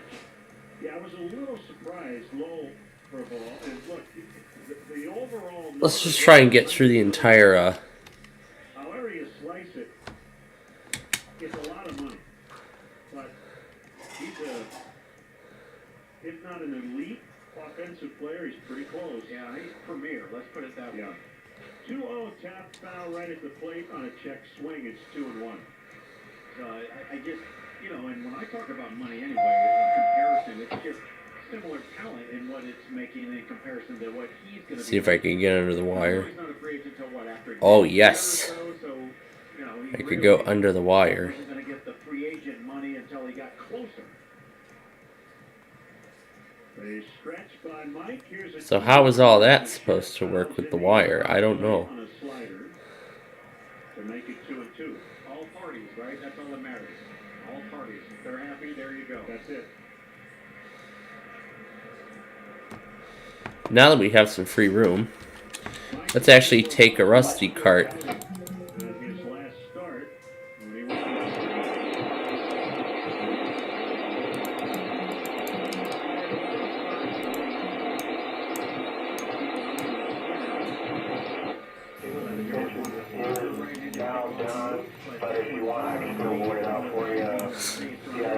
Oh my god.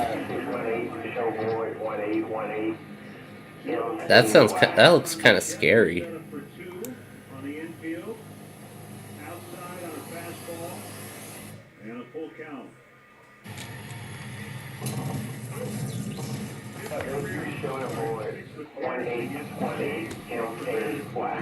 And one record with a 3.86.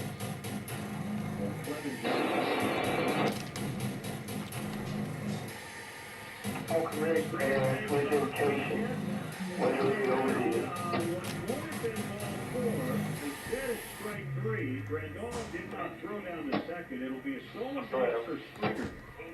And Bichette strikes out, one down.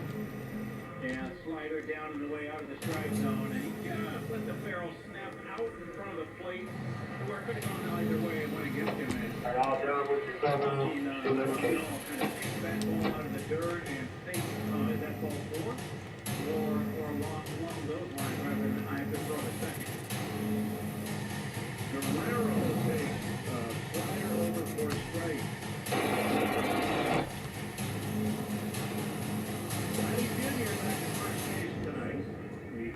Last night. I think that's a new record for how far we got. Two-time All-Star. Clevenger's one-strike pitch, awkward cut on a high fastball, and Guerrero will regroup, 0-2.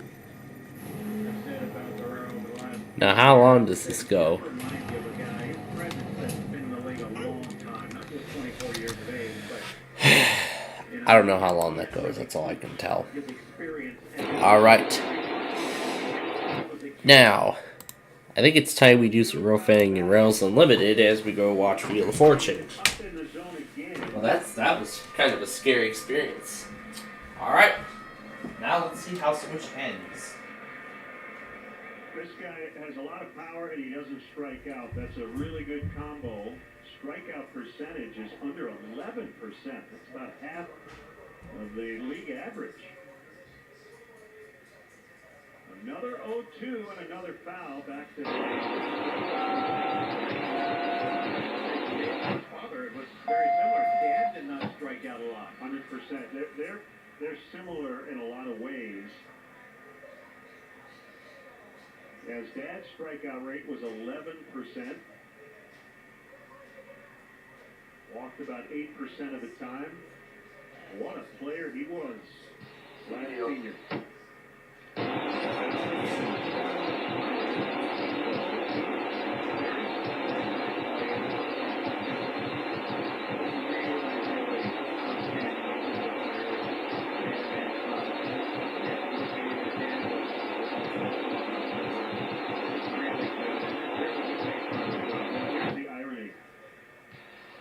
I can barely hear you guys. What was your TCS number again? 2 from Clevenger. Here's I would have agreed with you. He never won a Gold Glove. Okay. Well, he had a can. But Junior has won a Gold Glove. Oh, how about that? Yeah, that's a trivia question. That's surprising. I did not know All that right, he you had show already won a Gold Glove. 7629. Sign to the LFG 5725. UP 4618. Another 0-2 and another foul. He just can't seem to get him.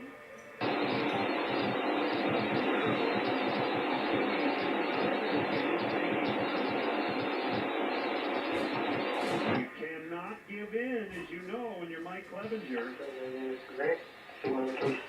That like Guerrero keeps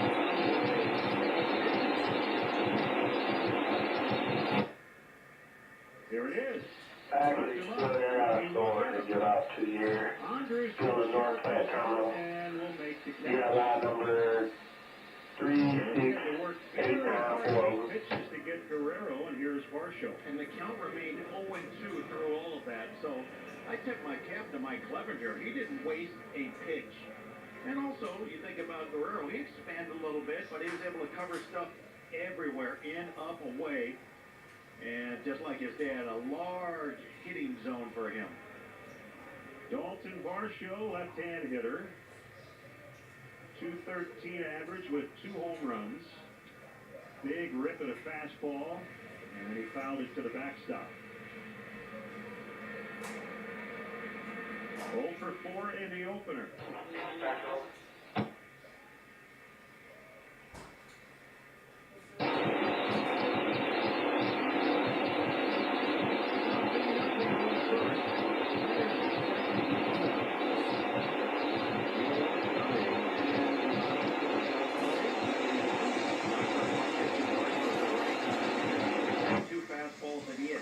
Okay, 1823 M8Y. But the swing was right on time.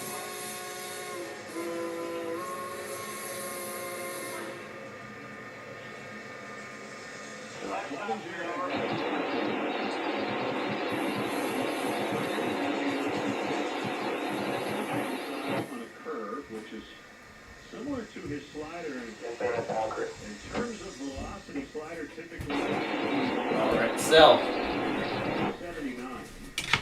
I mean, one. Yep, the April Fool's event is over in this game.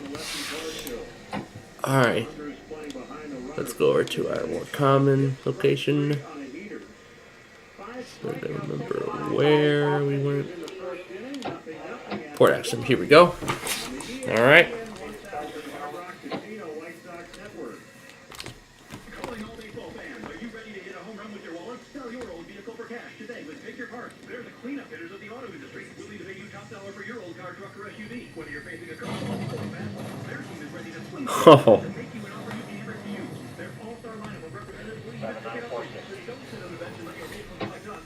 Step up to the plate and call 800-962-CARS for a free quote today. Pick your Wow. Parts your vehicle as easy as a basic. Dial 800-962-CARS. That's right, 800-962-2277. And let them be your MVP today. Every day is an opportunity for success. In the team of wall covering, drywall finishing, signage, glass systems, and painting contractors at finishingchicago.com always deliver.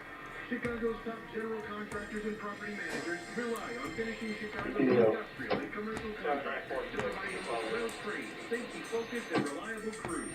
For finishing contractors, Chicago.com for a free resource to Chicago's best finishing contractors. The Chicago White Sox Radio Network. Dinner with the crew to an easy evening on the couch. Tito's handmade pasta makes the perfect pair to any weekday dinner.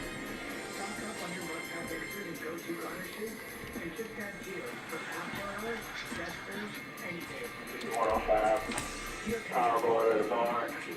Signification power transfer.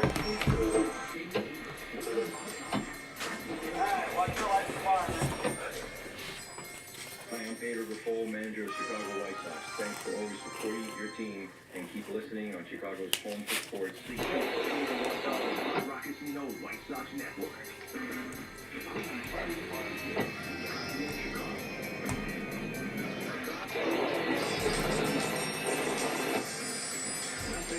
Gavin Sheets, the Pick Your Part cleanup hitter.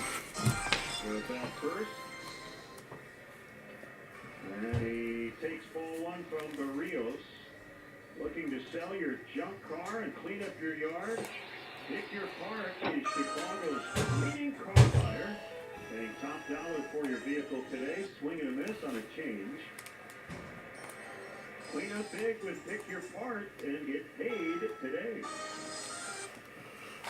Gavin in part-time duty hitting .294 with 2 homers.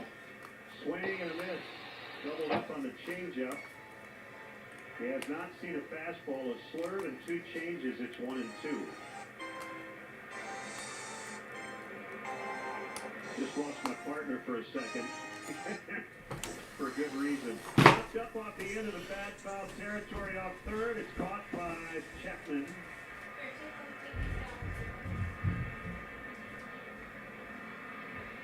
So 4 up, 4 down for Barrios. Devon White just stopped by the booth, so DJ had to say hi to his good buddy. Here's Andrew Vaughn, the DH. Knocked in the 2 runs with a third-inning double last night. He takes low. He's the DH this evening, with Sheets playing first.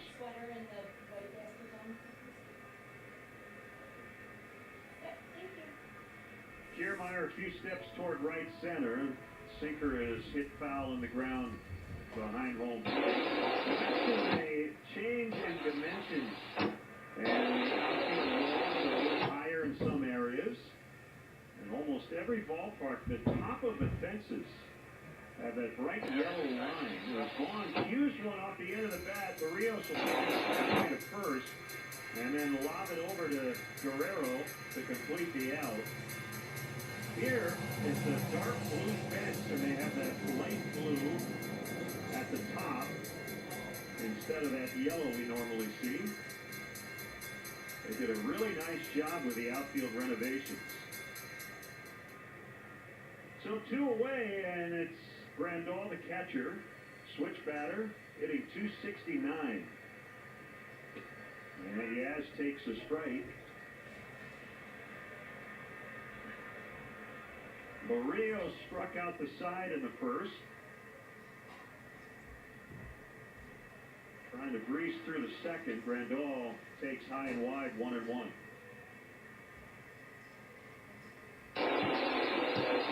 Jake Berger on deck.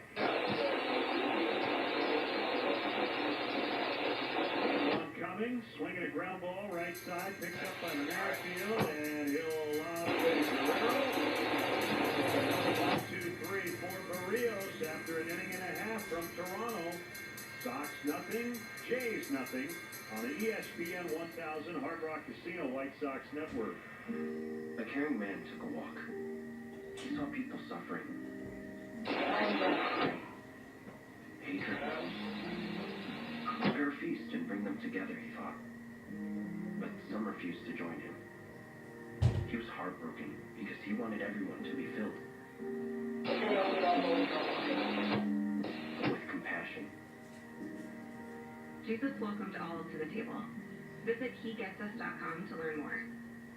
I'm Howard Mackler, founder of Innovation Refunds. You've heard me talking about the payroll tax refund for months. If you own a business, even if you've asked your CPA about this, you owe it to yourself to take another look. We provide a licensed and insured tax attorney who evaluates your company at my expense to determine eligibility. Businesses of all types can qualify, so go to GetRefunds.com to potentially get a payroll tax refund of up to $26,000 per employee. Download the Innovation Refunds app or go to GetRefunds.com, GetRefunds.com. Old National Bank is asking businesses to get old. But first, they have questions. Who runs my business if I get old? You do. You can get old and remain young. Is that possible? With a commercial bank as good as Old National, yes. What will it feel like to get old? Well, business owners describe a feeling of euphoria, having local decision-making and committed relationship bankers. Okay, one old guy coming up. Introducing Old National Bank, where business relationships and results matter. Old National Bank. Get old. Member FDIC. Hi, I'm Mr. Benintendi, and I play left field for the Chicago White Sox. This is the White Sox Audio Network on the legendary ESPN 1000.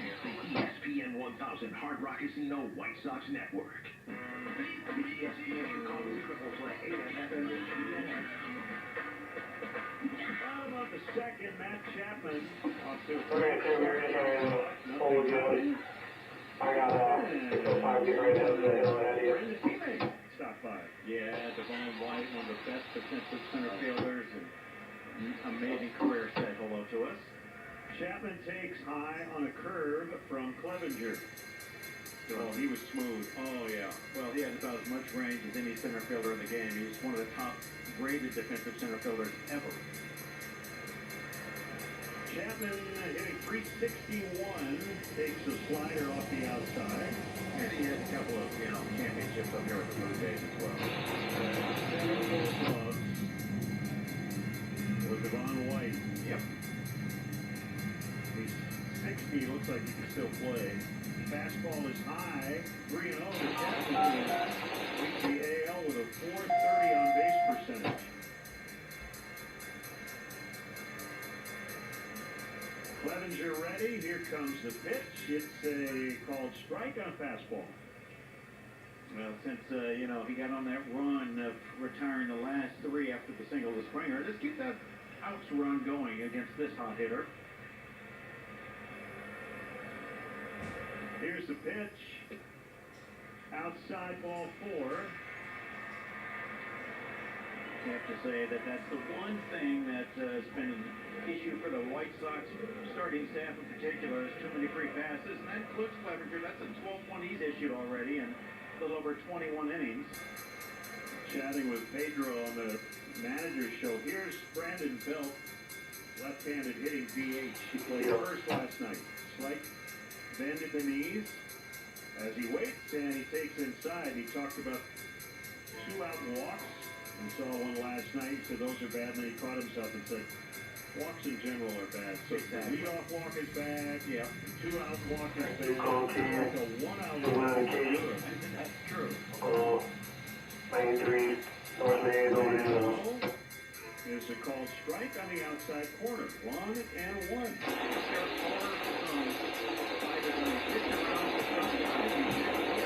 Those are okay.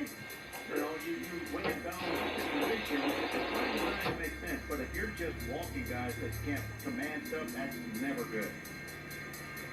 1-1 pitch, called strike on a fastball. It was a heater at 95. And Belt took it. It's 1-2. With pitchers no longer batting, you don't see a lot of workarounds to an 8-hitter or just an intentional walk. Here it comes. Blowing in on a slider. No, you're exactly right. It definitely changed the strategy of the game. And you know what? It's slightly different balance now throughout both lanes. You know what you're dealing with. There's a DH everywhere. You don't worry about the strategy. Best team wins. Go get them. 2-2 to Belt. And another foul for the White Sox.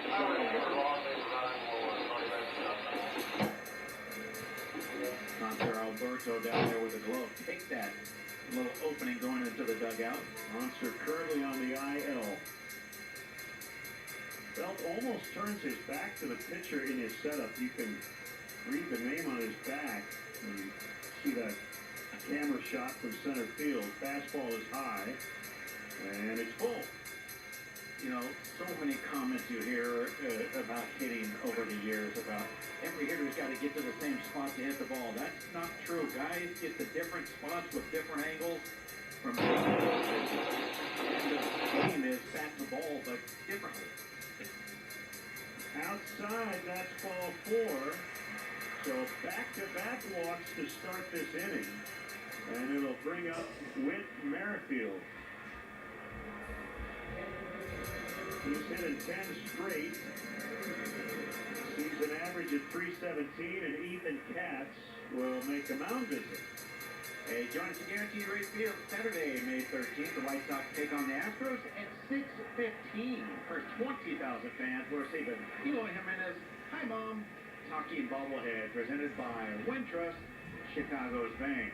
Visit WhiteSox.com/promos to get your tickets. That's a great impression. It's not just hi, Mom. It's Hi Mom. hi, Mom. That's, that's him. He's, that's the thing.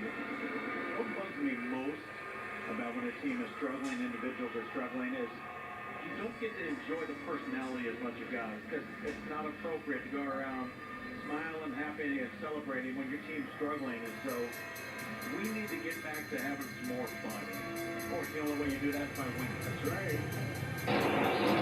Gwinnett Merrifield hitting 389 during this 10-game stretch. Block. 10 for 38, that's a 263 average. And he fouls on the screen. Nothing in one.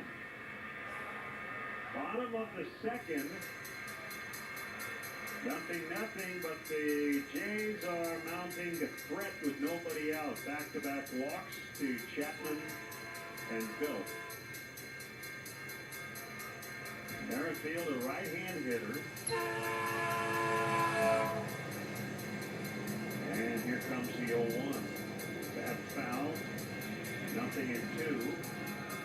At one point, he played in 553 consecutive games with the Kansas City Royals. That streak ended last year before he was traded.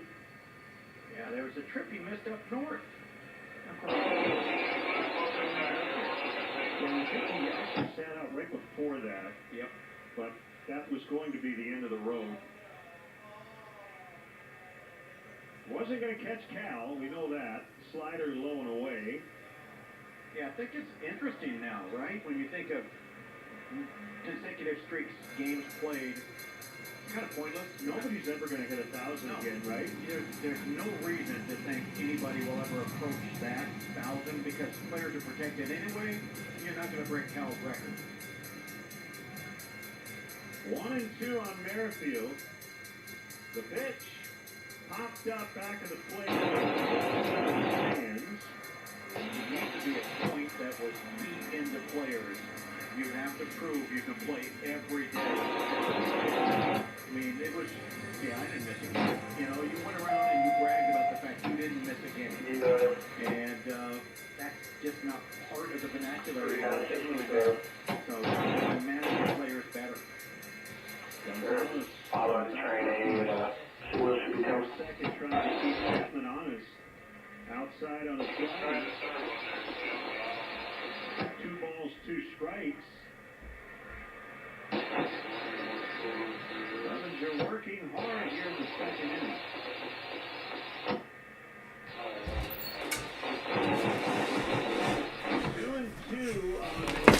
All right, so a great game of wheel it's been so far, and a very close one at that.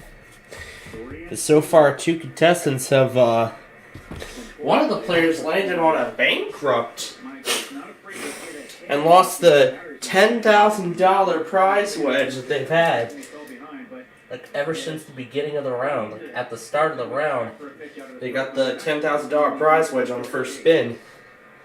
Unfortunately, missed out.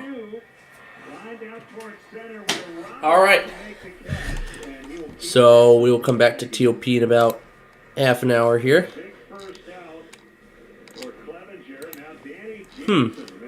What station's John monitoring? KTXT came back. It's been a while since we've heard from them. But, yeah. Anyway. Alright, so we're going to see how this goes. And then it's pretty much our hour-long break.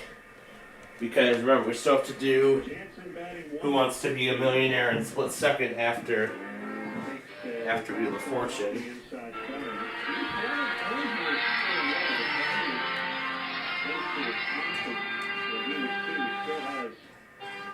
Family in the Chicago area, and is a Bears fan. A Bears fan? Yeah, the Bears finished their season like a couple months ago or so. Alright. Let's see what kind of tropical vacation Wheel of Fortune will give away next. In the prize. Sixth year with the Jays. As he backs up Alejandro Kirk. Now 28 years old. Where's the goggles? 1-1.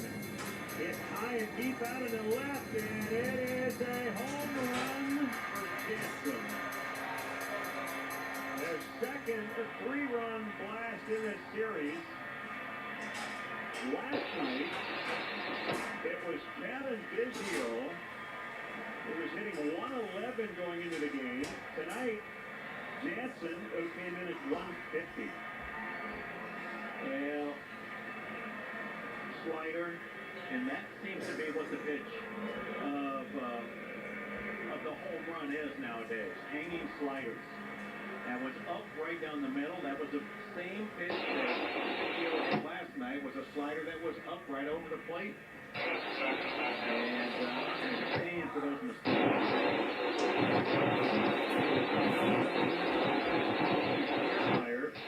Jansen last year hit 15 home runs in 72 games, so he's got power. And the Jays lead 3-0 here in the second. 1-0 pitch. He is outside. Go back to our conversation about walks. 2 walks and then a home run. Yep. That's really bad. Yep. And pitchers typically, after giving up 3-run homers, will rule more about the walks than the actual homers. 3-0 now. And pitchers generally, after a 3-run homer, walk the next guy, even if he is the number 9 hitter.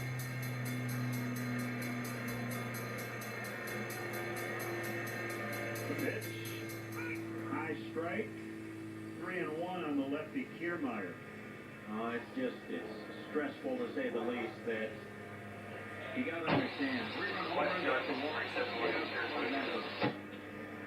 swinging a fly ball out into right center. Robert and Eloy are there, and Robert will take it in front of Jimenez for the second out. Back to the top, and Springer.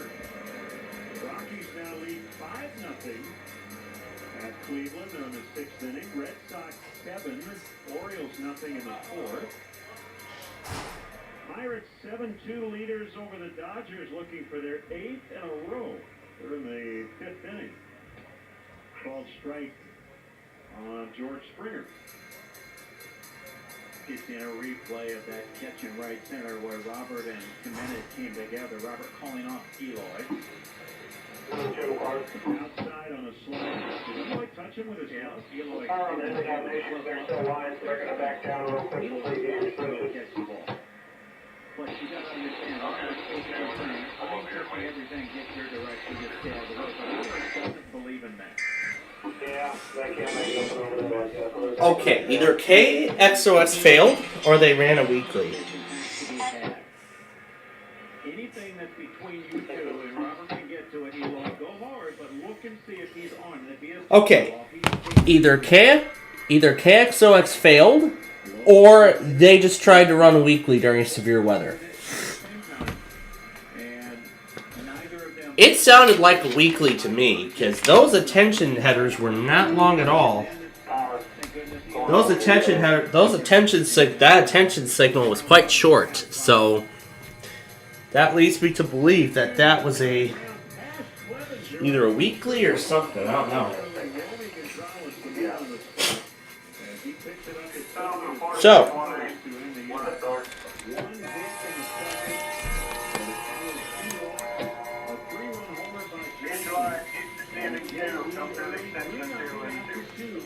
On the Hard Rock Casino White Sox Network. At American Sale, we help you bring the fun home with everything you need for more backyard fun.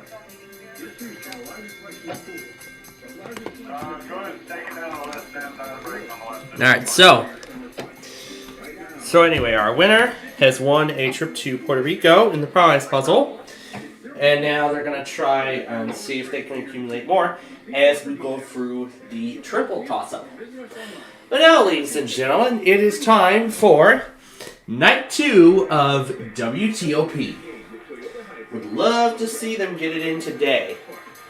And I'm sure WEA's going to get their test in tomorrow. Well, we will see. Well, that was short. There. Okay. Now it is time for WTOP. And we will see you in a few minutes. Visit Toyota.com to learn more or check out your local Toyota dealership today.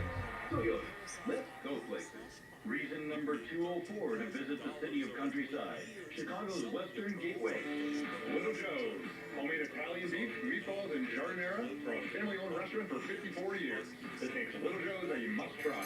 Chicago dogs, Italian sausage, and much more. What more can you ask for from this neighborhood staple? Located at the corner of LaGrange and Plainfield Road. Or visit our website at littlejoesbeef.net. Little Joe's, where everybody knows everybody.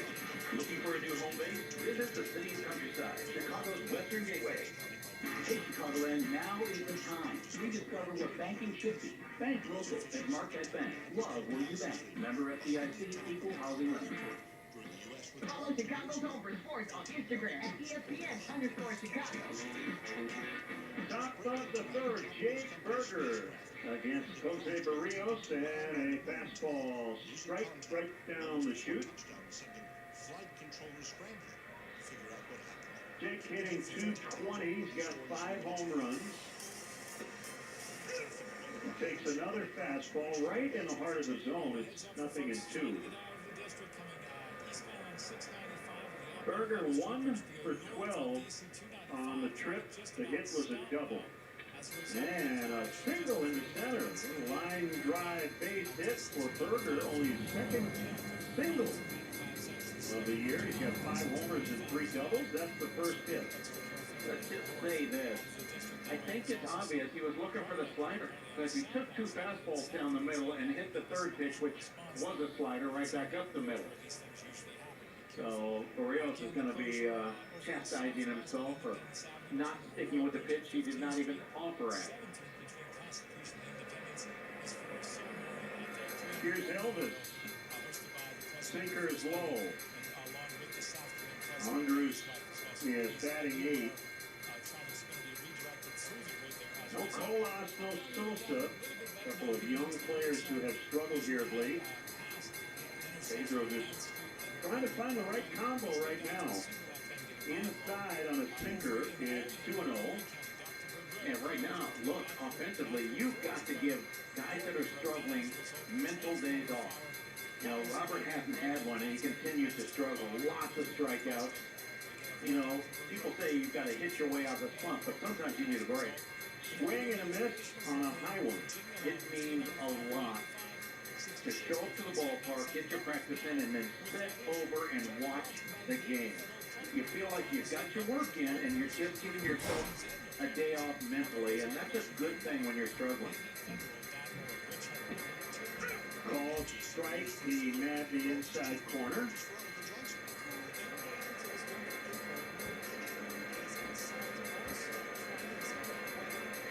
Berger is first.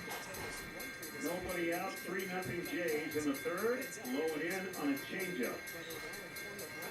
I think a big thing is our guys, our hitters have got to buy into the fact that you need hits. Just like Jake Berger accepted a single up the middle, didn't overswing, took the single. More and more guys got to just look to hit line drives, control swings. Barrios will fire over. Berger back headlong. Can't imagine he'd be on the move here with nobody out. But when you're struggling, sometimes you do get a little extra aggressive on the bases. We'll see. Not running, the pitch to Elvis is bounced to short, tailor-made. Bichette, Merrifield, bad throw to first, and Elvis saved. That's a break. That should have been an easy double play, but a bad throw by Merrifield pulled Guerrero off the bag at first. 50 miles per hour. Quarter-side field.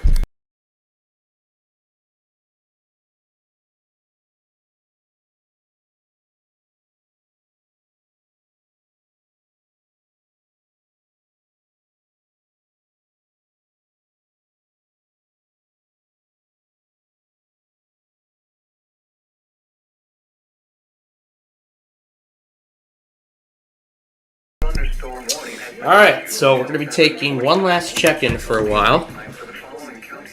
We're unfortunately going to have to quit the game because I mean, it is going to quit on its own for the 20-minute idle. For the 20-minute idle state. So.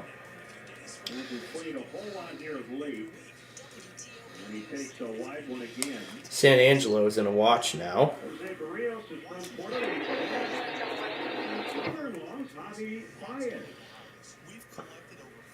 Their flags are sisters. There's only 2 stations possible that that does relay watches here. All right, so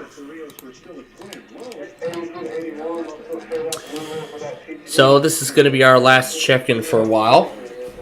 I am going to leave TOP running for about an hour or so, in case they run their weekly during Millionaire. So that watch is about to go into effect. So why don't we get it ready now?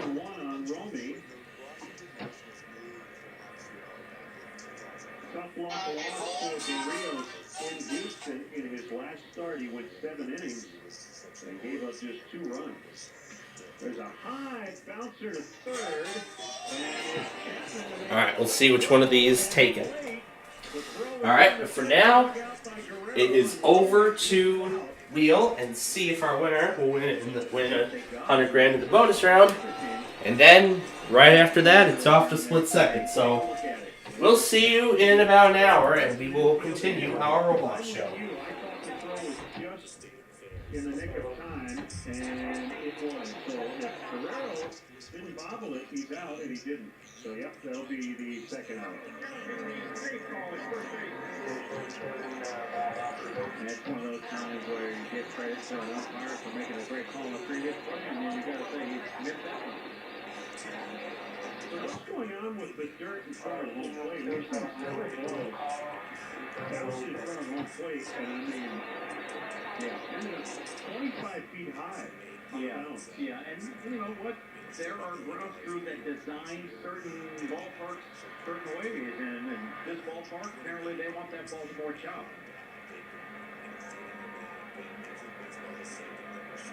So waiting on New York to make the call. Here's Chris Guccione. After the review, the call in the field is overturned. The runner is out. Brown will keep the count. So Elvis is second with 2 outs, and the batter is Luis Robert Jr. Now, the interesting thing is, not so many years ago, that would have just been a blown call and an infield hit. Romy would be out. Oh, man, I got a break because I was out. That's the kind of call that I think replay was designed to correct. I agree. Because it was a good half step off. Fleur is over for a strike. And I will say this, I was looking at the replay, and Chris Guccione, first base umpire, was in a position to where he was trying to look around the base runner and the first baseman at the same time to see the play. Ground ball foul toward third.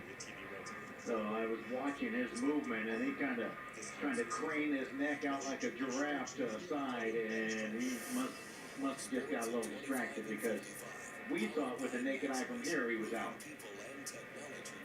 Yeah, you would think some umpires wouldn't like replay because it points out their mistakes. It's the opposite. They want to get it right. Change-up is low, 1 and 2. You never want to get a call wrong, but at the end of the day, you don't want a bad call to affect the game. Right, and also everybody in the world sees the replays anyway, and, you know, you're going to be the butt of a lot of jokes if it's never overturned and it costs your team. Low and outside on a swerve. That's a good block by Jansen to keep Elvis at second. Not the umpire's team, but a fan's team, that is. Yes. Yeah, I would, you got to own it. You know, we all have to own it when we mess up. And to publicly say, hey, we got it wrong. Thank goodness for us, we don't ever have to do that. Right. Huh? We're always right. Always. 2 balls, 2 strikes. Here's the pitch. Inside on a change. This was the count last night against Bassett. Robert worked the full count and then swung at ball 4. Well, I think opponents are aware that they don't need to throw a fastball here. Just throw a slider off the outside corner. 3-2. Swung on, bounced to the shortstop, Bichette. And he'll sling across to Guerrero, and that will end the threat. Berger with that leadoff hit, but they cannot convert. Midway in the third, Jays 3, Sox nothing. On the ESPN 1000 Hard Rock Casino White Sox Network. Hey Chicago, whatever the shot throws at you, you'll be ready. TrueWorks modernized workwear is designed to function in an integrated system, with base, mid, and shell layers seamlessly working together to reduce bulk, maximize flexibility, and keep you comfortable and protected in all the weather Chicago can throw at you. And sometimes all within the same day. Visit TrueWork.com. That's True, WERK.com.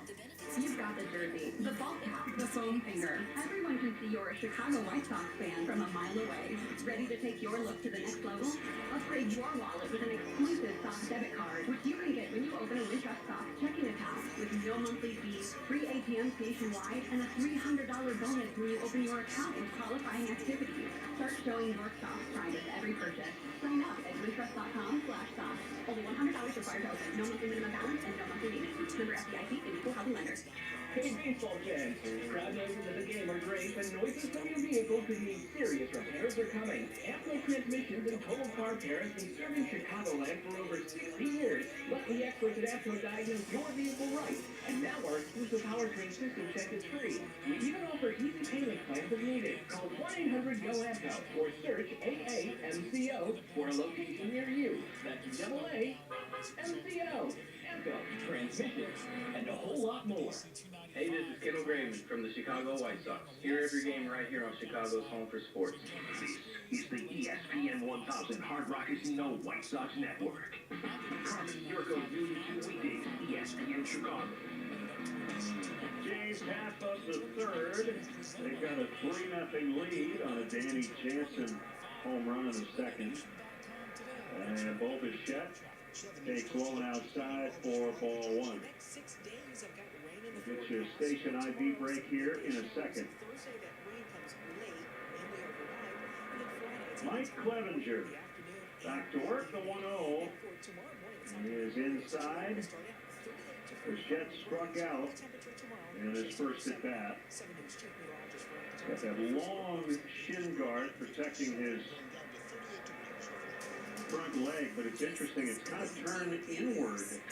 Ground ball foul. Let's pause 10 for ID on your home for White Sox baseball. Live from the Old National Bank State Street Studio is WMVP SAG HD2, Chicago, a Good Karma Brands radio station. Outside 3-1. He's got that shin guard that's protecting the inside of his leg, almost his calf area. Yeah, a bit of a tell. That's the spot rather than the front of the shin that's more vulnerable on his swing. And a sharp ground ball is short and just under the glove of Elvis. That ball got near the seam of the grass and it didn't come back up. That'll be a base hit. Had he gloved it, probably from where he was going to have to throw it, wouldn't have got Bichette anyway. But it's one where he was in the turf in the outfield grass area and going at an angle toward the corner, trying to throw back would have been good luck to you. Here's Guerrero, 0 for 1. Bichette with a pretty good lead already. He's dancing off the bag. He's not running, and Guerrero whacks the liner out toward left center. It's down for a hit. Bichette on his way to third. Guerrero will have a double. And the Blue Jays are in business with nobody out. Second and third, and it'll bring up Marshall. Well, there was a tell.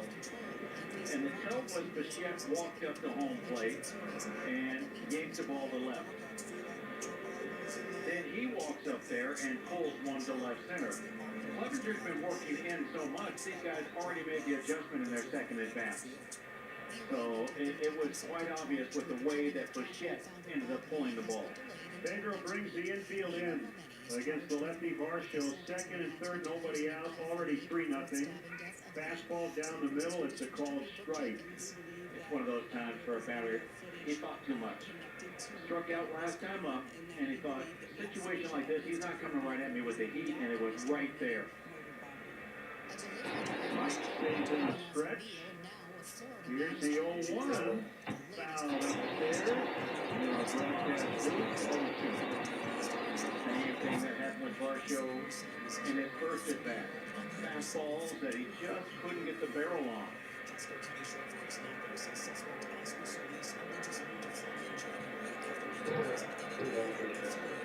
Clevenger with a lot of strikeout here. Here's 0-2 in the dirt, smothered by Grandal.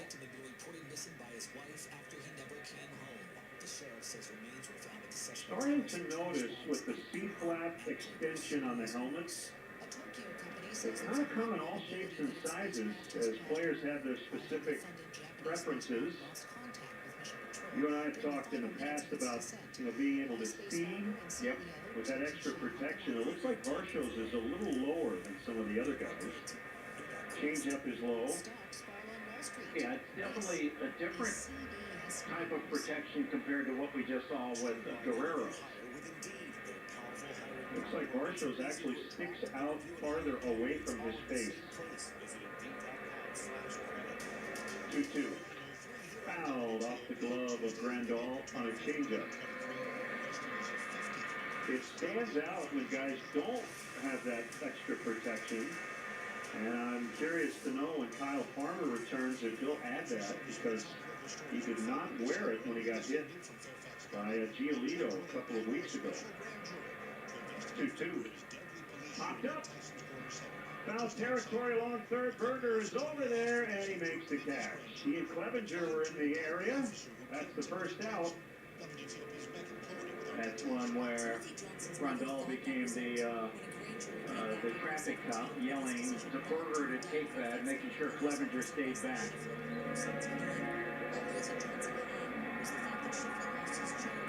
Yeah, and on pop-up priorities, if Grandal had raced after that, Clevenger would have had to cover home plate. Yeah. Because Bichette might have tagged. Here's Chapman, infield, still in. Inside ball one. He has hit the ball as hard as anybody in the game, so this is perilous. Having the infield in. Yep.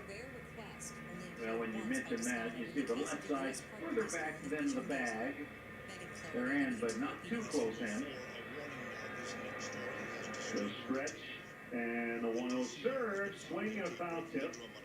This copyrighted broadcast is presented by authority of the Chicago White Sox and may not be reproduced or retransmitted in any form, and the accounts and descriptions of this game may not be disseminated without the express written consent of the Chicago White Sox.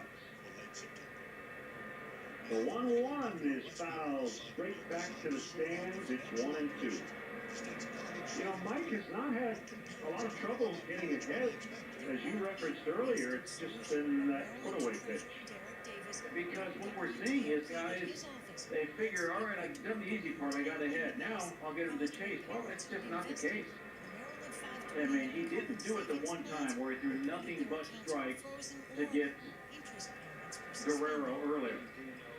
Inside on a fastball.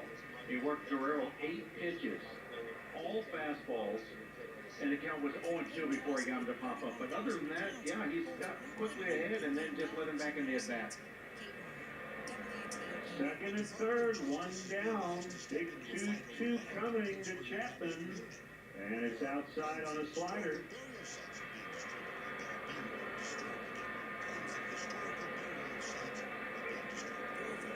You can see the gears spinning as Clevenger's trying to figure out the right pitch here to get a tough hitter. The stretch. And the 3-2. He struck him out on a high fastball and a foul tip right into the glove. That's out number 2. He's got a chance to get out of it if he can get Bill. This is a pretty interesting case study when you watch him work. Because he looks like he's all over the road. And then, as a hitter, you're trying to be patient. You don't want to chase. You're like, he's all over the place. And then he throws a dart right at the top of the strike zone, and you're a little late because of it. Infield back with 2 outs. Berger still in at third as Belt hits a bouncer right to Sheets, and he'll take it to the bag. And what an escape for Mike Clevenger. That's our IDOT save of the game. If you're a pro at navigating your favorite game, you shouldn't have any trouble when it comes to work zones. Slow down and move over. It's not a game, Illinois.com. 3-0 Jays after 3 on the ESPN 1000 Hard Rock Casino White Sox Network. You've reached the last level. Hard racing with each obstacle encountered. Every press of the button timed to perfection. With only one life left, it would be a pretty bad idea to take your eyes off the game, right? So why would you take your eyes off the road when you're behind the wheel? Didn't think about that, did you? It won't kill you to put your phone down, but it might if you don't. It's practice driving. It's not a game. Visit It'sNotAGameIllinois.com to learn more. As a school teacher, when I found myself squinting to read to my students, I thought I finally needed glasses. Then an eye exam revealed a tumor behind my left eye. I'm Wendy, and when I was diagnosed with ocular melanoma, all I wanted was to keep my eye. So I turned to Northwestern Medicine Proton Center. Proton therapy is an advanced form of treatment that uses precise doses of radiation to minimize exposure to surrounding healthy tissue, with the goal of reducing side effects. When I heard proton therapy had the same success rate as removing my eye, I never looked back. My treatment took a few minutes a day, while the proton therapy shrunk my tumor and destroyed my cancer cells. For over 12 years, Northwestern Medicine Proton Center has remained the only proton therapy center in Illinois, and is one of a few centers in the nation to treat ocular melanoma. Now, I'm cancer-free, and my students can't even tell the difference. Northwestern Medicine. What makes us better, makes you better. Visit protoncenter.nm.org. I'm Lucas Giolito for the White Sox. Swing and a miss, strike 3. 7 punch-outs for Giolito. And you're listening to the Hard Rock Casino White Sox Network. Sean G. will advance weekdays at 5 a.m. ESPN Chicago. Time for the Rab 4th inning. Andrew Benintendi takes a swerve off the outside from Barrios. Your rugged road, give me all you got. It brings out the best in Toyota's 20 vehicles with all-wheel drive and four-wheel drive. Toyota, let's go places. A foul off to the left and to the stands. 1-1 on Benintendi. 3-0 Jays at this stage. The pitch is an outside changeup. 2-1. It's all about hot dogs here in Toronto tonight. Swing and a miss on a changeup. Yeah, they have hot dog special tonight. Cheap hot dogs. Joey Chestnut, the competitive eater, is here, threw out a first pitch. 15-time hot dog eating champion. Ground ball toward third, it's foul. That ball actually was up and in on Benintendi, and he just kind of fought it off. Still 2-2. They are tallying how many dogs. Is that tonight? Oh, yeah. 35,000 plus? Uh-huh. That's insane. Changeup is outside. So there are probably 25,000 people here at most. Well, you think at least, hey, everybody's going to have a couple for $1. So you're going to talk about 50 grand, 50,000 of those being sold. 3-2. In the air to center, and it's caught by Kiermaier. Hey, Sox fans, join us for Miller Lite Baseball and Brews. Get a hot dog and have a brew. Starting at just $19, includes 1 ticket, 2 beers to the new expanded seating locations across the ballpark. You must be 21 and over with a valid ID. So come out and have a couple of brews. Good deal, and get a dog while you're at it. Eloy hits a ground ball to Chapman, who has to shuffle step to his left. He's got time and makes a strong throw to get him. Once again, the heart of the lineup brought to you by Northwestern Medicine, with teams that take on the toughest cases at over 200 locations. Gavin Sheets for the second time. Fouled out to first in the second. The pitch. Fastball strike. So I mentioned Joey Chestnut, a 15-time champion. 07 to 14 and 16 to 22. So who won in 2015? That was a huge upset. Yeah, there was a guy before him, that Kobayashi, that was known for setting the records until Chestnut came along. So maybe he made the one-year comeback. I don't know. 2 strikes on Gavin. The 0-2. Hit in the air, left center, not terribly deep. Kiermaier will grab it. Sox have been held to 1 hit through 4. And we head to the bottom of the 4th. 3-0 Toronto on the ESPN 1000 Hard Rock Casino White Sox Network. Your baseball fan, elevate your game with Toyota Hybrid. The RAV4 Hybrid hits it out of the park with versatility and adventure.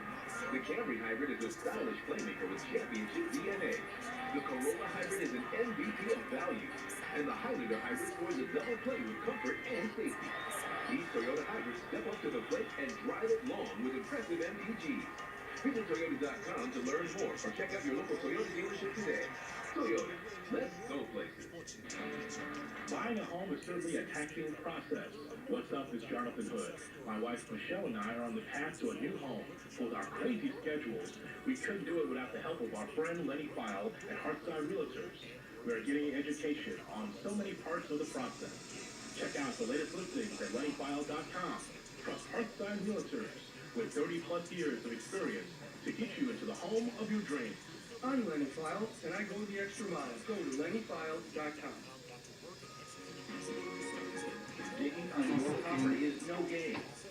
Striking a buried utility line can knock out critical services, cause serious damage, harm your family or neighbors, even cost you your life. Don't play with your safety. Contact Julie before you dig to request utilities locate their underground lines for free. Every project, every time. Dig safely and everyone wins. Hey, this is Andrew Vaughn from the Chicago White Sox. Thanks for always supporting your team and keep listening on the Hard Rock Casino White Sox Network. White Sox Weekly Saturday on ESPN Chicago.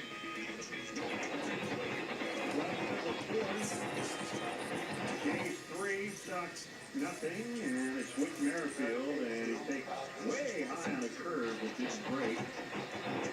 Special welcome to our listeners in Kokomo, Indiana, on the score tonight, 13:50 a.m. 1-0. Over for a strike on a slider. Jays' main color is blue, but they've got that red maple leaf in the logo. And Merrifield has red gloves and shoes. 1-1. Swing and a miss on a slider. 1 ball and 2 strikes. And Merrifield will take his timeout. Talked last night about the Maple Leafs hockey team. They went down 4-1 late. They came back and beat Tampa Bay in overtime. Yes. So Thursday night, the series returns here, and they'll have a chance to win their first playoff series in 19 years. Fastball is outside, 2-2. And this is hockey crazy city, as we know. They haven't won the cup since '67. There are a lot of Leaf sweaters in the stands tonight. Fastball is outside, 3-2. You have to say sweater, not jersey. Oh, absolutely. I know you wore your Blackhawks sweater when you went to the Kraken game. Absolutely. Yeah, I proudly put that on and watched us lose. High on a slider, and that's a leadoff walk to Merrifield here in the fourth. And it'll be Jansen for the second time. He hit a 3-run homer his first time up. Yes, he did. He got a slider that was, a few inches above the knees, right down the middle of the plate, and he said, I'll take that and deliver it in the bullpen left field. Clevenger will pick toss. Merrifield back. He is a threat to run. 2 stolen bases so far. Yeah, but 2-time back-to-back, I believe, stolen base champion in the American League. 3 times has won the stolen base crown. Career high 45 back at 18. Fastball is outside to Jansen.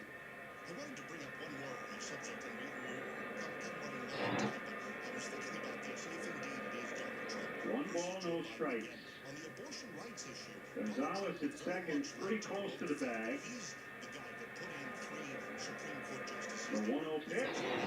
Line into right for a base hit. He had a gaping hole over there to work with. And from the 8th spot, Jansen's 2 for 2, and they're at first and second with no outs for Kiermaier. Perfect example of a guy just getting back into protect mode, just shot it through the right side. As you said, gaping hole over there. He took a pitch away and punched it to right field. So absolutely changed the thought process from the 3-run home run to opposite field base hit. By the way, Connor did the research. Matt Stoney, the 2015 champ of the hot dog eating contest. Oh, yeah. Paul Gatt, our engineer, was all over that as well. Merrifield takes off, pitches a strike, and he steals third without a throw. He stole that one on Clevenger. Kiermaier did the thing that you talk so often about, is you let him steal the base. He just kind of said, I'll take a strike and let my guy take third. Well, it's nothing but beneficial now that Kiermaier, man, at third, nobody out. Thing is, Merrifield surprised Jansen. He should be standing on second, but you've got to let the guys know behind you if you're going to be possibly stealing a little eye contact, little thumb flip, something, some sign to say, watch me. 0-1, hit in the air, out into right center. This could be trouble. It'll split the gap. Here comes Merrifield. Jansen right behind him. Kiermaier has a 2-run triple. It's 5-0 Jays, and again, all the damage coming at the bottom of their batting order. That's the second triple for Kiermaier this year, the only 2 for the team, and yeah, he got a pitch to his liking, fastball inside corner, and short and quick, build up that gap. He was at third base before Jansen was even close to home plate. Infield in against Springer. We're going to see some action in the bullpen. I think Tanner Banks might start throwing. He's taking off his sweatshirt. Inside miss, ball 1.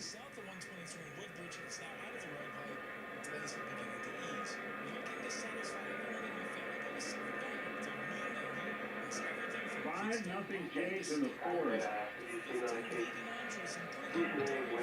Oh no. Base hit through the hole into left. Kiermaier is in. It's 6-0. We're getting guys hot. That's never a good thing when you are getting hitters that haven't been locked in hot. That's the case in this one. Springer, 196 hitter, he has a couple of hits. Jansen came in hitting 150. He has a couple of hits and a 3-run home run, so these guys feeling pretty comfortable. Ethan Katz will make a visit. Still nobody out. Runner at first. Clevenger will have a chance at a Tito's double play. All White Sox double plays are sponsored by Tito's Handmade Vodka. Tito's makes the good stuff for good times. Find recipes, videos, and more at Tito'sPodcast.com.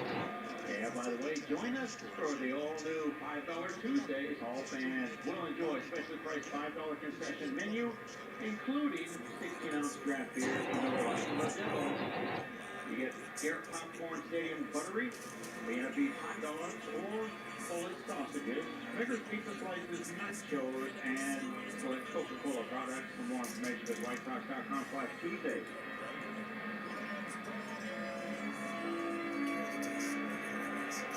So Merrifield walked. Jansen singled. Merrifield stole third. Kiermaier with a two-run triple. Springer got him home with a single. As Clevenger works to Bichette. And it's low and away, ball one. All three walks have come around the score here for the Jays. Hard times, boy, when they are hard. Oh, like you're sleeping on a bed of rocks. Nothing comfortable going on right now for this team. Mike Clevenger set. And a 1-0. It's a strike. It's to a point where so often teams that struggle, teams that have talent at least, this team has talent. You hit rock bottom and you just relax and things come back to you. Your talent shows back up. It's when you're pressing that it's hard to show it. 1-1 is low. Michael Kopech against Yusei Kikuchi tomorrow on getaway day. It's the combo plan right now of not just the Jays scoring all these runs, throw the first runner back. But the Sox were held to 3 hits and no walks on Sunday. They had 3 hits last night. They only have 1 through 4 innings tonight. Yeah, that's the problem. I mean, it's like it's all encompassing right now in a negative way. Can't do anything right.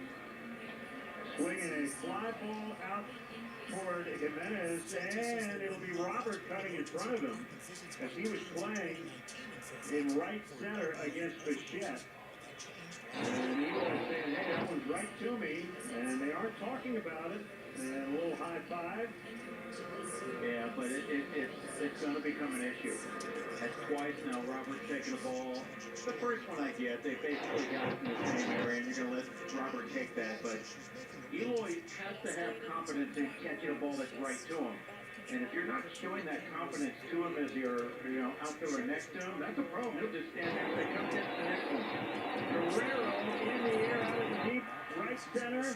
Robert at the wall. He'll make the catch on the track. For the second out. Springer back to first. Yeah, and I'm going to tell you right now, Eloy's going to get angry. I mean, he's probably already mad. When he was just talking to Luis after he caught that last ball, pretty adamant about, like, hey, okay now, ball's hit right to me. Don't come over here and take that. And he hasn't been playing a lot of outfield, so he wants every chance he can get. Varsho with 2 outs. The pitch. Swinging a high fly left field. Benintendi is in, and he'll make the catch. The Jays have doubled their lead after 4. It's 6-0 Toronto on the ESPN 1000 Hard Rock Casino White Sox Network. You can drove a 2023 Nissan Rogue going out for dinner with the family. The first day keeps the great outdoors. But in the face, you get a ticket to the family home for dinner and cheese. So why settle for ordinary? You can satisfy your taste for adventure. The Nissan Rogue. From basic. Optional feature shown. Intelligent all-wheel drive cannot prevent collisions or provide enhanced traction in all conditions. Always monitor traffic and weather conditions. From dinner with the crew to an easy eating on the couch, Tito's handmade vodka makes the perfect pair to any weekday plan. Stock up on your must-have mixers and go-to garnishes, and just add Tito's for cocktail hour, best served any day of the week. Cheetos handmade vodka is built from home, naturally gluten-free. To find recipes and more, CheetosVodka.com. 40% alcohol by law. Legally age-free. It's built and bottled in Austin, Texas. Craft is favored responsible. Rest easy knowing your savings are secure and earning you more with a Wintrust MaxSafe account. With MaxSafe, you get up to 15 times the standard FDIC personal protection. That's right, 15 times the protection with the ability to secure up to $3.75 million per account holder. Now that's banking as it should be. Call 833-MaxSafe to talk with a local Wintrust banker today. That's 833-MaxSafe. Peace of mind is just a phone call away. Banking products provided by Wintrust Financial Corp. Bank. Member FDIC. See FDIC.gov for deposit insurance coverage. Hi, I'm Jimmy Lambert, and I pitch for the Chicago White Sox. Thanks for always supporting your team, and keep listening on Chicago's Home for Sports. It's the ESPN 1000 Hard Rock Casino White Sox Network. Follow us 2 to 6 weekdays, ESPN Chicago. Sox back in the fifth, trailing 6-0. Jose Barrios gave up a leadoff single to Berger in the third. That is the only base runner to date for the Sox. Vaughn takes a low sinker. Texas leads at Cincinnati 6-1, bottom 7. Reds won last night. Foul back out of play. Houston 5, Rays nothing, top 6. So the Rays are going to need a big comeback to improve to 15-0 at home. We'll see the Rays Thursday night in Chicago for a 4-game series. Sinker is low, 2-1. Well, this is turning out to be, a road trip from hell, but things got to turn around. You've got to have something positive happen for the rest of this game. Something's got to go right. Vaughn fouled one off himself. And the old adage is when you're driving through hell, you know what you're supposed to do? Keep on going. Don't stop. Yep. Yeah. You get through it at some point, as you said. You hope it's sooner than later. Most of the time, you don't need negative things to happen. You need somebody to step and go, you know what, let's just keep moving on. Fouled on the screen. This is a pretty good pitcher in Barrios, but we're also talking about a guy that's 1-3 with a 6.23 ERA, and we have 1 hit. Yeah, we're struggling offensively, that's obvious, but he's not great right now, and he's building in confidence as this game's gone on. 2-2 is low on a let-up. Count full on Vaughn.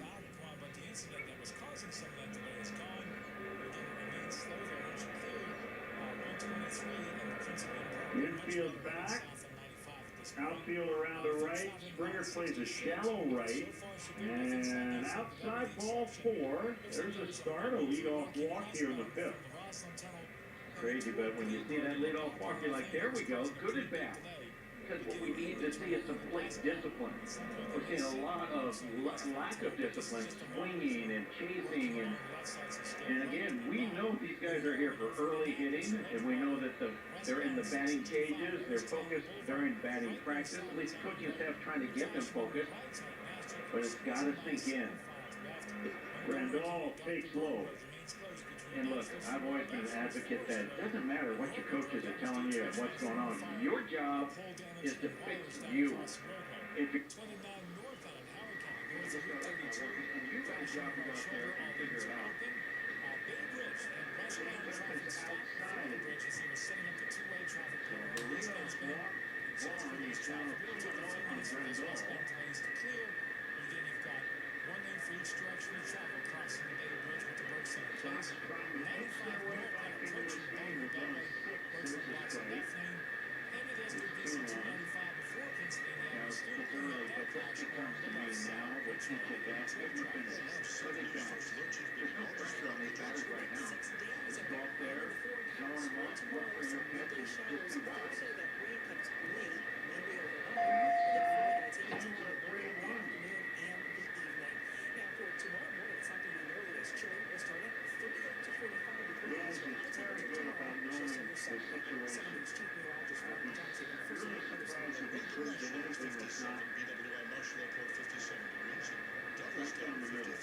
Some of us would take the hard, but right on the ground is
Chief had lost his job following the February 22nd shooting.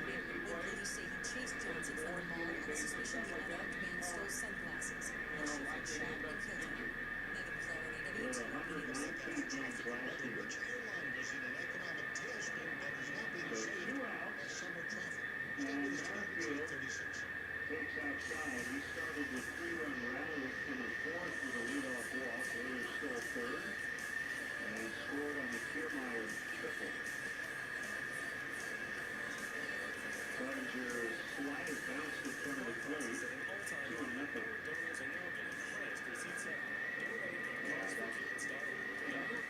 It's funny when you have those other questions that you'd rather have. Well, you're not wrong either way. They're great players. You can add a lot of names right next to those two. Swing and a broken back liner just fouled down the left field side by maybe half a foot. Argument, hey, would you rather have Garrett Cole or Verlander or he's hurt right now, so I'll take Cole. One is Verlander from last year, the other one is I'll take Ohtani. I'll take Ohtani just because he does everything. Offered the chance to basically have any player in the game, which would you say Ohtani? Because he said, I would. Both take so well. And maybe talking to you and I talked about he's also maybe the most marketable player in the game.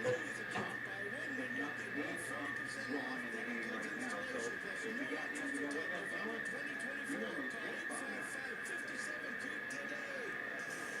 2-1 coming to Merrifield on a bounce back to make it 2-2. The next pitch by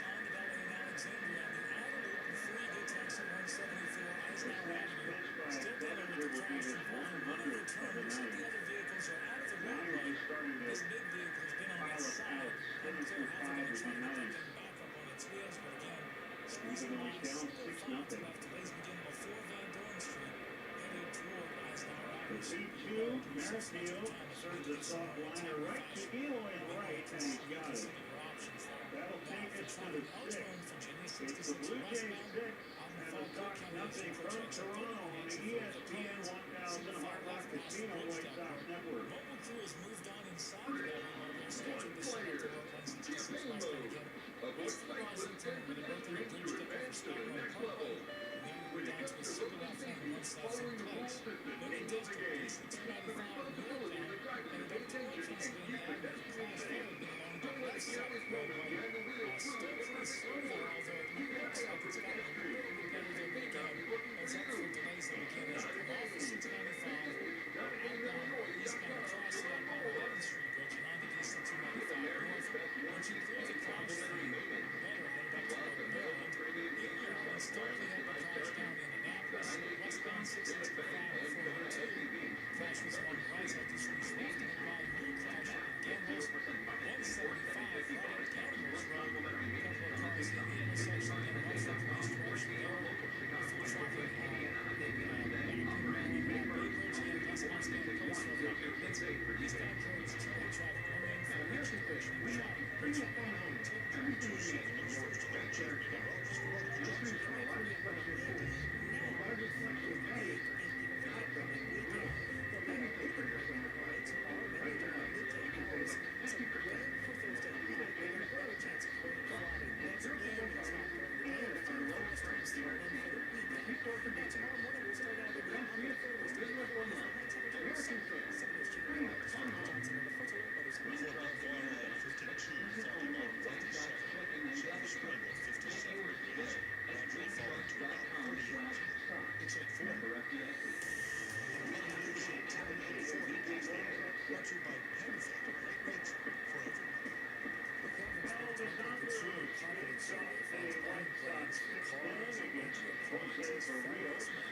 Call from Ryan the Big Blues and Weather Fan Gauge.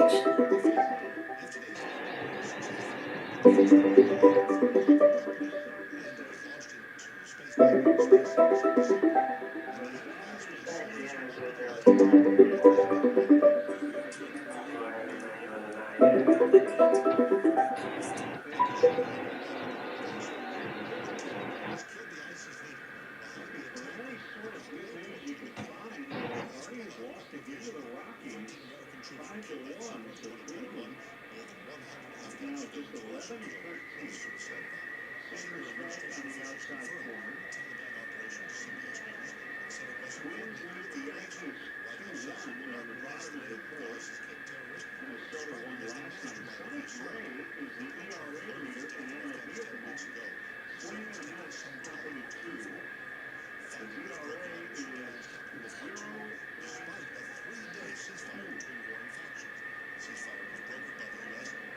That's pretty good. 0-2. He struck him out swinging on a high fastball. That means Armani must have given up some runs. He had been in the league for a minute. Here comes Robert, 0-for-2. Runners away and nothing pretty for Luis. He is now 3 for his last 45 with 17 strikeouts. More than due, he takes a strike on a sinker. Well, there's the thing. When he does swing, it's usually he's picking the wrong pitch to swing at, and when he does take, it's usually he's taking the wrong pitch. You just got nothing working mental. Quick toss to first, Andrews back safely.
How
long you're at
tomorrow. Well, you got that right. I mean, ideally, that would be the case, but Tanner's going to have to just get the meter out. Well, ideally, right? Well, strike three and score 9 runs.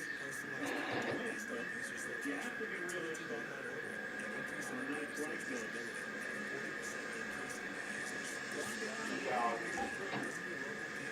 Well, we had the 2 base hits for the Sox in the 6th, and that was the best team they've had. They build on that, and offensively have some positives to finish with. Swung on and missed on a slider. The difference would make it okay. Thanks, Kevin. Part of why I just picked up the ice out. Just put that ice out, we throw it all the way, we'll bring it back over here, and I'll enjoy the experience.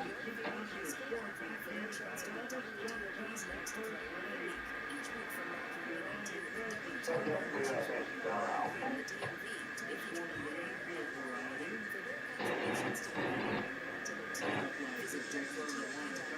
Maybe trying to take this one. I think he's learned his lesson from the play earlier in the season where he was almost losing to all the time with the distraction and wasn't able to make the play. That time he gave him a little ball, but there's no chance to get him on the jump throw.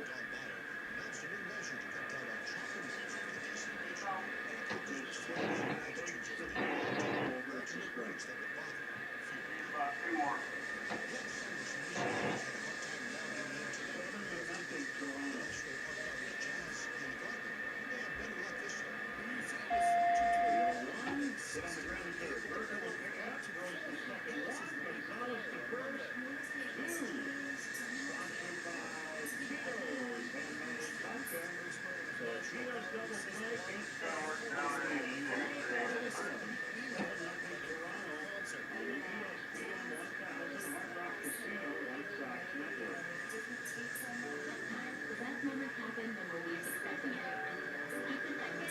So we don't get dizziness, distracted from the moment that life is really all about. Mom, what is happening? Security Financial offers insurance, investment, and retirement solutions that make you the confidence of avoiding losing your now and make every moment count. Find out more at Cerri.com. Insurance is backed by the company. Security Financial Services, member FINRA, SIPC, and registered investment advisors.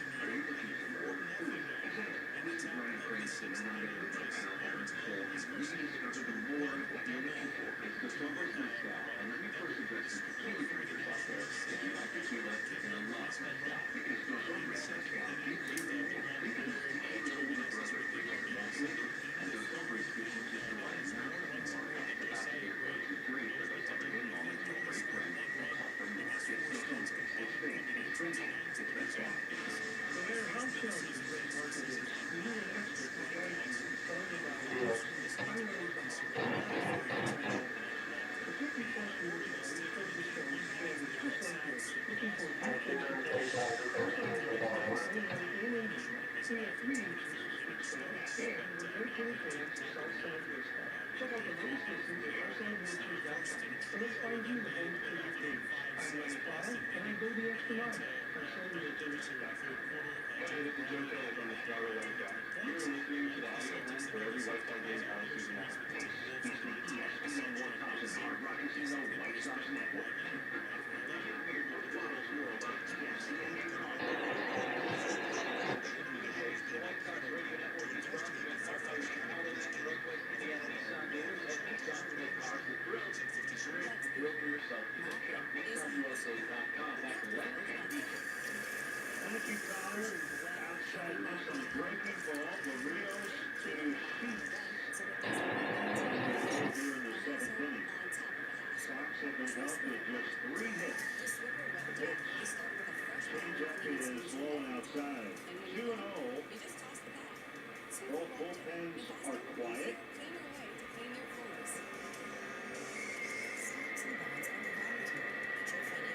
Here it is. Last night. And that's the automatic take when they're down by 7 late. And it looked like Barrios did it. My God, he just doesn't go right down the middle. Sheets fouls back, foul play. Like crazy. Take one right down the middle, then swing at the changeup right on the edge of the outside part of the plate. And Barrios knew it. Like, okay, I'm going to go back to fiddling around and not challenging me to it. Jose's been out of the stretch all night. There's a little dribble toward third. Blocked by Barrios, and he just threw it about 10 feet wide of the bag. So infield hit for Sheets. Not really sure why Barrios even threw it, and he is reacting as if he said, I have no idea what I just did. Well, it didn't cost him, he got a break. But, yeah, that was not the most athletic play. Is on yet again. Fourth time tonight and third straight inning. Yeah, the risk there with a wild throw is that you throw it out of play, and the batter ends up at second. We got lucky. We just 30 feet from first. Bond takes a swerve at fourth strike.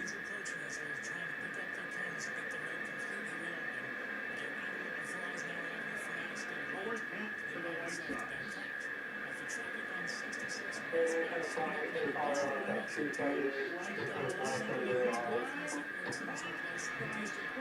On the warning track. Again, you've got a center fielder playing right, and that was not an easy play. He was playing fairly shallow, and you just got it. I mean, Springer with the confidence to know that right-handed batters are not going to drive it over his head on the line. And he just got back. Look, most right fielders play deeper than the line. No big deal, but Springer did exactly like he should, went shallow and went far back. Strike on Grandal on a fastball. There is a right-hander up. Garcia for the Jays. Andy Garcia. Home run. Swerve is low. And for ID on the Hard Rock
Striking a buried utility line can knock out critical services, cause serious damage, harm your family or neighbors, even cost you your life.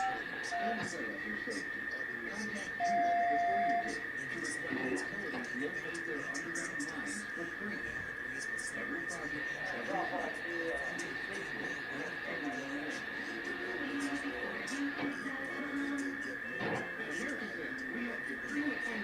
Everything you need for more backyard fun.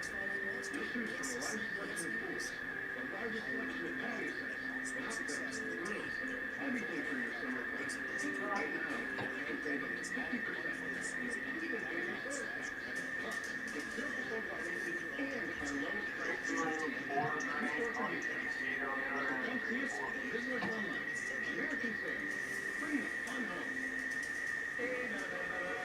If you're looking to get a grand plan, sell your vehicle for cash today with Take Your Part. Whether you're running spaces with a little car or truck or SUV, they'll knock it out of the park with their $10 quote. They're all stars in the Pick it up. Don't sit at the dugout and watch your vehicle run away. Call 860 cars for a no obligation quote today. And let them do your cleanup day. Take Your Part, selling your vehicle is as easy as a start the price lot.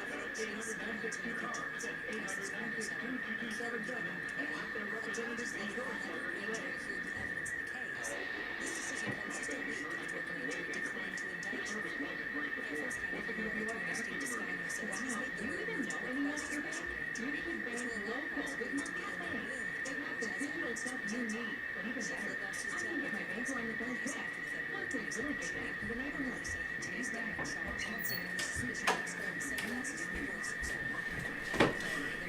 All right.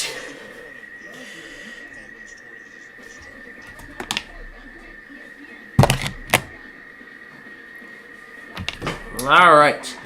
Welcome back, folks. Quite a great prime time as usual this evening. So, before we go any further with our Roblox program here this evening, here is what happened during Millionaire and Split Second, respectively. And I'm sure you want to know how the bonus round turned out. Well, I'd be more than happy to go ahead and explain. Plus, before we go any further, I do have something to explain. It's regarding our schedule when the Jeopardy Masters tournament begins. But first, let's go through let's explain how everything turned out today in terms of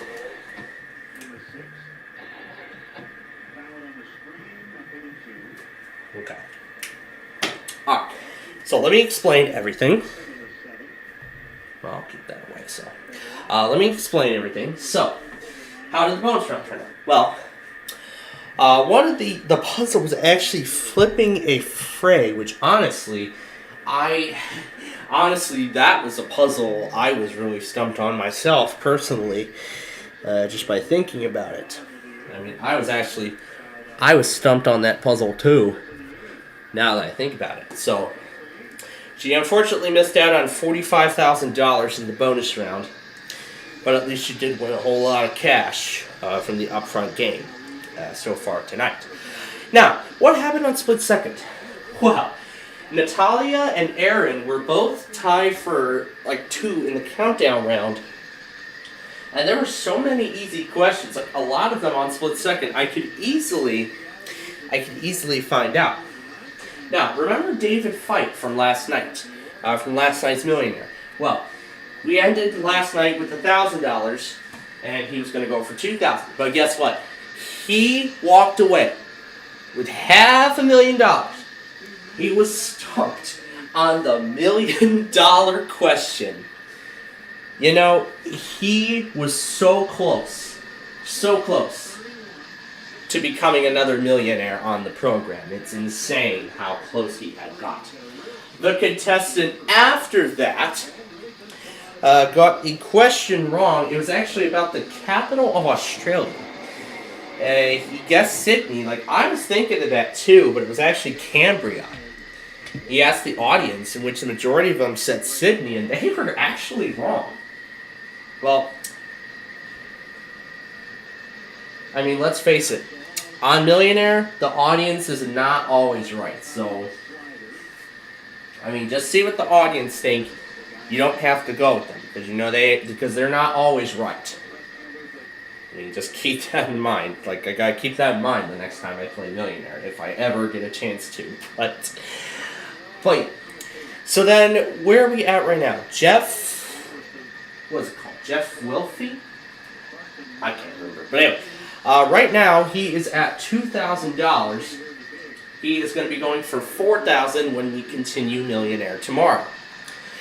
Now, one of the questions on Millionaire today was actually regarding the same answer. It had the same answer that I saw on Masterminds earlier this evening. Remember, on the Ultimate Trivia Showdown, one of the questions was actually about an artist in New Mexico, and this was the same kind of thing. This was actually nearly the same question. So honestly,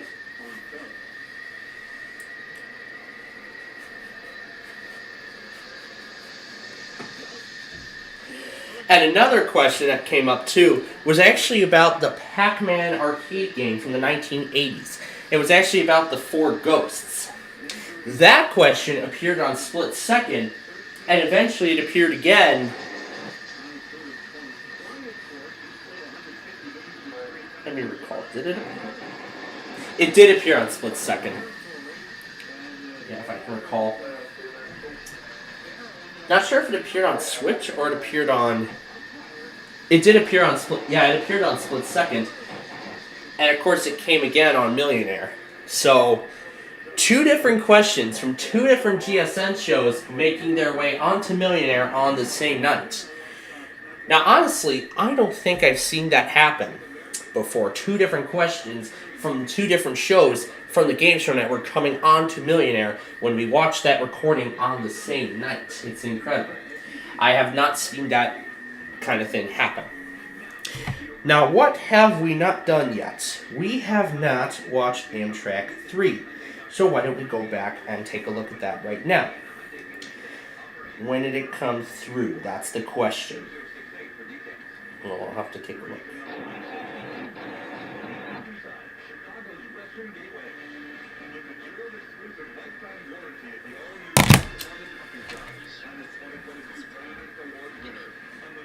That Grubhub commercial's intriguing me for some reason. Alright. Now, I wonder how late 3 is. Oh, he just came through. Did he arrive on time? Yes, he did. 7:42 he came through. So, let's go back.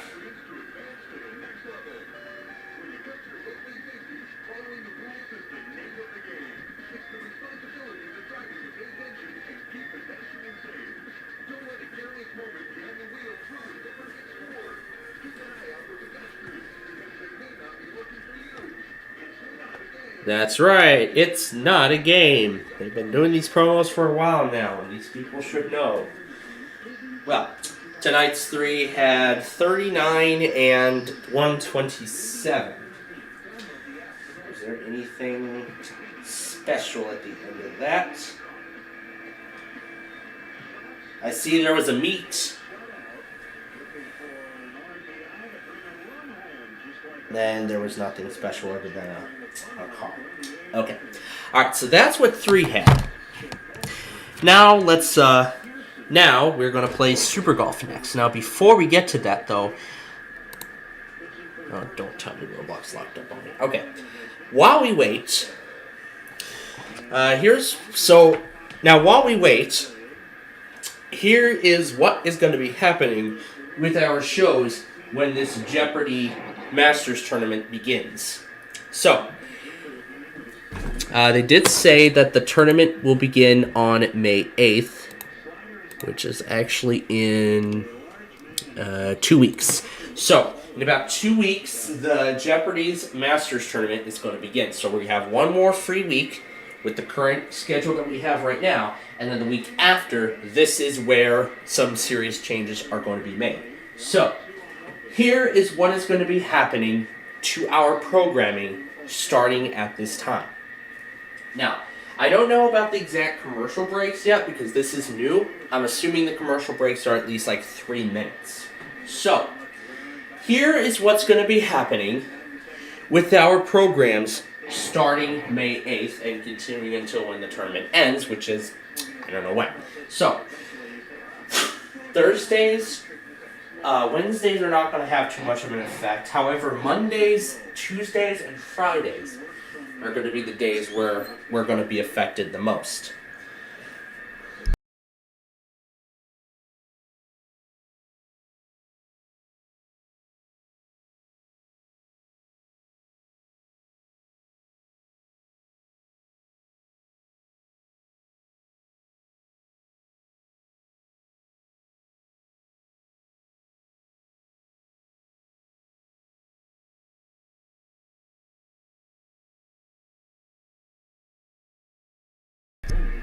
Sorry about that. Alright, let me continue. Where are we at? Okay, so starting May 8th, again, like I was saying, this is going to affect our show schedule quite severely, because here's what's going to happen. Immediately following Wheel of Fortune will come the Jeopardy Masters Tournament, and that will be each and every night. That show will be an hour long, very similar to Celebrity Jeopardy from last year. This is extremely similar. So here's what will be happening. So Celebrity Jeopardy will run, well, that Jeopardy will run for quite an hour, will run for a whole hour, and then immediately following that, we're going to be taking care of Split Second, and then Who Wants to Be a Millionaire immediately following that. So, however, it will not be until 9:15, which is exactly an hour from now, that we will be able to get back to our shows. So, here is what is going to be happening with our programming. So, for 3 minutes, well, during the commercial breaks, we're going to be taking involvement in our shows. However, there are going to be large gaps in between as we're going to go back between the Masters Tournament and this show. Now, this is going to take a big effect on Roblox as well. Well, we're only going to play in an experience for about 3 minutes at a time. We're probably going to be idle for a while. However, we're going to have to find a game. We'll probably have to start the train wrecker a little earlier. And because of such, however, we're going to have to start the Crashtown Game Thing finale about 15 minutes late, which pretty much is halfway through or most likely closer to the end of the Bubble Guppies episode that usually airs at that time each night on the Pluto TV channel.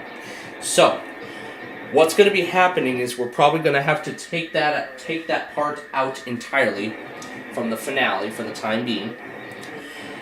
And maybe we will give the finale, or maybe we'll give our Roblox show an extra 15 minutes following the 10 o'clock expiration. Or did I set it for 10:30? I think I set it for 10:30. So an hour and a half is how long the finale goes, with a intermission in between within the first half an hour. So like immediately following the Bubble Guppies episode with discussions about sports and stuff. So really that's how it's going to go in terms of our Roblox show. Now, how is this going to affect? I know Minecraft, this is not going to be too much of a difference. You know, I come running up and down just to see the show and whatnot. So Minecraft, it won't be too much of you won't see too much of a difference with Minecraft. However, with our Friday Fun Night show, this has been happening with Split Second. You know that, right? This has been happening with Split Second since it debuted last week. So, for the Friday Fun Night show, this is going to be nothing new, right? However, we are going to be starting a little later. So, here's what will be happening starting that week. Remember how, usually I watch, during the 4 o'clock hour, of course, I watch that day's episode of Millionaire. So that's already out of the gate. However, then immediately after that will come the Jeopardy Masters Tournament, and then we'll watch Split Second after that, unless it starts doing repeats. I'm assuming GSN is going to start doing repeats after Split Second has aired enough episodes. So I'm assuming that's how it's going to go. So it will probably not be until 8:30 that we will get started with our Friday Fun Night show, which means we will have to cut certain things off for the time being. Like, for example, we're going to have to cut off the Wheel of Fortune and the Deal or No Deal electronic game, and we will probably have to cut off Greed and make it the exhibition game. But no worries, folks. You'll see the changes when that time comes.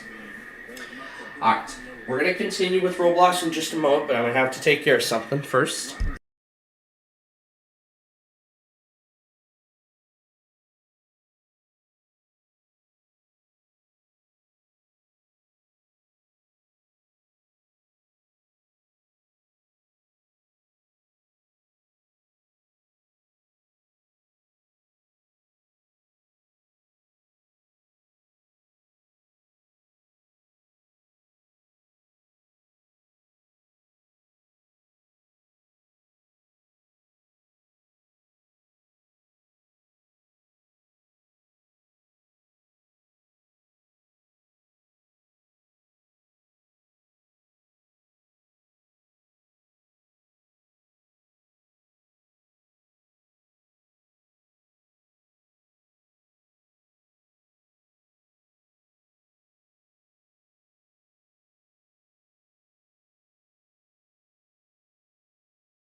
Alright.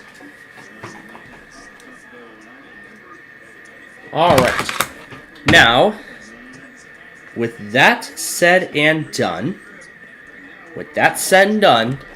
let's continue on with our Roblox show. We're going to move on to the golf game here.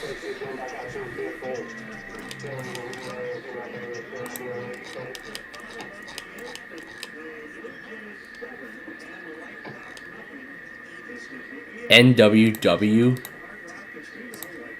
Oh my gosh. Alright.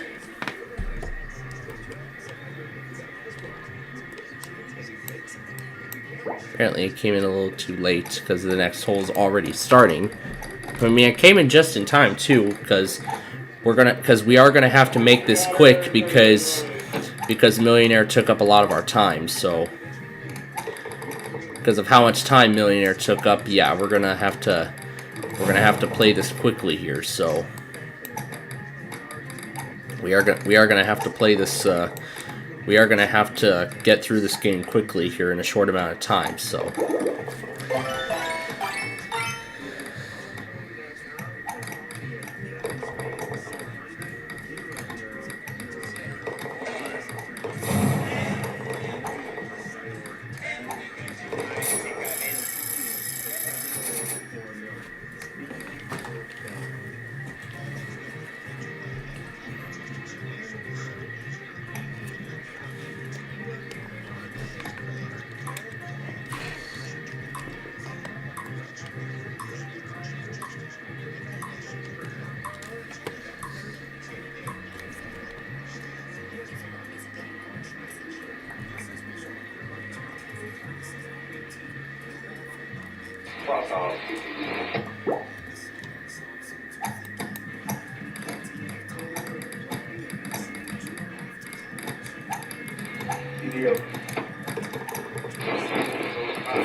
Station power transfer.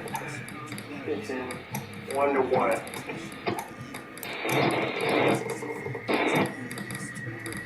Really good.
Line 136.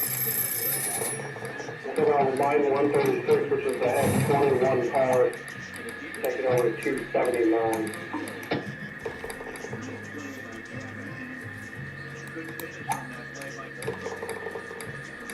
Okay, line 136, which is the X21 power, taking over 279.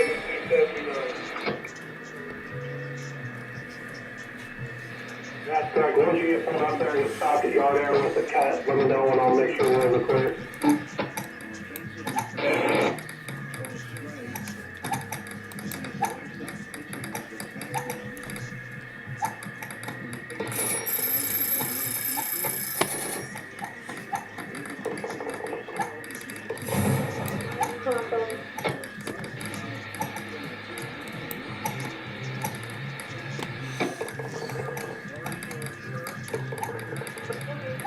All that kind of cars on the horse track one.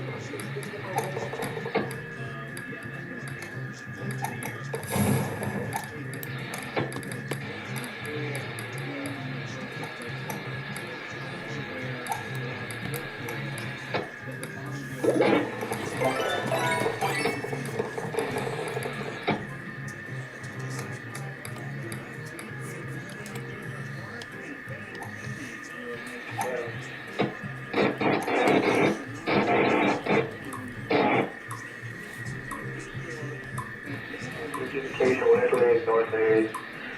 Back to the schoolhouse.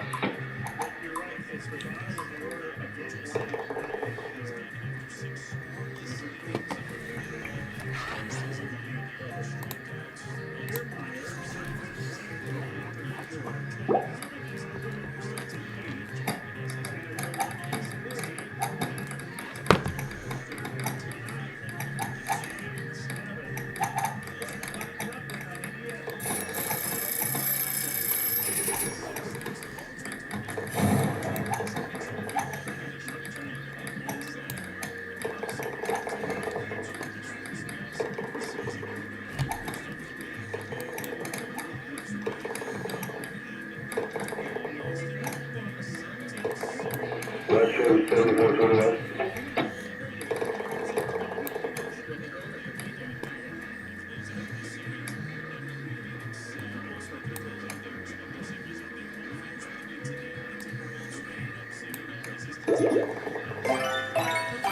West Cerri 7420 West. Alright, conductor on the head is.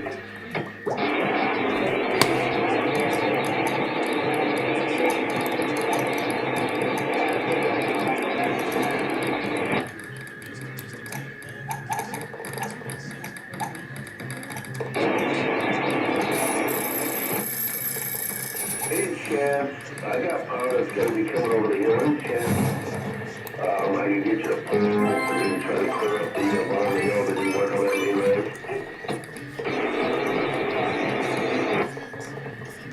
Alright, good. Thanks.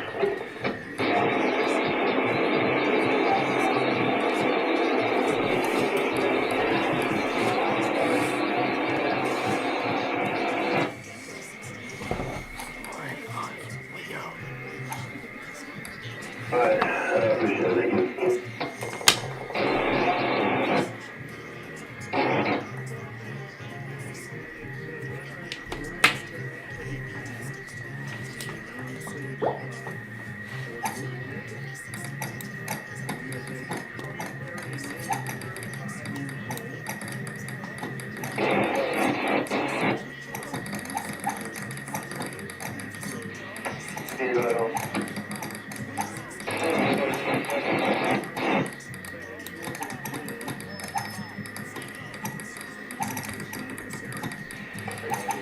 notification.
Oh, that was a close call.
We go.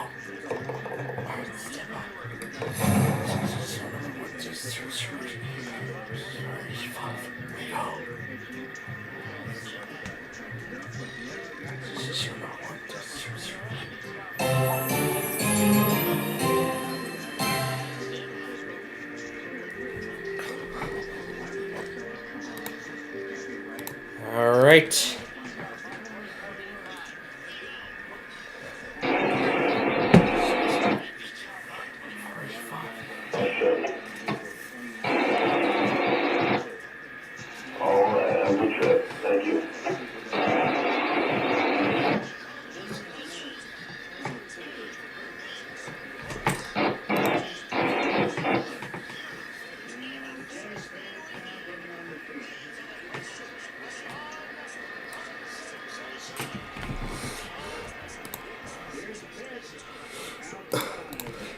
You know, I can't get enough of G. Wood's voice. He just sounds so good.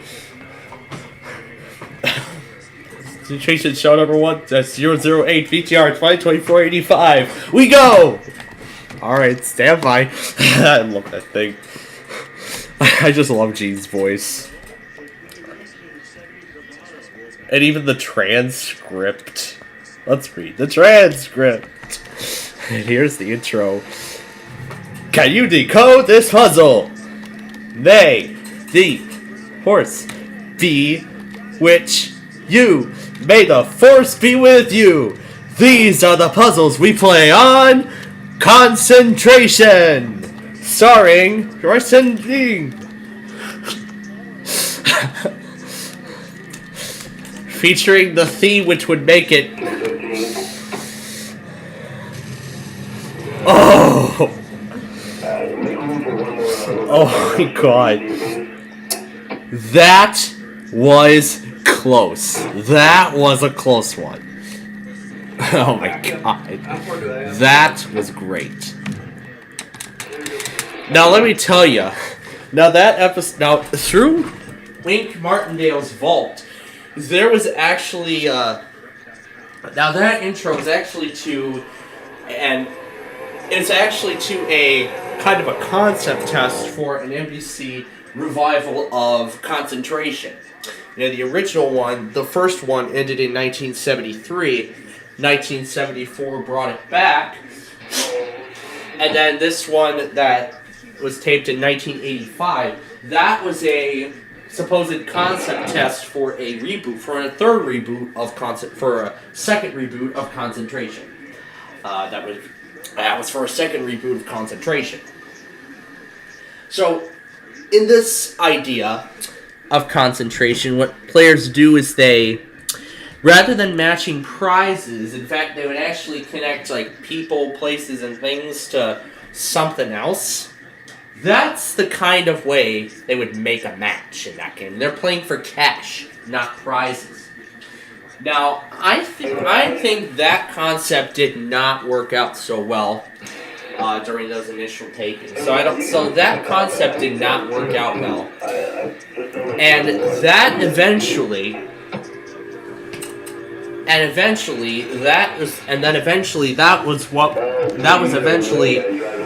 what led to Classic Concentration. That's eventually what led to Classic Concentration being the final format for the program. That would be the final chosen format, going about the old Concentration format of the program, except changing up the bonus round. So eventually, after all that testing and trying out, they eventually chose Classic Concentration as the final name. And they actually, by the way, that was where the Classic Concentration thing. So they actually used some of the same cues from the original takes of Concentration, from the original concept test of Concentration. Everything is about the same. 25 numbered squares on the board. There's a wild card. Sometimes they put 3. So now I see how Classic Concentration came about when I'm going back through all these older tapings. So, going back through a lot of these older shows, I can see what kind of concepts they did in order to what led to eventually what led to the final product for a game show like Concentration. Alright, so I guess then in this case we're just going to let you all sit and watch the trains while I go have a nice bag of popcorn, and then when we come back, it's the Crash Town Game Thing Grand Finale. Stay tuned, there's more fun on the way.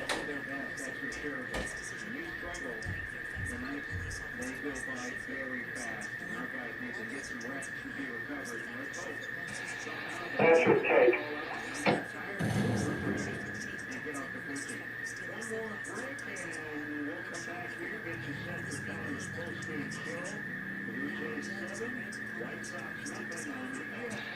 Double check here.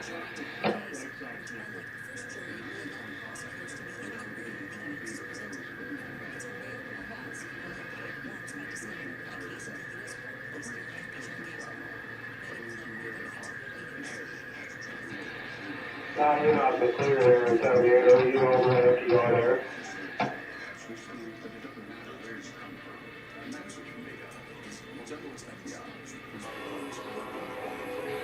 You don't want to show that second copy on that top here.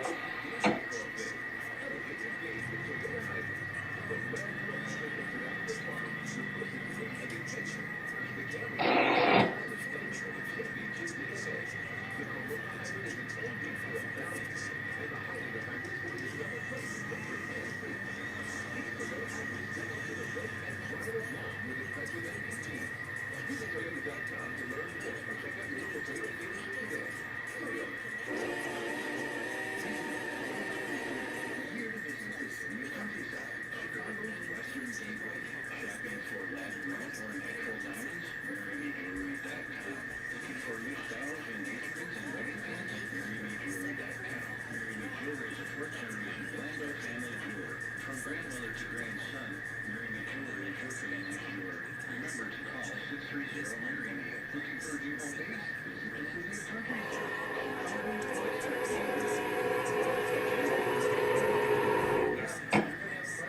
You're going to have bills, and you're going to have medical issues. But you will also have me. I'm attorney Tony Ivoni. Visit me at calltony.com or call 708-400. You don't have to struggle alone against the insurance company.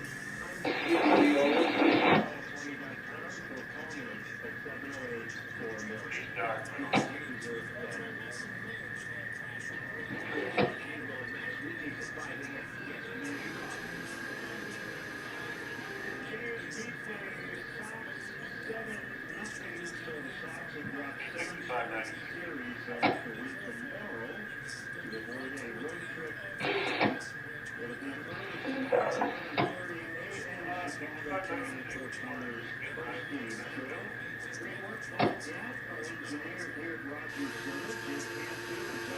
Thanks, phone callers.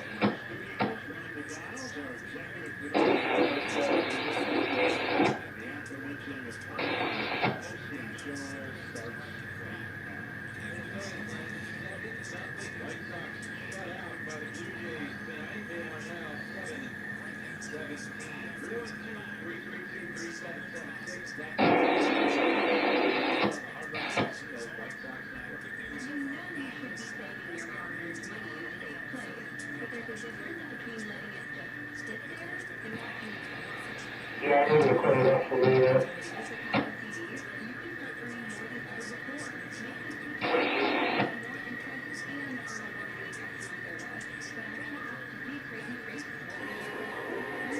Now it's 596 over. Live now.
They have yet to win a series.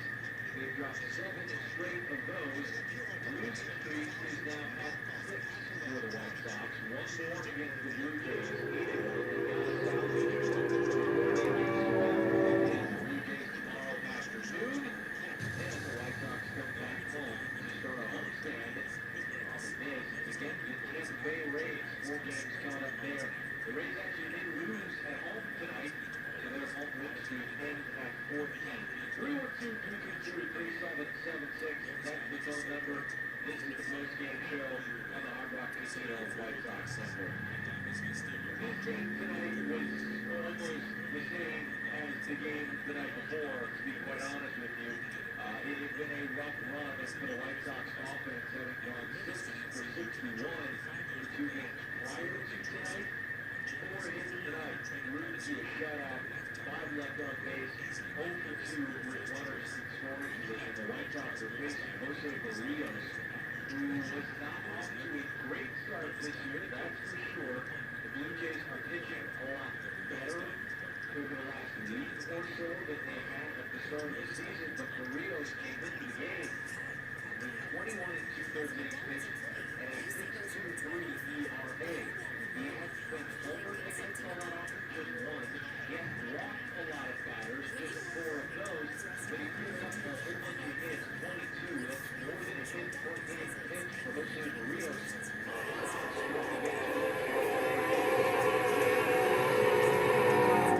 There was a knock by Andrew Bennett in the 6th on the game. He's got a hit in the 6th as well. It was another very quiet night for the offense. On the other side of things, pitching-wise, Mike Clevenger hung in there as best he could. Counted the strike zone at a good speed in the 3rd inning as the first 2 batters got 2nd and 3rd. They got Dalton Varsho, Matt Chapman, and then Brandon Belt. Chapman struck out to the foul tip. But in the 2nd inning, 2 walks, 1 to Chapman, 1 to Belt, and then a 3-run home run by Danny Diaz.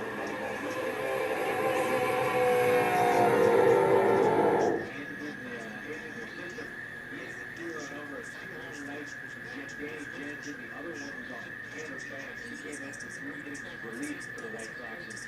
And quite frankly, in a blowout loss like this, where you just don't have anything going your way, you need relief efforts like you got from Tanner Banks tonight. Got to take some of the high leverage on the bullpen. Got to assume you're going to have to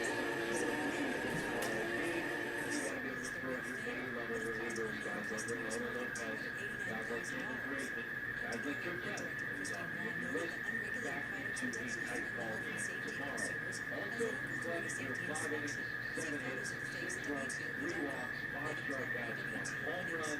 He was wild, able to get the fastball to the strike zone to get out of the jams he was in. Probably those games were pretty prolonged. You'll remember last night, the last start for Mike Clevenger, he threw 44 pitches in his final inning of work. It was the 3rd inning. And Taylor was going to move to the development afterward. Clevenger didn't have an inning starter with me. You don't play just for 3 innings. That's not your day.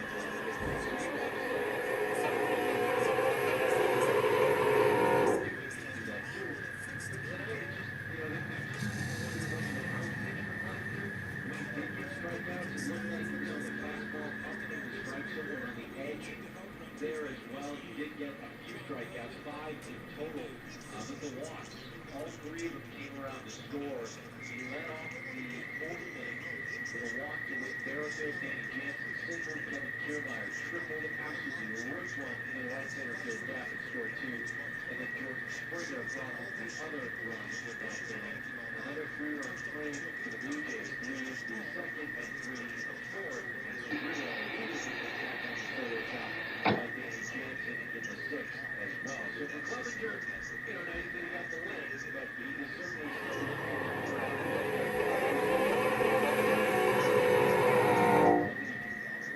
really demand, or command rather, to most portions of the strike zone. And even if the was with a break arm was good enough that he could get some strikes and set up the fastball as well for most of the strike zone. It came down to Calvin Butler at his last 2 starts. The problem in his last 2 posts has been finding a pitch to get swings. This is on Right.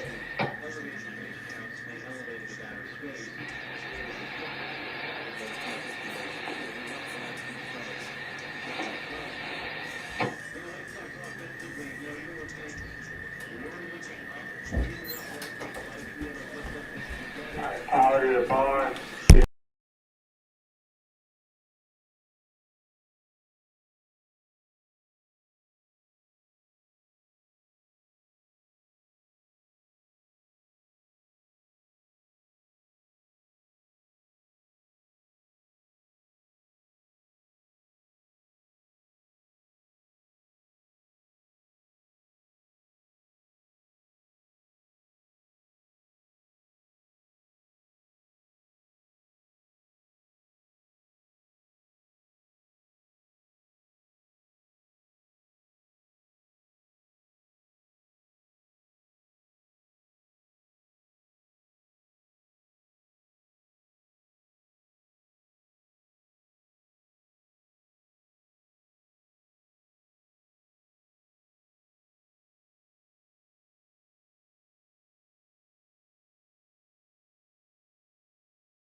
All right.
All right.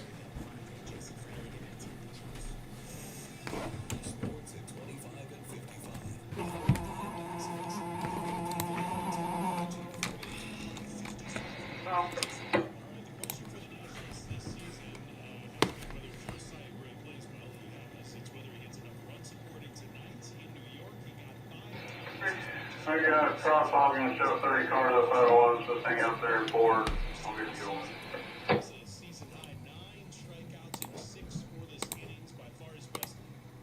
6596 East Tower.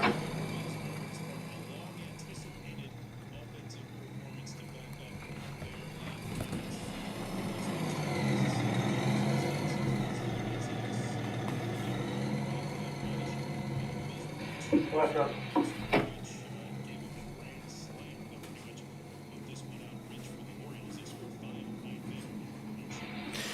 All right, folks, we are just about done here with our Roblox program. We have about 5 minutes left before we get set for the Crashtown Game Thing grand finale.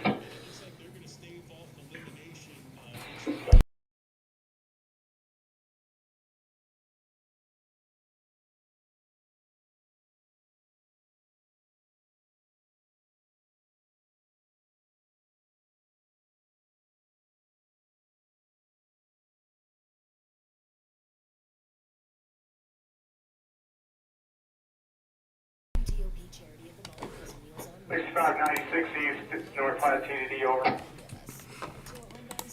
Here's how we get WTOP to test. This is a test of the Washington, D.C. Metropolitan Operational Area Emergency Alert System. This is a test of the Washington, D.C. Let's add Metropolitan more of it. Operational Area Emergency Alert System. This is a test of the Washington, D.C. Metropolitan Operational Area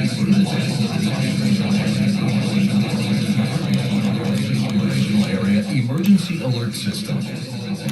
This is a test of the Washington, D.C. Metropolitan Operational Area Emergency Alert System. This is a test of the Washington, D.C. Metropolitan Operational Area Emergency Alert System. This is a test of the Washington, D.C. Metropolitan Operational Area Emergency Alert System. This is a test of the Washington, D.C. Metropolitan Operational Area Emergency Alert System. This is a test of the Washington, D.C. Metropolitan Operational Area Emergency Alert System. This is a test of the Washington, D.C. Metropolitan Operational Area Emergency Alert System. This is a test of the Washington, D.C. Metropolitan Operational Area. We'll keep playing the pre-roll until they do it. This is a test of the Washington. I don't think they will, but prove me wrong. Well, we're going to be ready in case they do. But yeah, we'll be talking monthlies and more a little bit later on here following the finale. This is a test of the Washington, D.C. Metropolitan Operational Area Emergency Alert System. This is a test of the Washington, D.C. Metropolitan Operational Area Emergency Alert System. It didn't work. This is a test of the Washington, D.C. Metropolitan Operational Area Emergency Test of the Washington. Okay, it didn't work. Alright, folks, it is just about time. Let me find... Where was that file I remember? Oh, yeah, here we go. Where is it? Ah, yes, this thing. And now here's the star of body language, Tom Kennedy. Yeah, from Body Language Teen Week. Oh, that's a lot of fun. Oh, yeah, that's so much fun.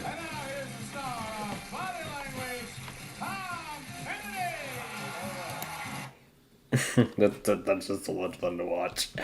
Or listen to, rather. Alright, ladies and gentlemen, we are coming up to that time.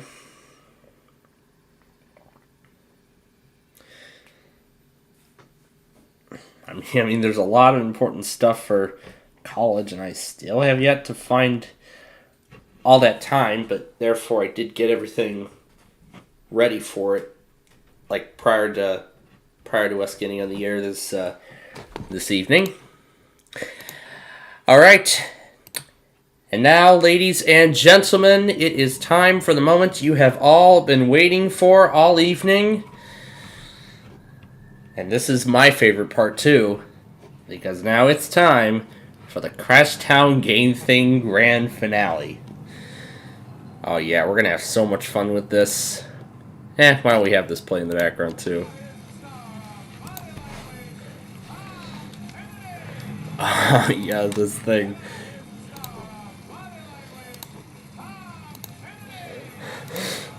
Maybe we'll add a couple more copies of this, too.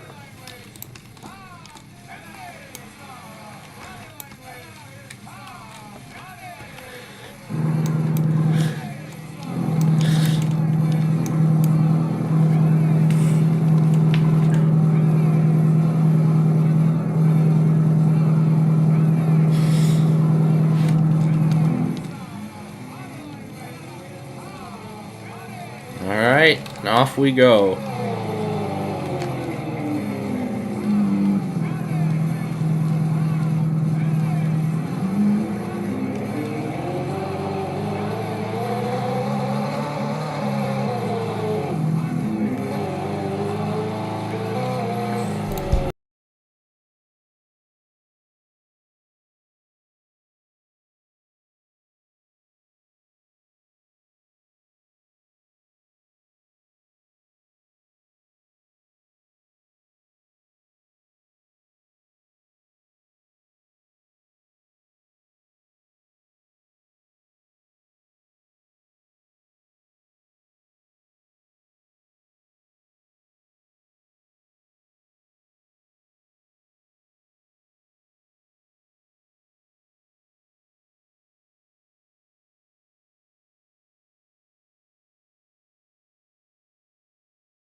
Oh, this is just wonderful.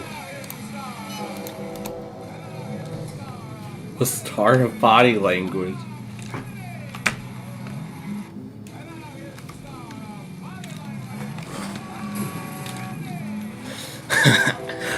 I like that specific opening of body language. The way... And now your star of body language, Tom Kennedy!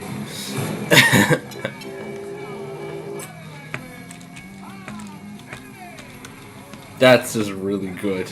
Star of body language, Tom Kennedy!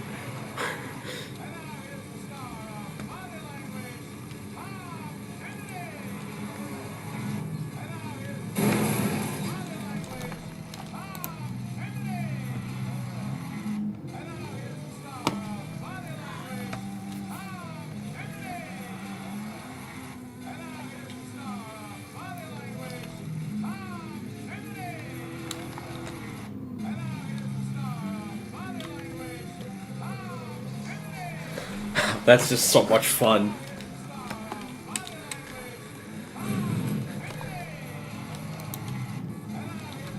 Oh my god, the episode just started and the car is already totaled.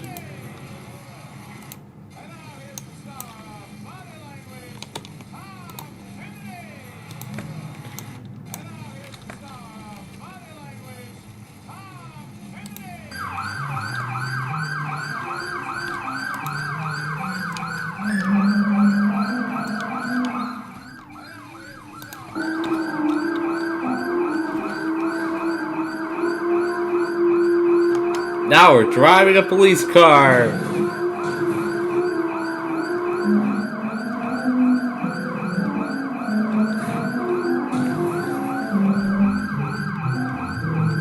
Can we get across the track? Yes, we can before the gates go down.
Alright, let's try again with the police car. City Town Police, we're coming.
That was a little too late. So you gotta wait.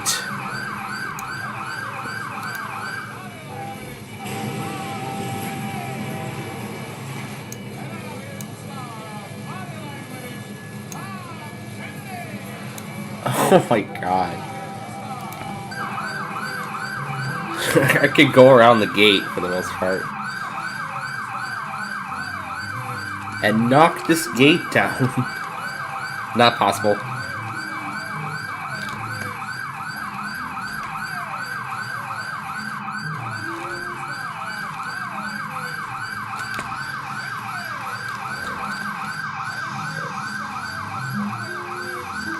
Oh my god! Oh my god! Oh my god! Oh my god! I managed to get the police car in the middle of the gate. Oh my god! Oh my god! There we go. Now the gate's been set free. Now the gate's been set free. Now, the gate's been set free.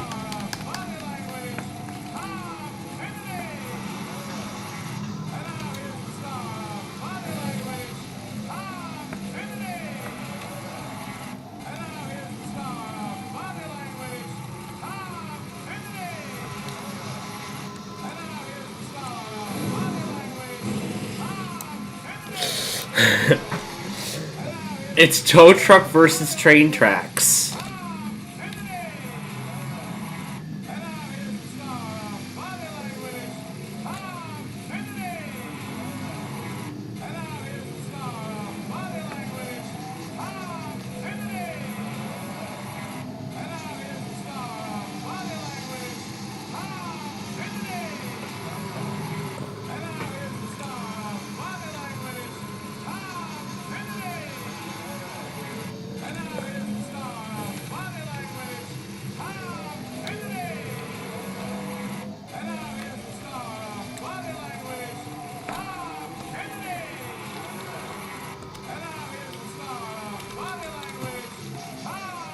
Cheeseburger, my favorite.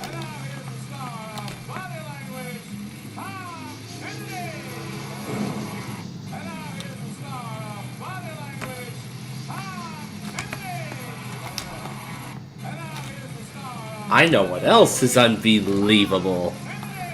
This. Because I can't get my tow truck to move. Oh, finally, there we go. I'll have to toggle hook view. Light bar.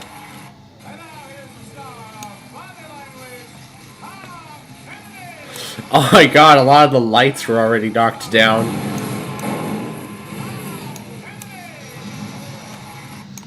I can't even get the truck to move now.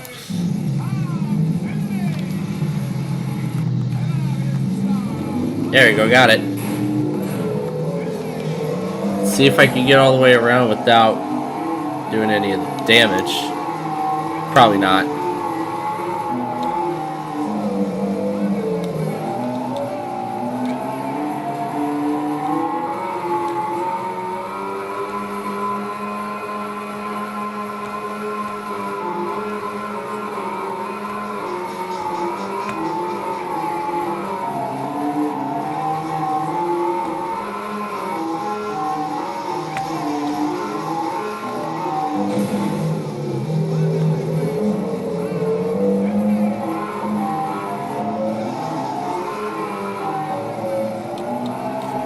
And every TV station has a job too, and that job is to bring quality programming to its viewers, like we're doing here.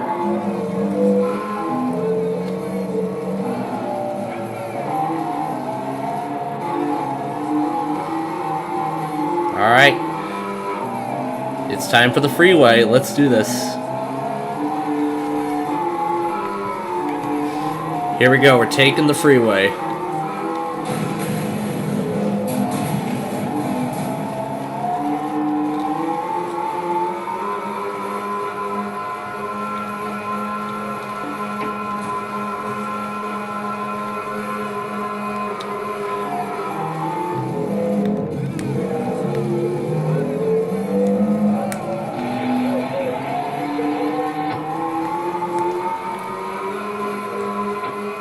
A honey corporation?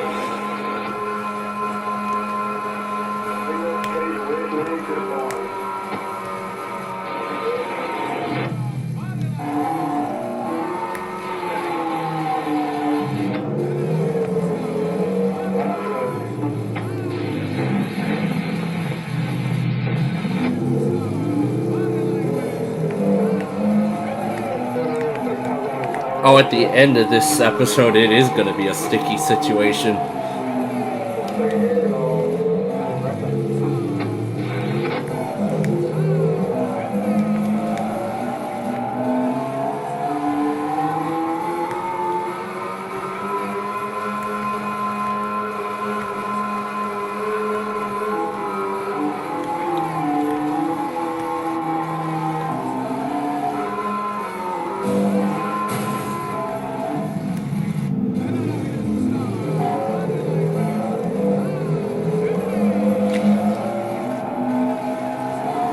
I had the Todd Kennedy audio clips been playing the whole time. That bear arrives.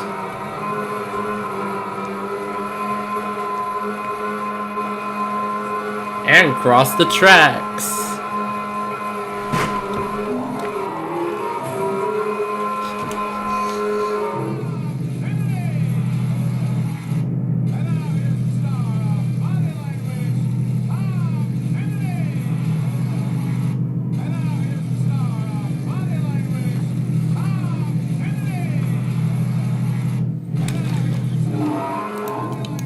I can't go any further.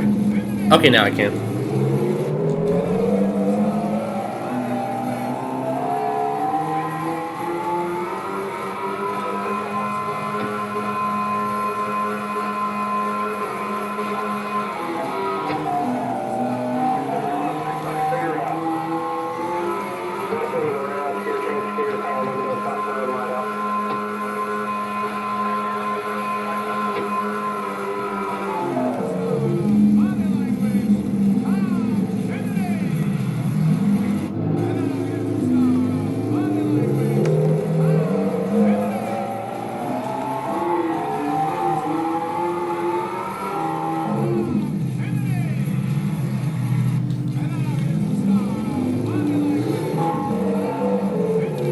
And of course, we'll do the dance segment as we go the other direction on the freeway. But we're not ready just yet. Whatever. Yeah, whatever. Let's go back. Alright, here we go. Here we go again on the freeway. Let's do this.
Alright, here we go with the dance segment.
An awesome 10th segment as always.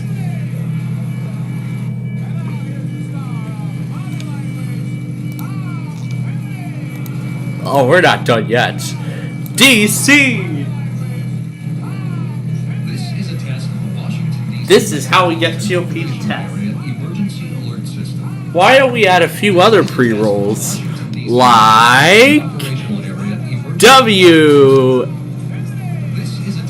SPCSuperMarioEAS. Cross the tracks.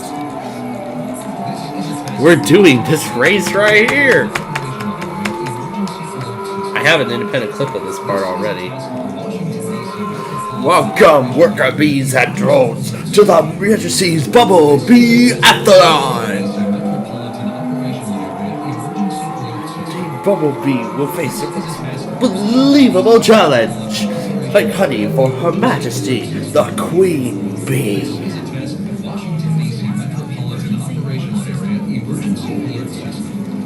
To get to the Queen Bee, her honey, the Bumblebee is going to have to pick up the nectar and drink all the way back to the hive before tea time. So there's going to be some difficult fight today. Let's look at all these obstacles.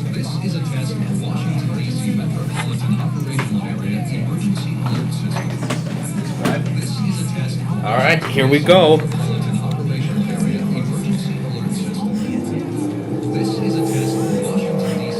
Go!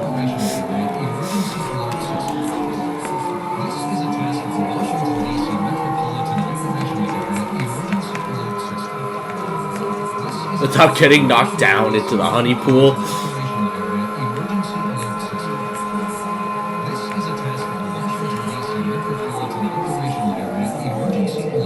We're doing kind of a race ourselves around the railroad tracks.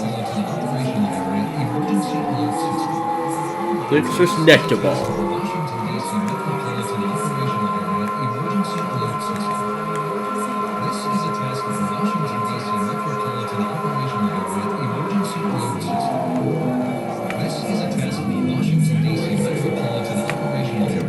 Oh no, I'm trapped. We're trapped. Got it. Got out.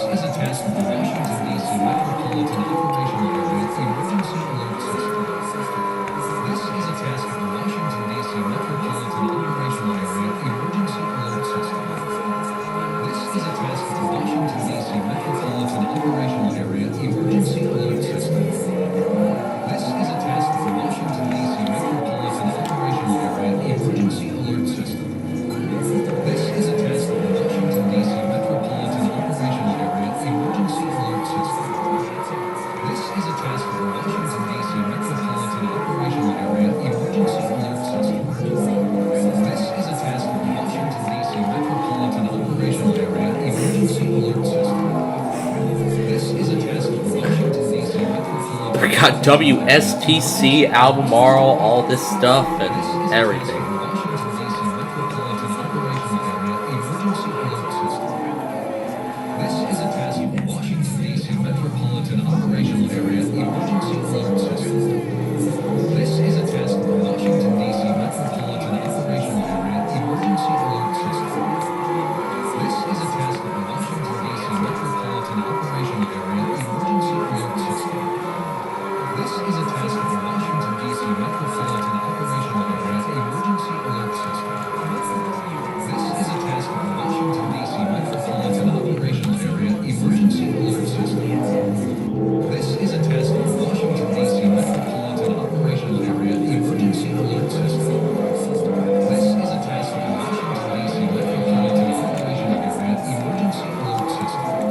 That's the ending sequence.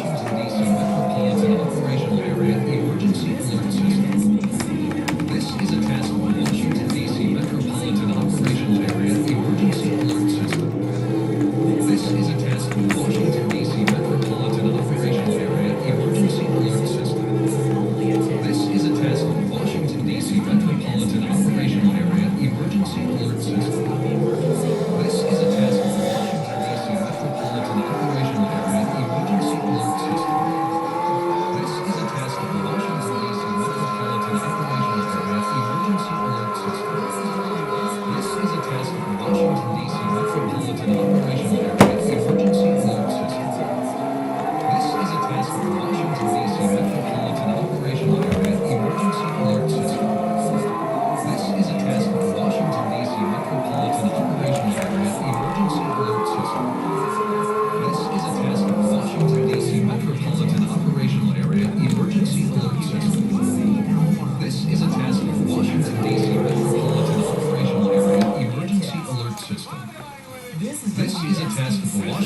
DC Metropolitan Now that's how we dump a car. Emergency Alert System. This is a task of the Washington, D.C. Metropolitan Operational Area Emergency Alert System. This is a task of the Washington, D.C. Metropolitan Operational Area Emergency Alert System. This is a task of the Washington, D.C. Metropolitan Operational Area Emergency Alert System. This is a task of the Washington, D.C. Metropolitan Operational Area Emergency Alert System. This is a task of the... All right. Switching occasion ways I know these. 2004. This wheel episode is from.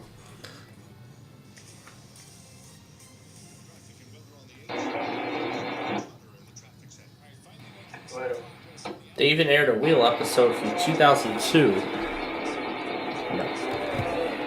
As much as I would like to, I'm not going to. Califon 2004, distributed by King World. Where are you coming from, Liam?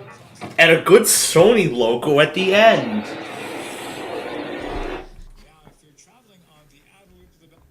Okay, now comes our intermission.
Okay, there was a Sony logo on screen for a second. Like, the next second, it's gone.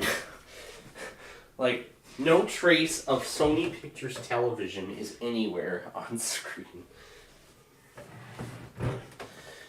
As much as I would like to watch a game of Wheel of Fortune, unfortunately, now does not call for such. We've had quite a busy day. We're going to have quite a busy night. I mean, you know, getting on weeklies and stuff. So, now apparently the autoplay function on SDR is working, we're actually going to set that up too, in addition to the monthly tests, which we will be taking care of later tonight following our show here in the next hour. Now, let's go ahead, take this time.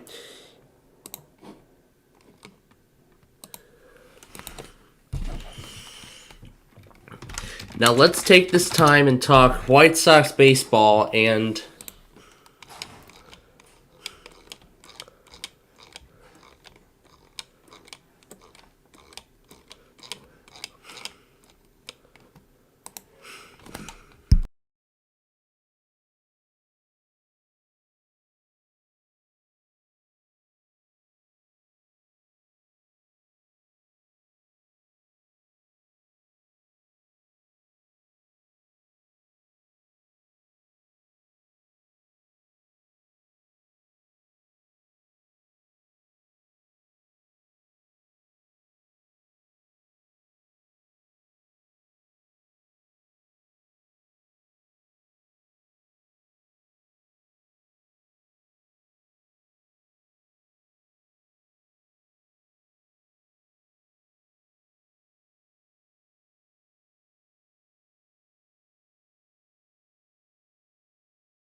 Alright, let me go ahead and hide the screen.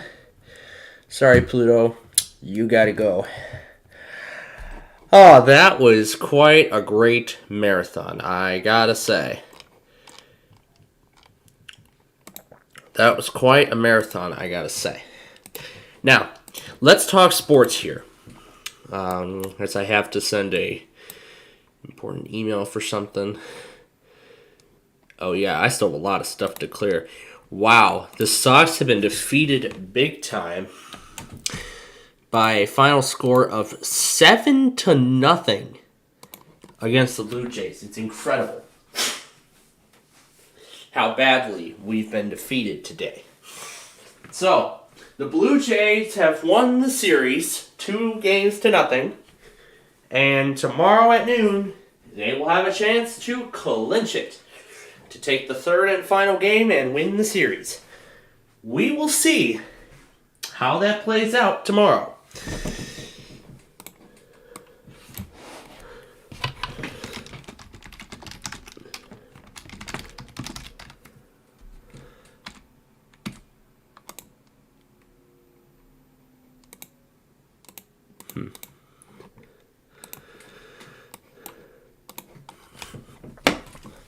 So our next game with the White Sox will be tomorrow before the Thursday day off.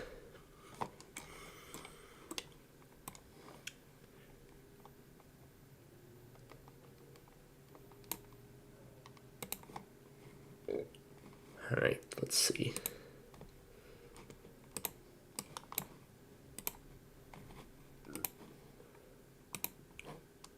All right, there's that.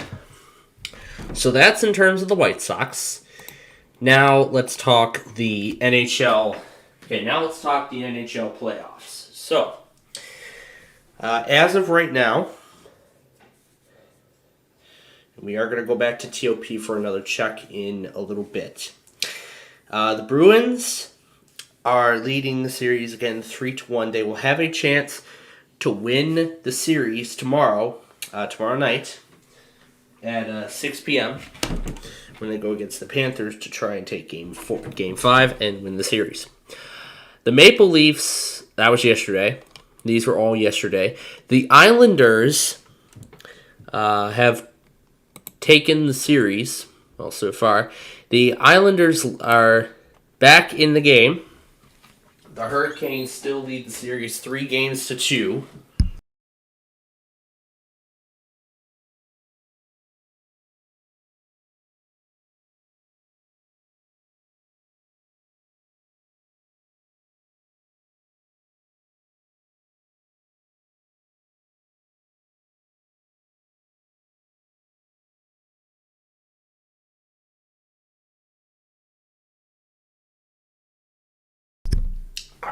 As I was saying, the Hurricanes still lead the series 3-2.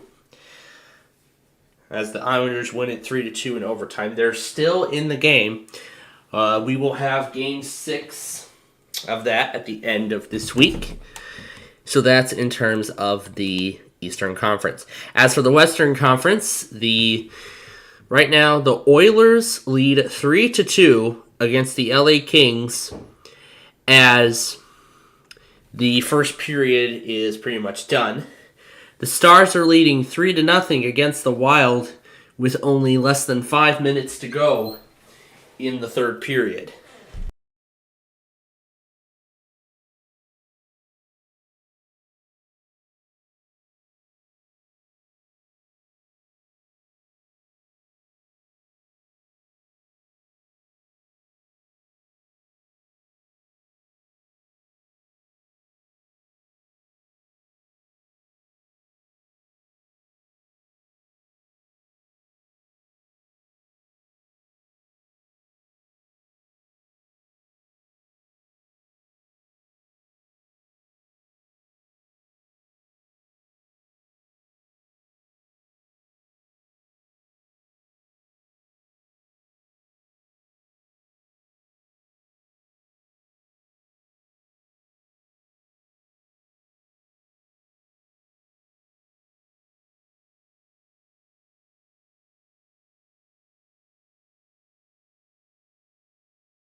Alright, sorry about that, folks.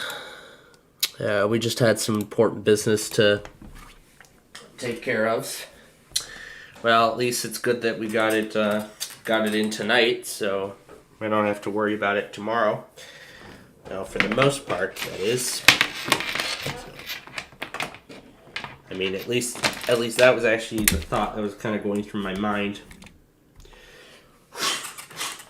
I mean, there were just so many times, and I think I might have chosen the right one, the intermission of our Crashtown Game Thing finale. So I think we may have made a perfect choice. So I'm very glad I did. Anyway, where were we at? We were at the Western Conference Finals. Yes, we are. The Stars won it 3-0. They lead the series 3-2. The Avalanche will play tomorrow at 8:30 against the Kraken.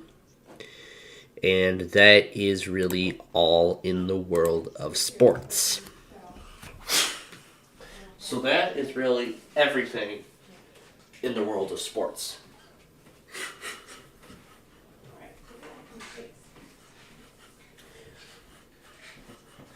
Now, I might take the thing up to 10 o'clock. I might take the thing up to 10:30. I'm gonna say 10:30 would be. I'm gonna say 10:30 would be the max that we will go tonight, as we get ready for another incredible weekly Test Wednesday extravaganza, and a severe weather event as well. So WTOP has not tested at all so far this evening.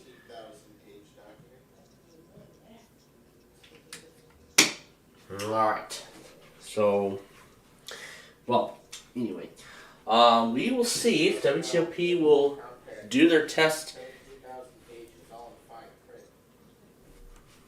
So, we will see if WTOP will test this hour. I would love to see it get done this hour. That would be nice. And then, don't forget, at the end here, we're going to go back on WJON, and we're going to get every...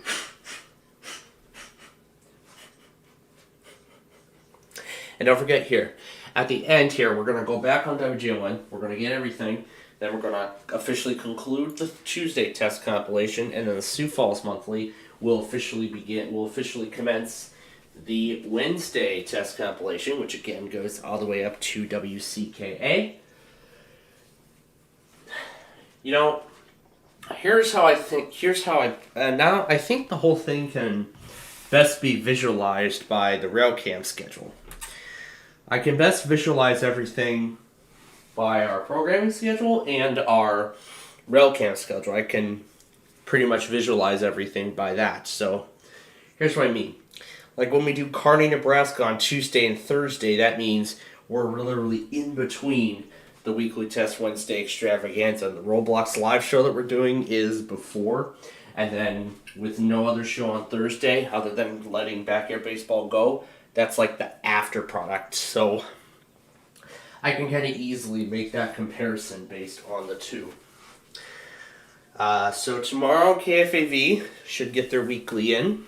Well, that will be tomorrow morning.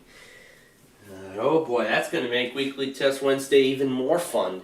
KFAV will be joining in the mix. Yeah, that's going to make Weekly Test Wednesday even more fun. And the best part of all is that we should hopefully have little to no interruptions at all. We should have little to no disruptions when it comes to setting things up. Now, should Edge start locking up on me again, I don't know what I'm going to do, but I think it could be because of all those VLC windows that have been played, or maybe it was just me, but I don't know. Well, here's what we'll do. Well, I'm still going to put on all the visualizers because I don't really know if John's even monitoring everything, including Amarillo or Grand Forks. But now, again, like before, we're going to go through all the offices who I see severe weather risks in, and we're going to be looking out for statements regarding their tests being. We're going to look out for statements regarding tests being postponed. Because if you all remember last week, Fort Worth tested Fort Worth still ran their weekly, even though there was a slight risk of severe weather, and there was a tornado watch for one of their counties. Like, I mean, picture it this way. Like, I saw Montague County. It was like, okay, it's severe weather. They're not going to test. But then when I come back after Wheel of Fortune and Millionaire, I see weekly test for Collin, Texas. I was like, Dallas, are you kidding me, Dallas? You're in a tornado watch. So essentially I missed that because I had misread. I mean, I can't believe they actually still ran their weekly even though there was a tornado watch in effect. What do you all think? Does that beat the time when Norman tested during a severe thunderstorm warning? I don't know. It's up to our viewers to decide. Maybe I'll run a community poll and have our viewers we'll have our subscribers give me their opinion on this matter and just see what they think. Yeah, just see what they think of it. And I mean, there should be a much larger playground than this, including, it should include other features like a buckle bridge or an arch. Yeah, buckle bridge or an arch. Yeah, those would be perfect combinations for a bridge of this for a play structure of this kind. I can see the signs and the crossing signals. A mid DPU. And that's, oh yeah, that's how we do it here. That is how we do it here.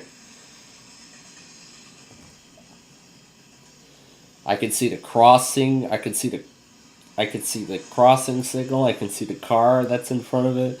I can see the diamond sign that says look for trains. I can see a lot of things on this crossing. Like, just from the light of that car, I can literally see the shadows of the signs. It feels kind of weird to me just seeing that as the... It kind of just feels weird to me seeing that as the rest of the train goes by. I mean, that does feel pretty weird to me when I... More specifically when we're real fanning this location. But of course, after tonight, we'll get to do it all over again on Thursday. And now comes one of my favorite parts. What did the local just do? It happened at 9:20. Of course it happened at 9:27. Did I have it running at the time? I hope so. Yes, I did.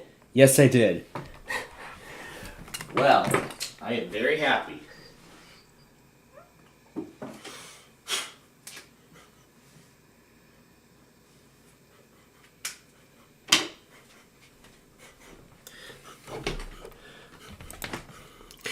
Well, I did, and I'm very happy that I made one of the best decisions yet.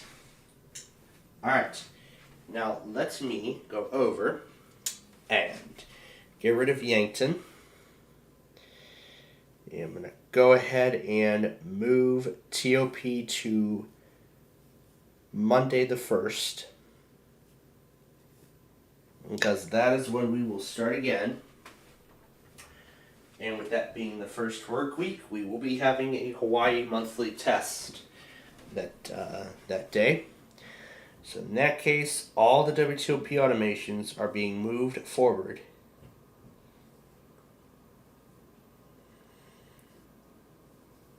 I will get that uploaded near the end of the show here this evening.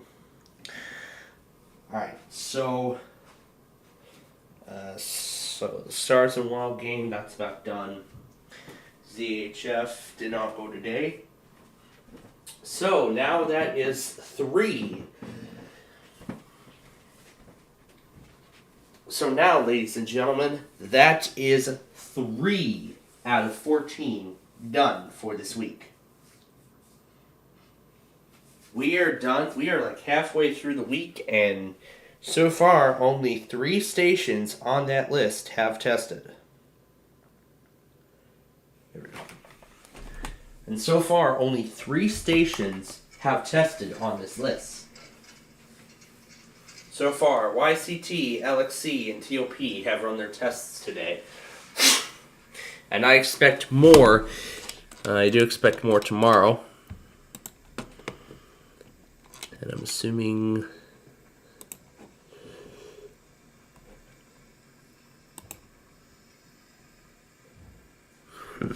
No.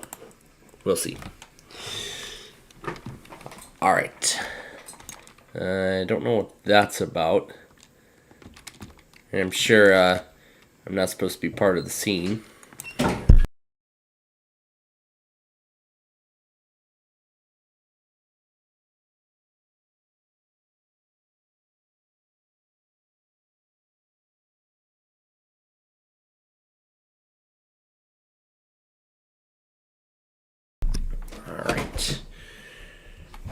Alright folks, we are nearly done, so I'll just let them play out the scene.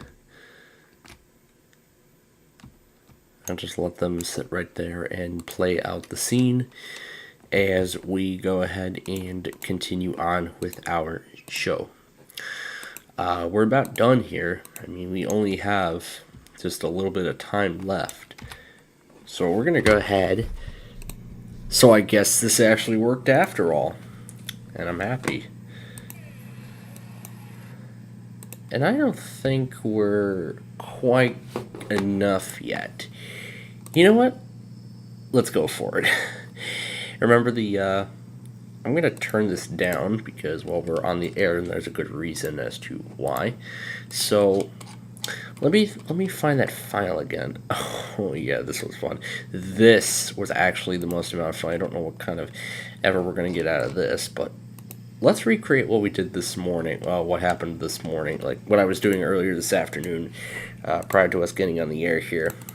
Oh yeah, Buena Vista. What am I going to do? We'll throw WSPC Albemarle into the mix as well. Yeah, it's all kind of quiet, but sure.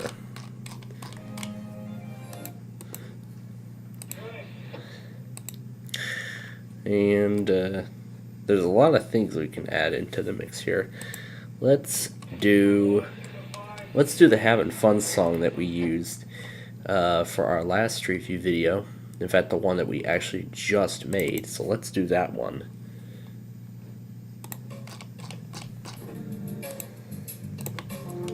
And I'll throw Buena Vista in as a side.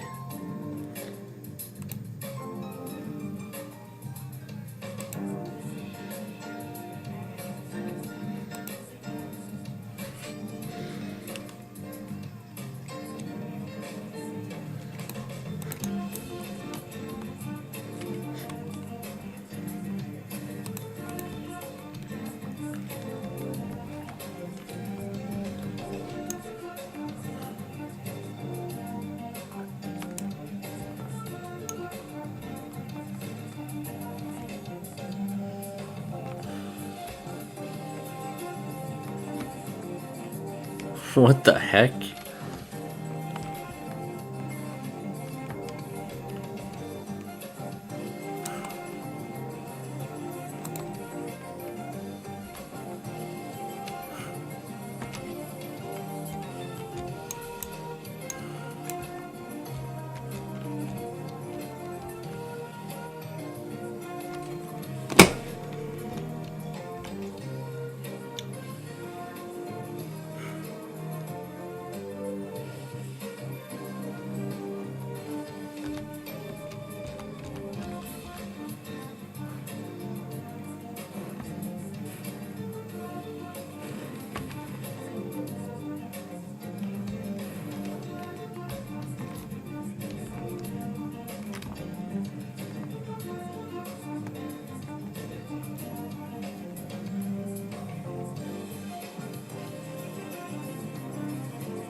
Made it just in time.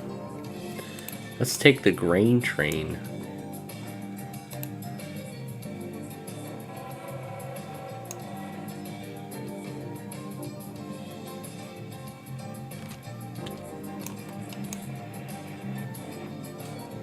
Now we're riding on a train.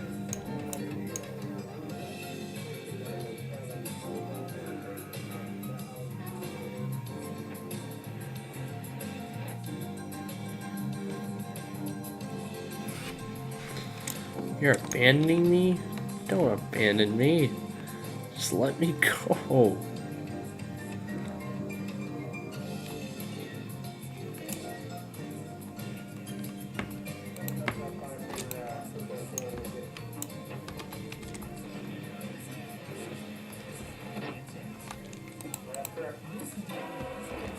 Oh, wow.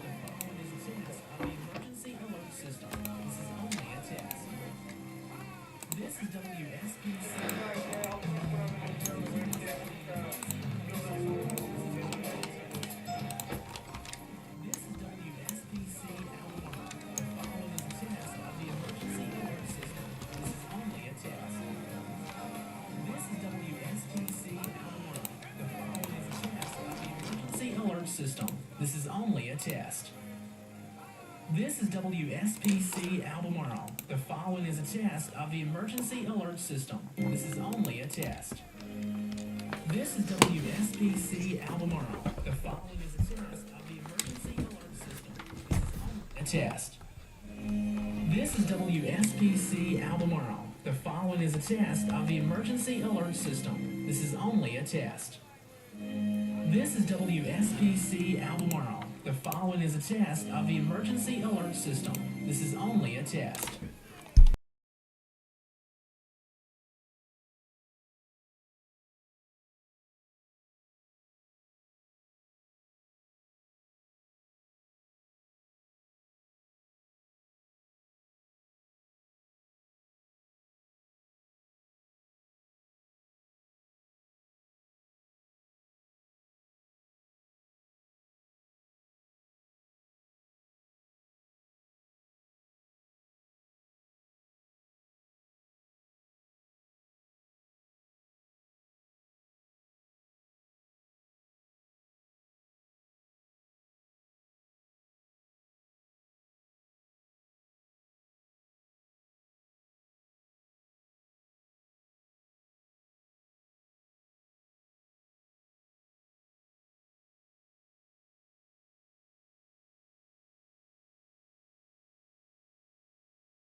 Now we can consider this the actual finale. Look at that, all those pieces burning.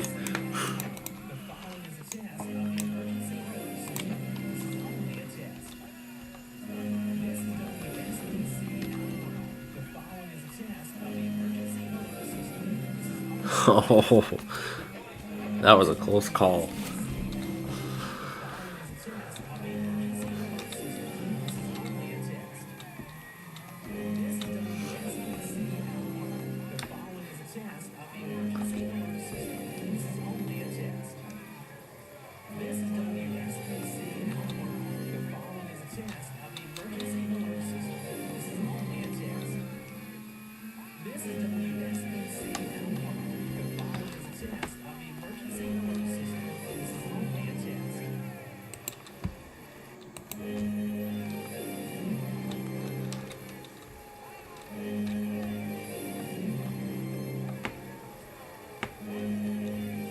Now I think it's time for the greatest.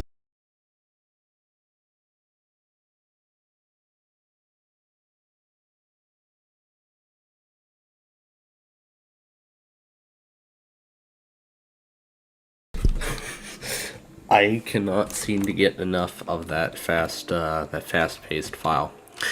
Now, before we go any further with this finale, we do have some breaking weather news that I want to bring before we officially commence the actual finale.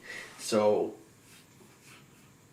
a PDS tornado warning was issued about 10 minutes ago for Dickens County, Texas, and this is for a significant tornado near the town of Dickens. So, if you're in that area, seek shelter. Get to the basement right now, because a large tornado could be because a pretty significant tornado could be developing at any time. So that's the thing in weather news that I want to bring. Now it's finale time.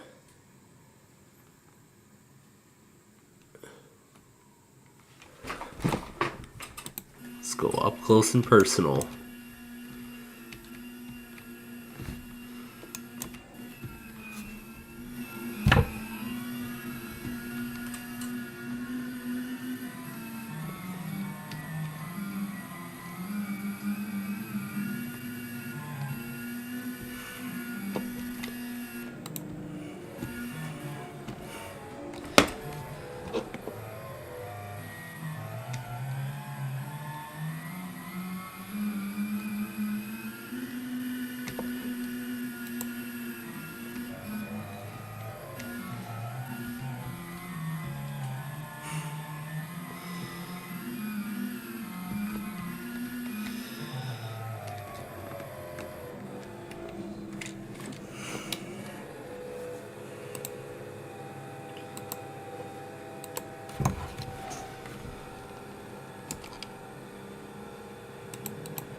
Well, I guess we're driving in the river then.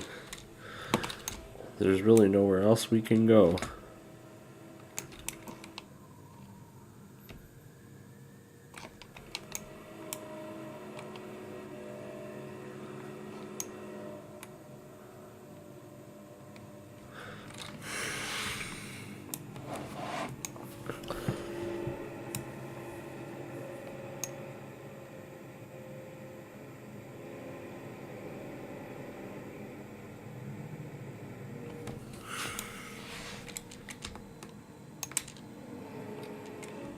There we go, it finally gave way. There we go, it finally gave way.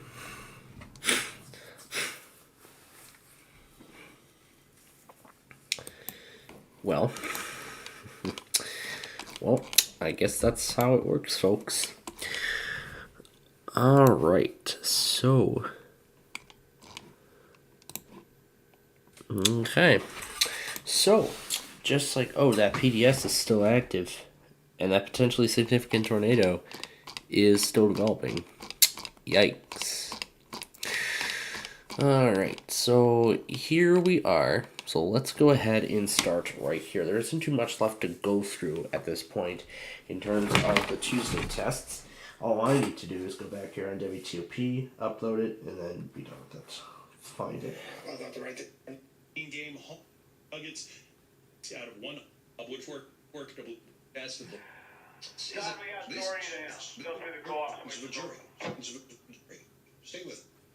Stay with us. This is a. Stay with the tech with us. This is. Stay with us. Stay with. Stay with us. This. Stay with us. Stay with us. Stay with. Stay with us. This is a test. The hands of a. Stay with us. Stay with us. This is a test of the. This is a with us. This is a test of the. Stay with us. This. Stay with us. Stay with us. This is a test of the Washington D.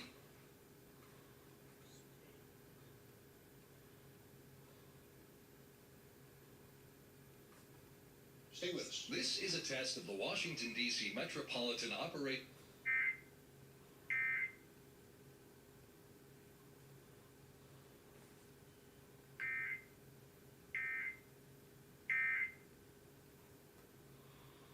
Okay, need a clip. And this will be the one going up. Stay with us. And this will be the clip both going up into, and this will be the video going up both separately and in the Tuesday test compilation, in addition to all of this other stuff here. Now, before we go any further, here's all the stuff yeah, this is all the other stuff we were having fun with.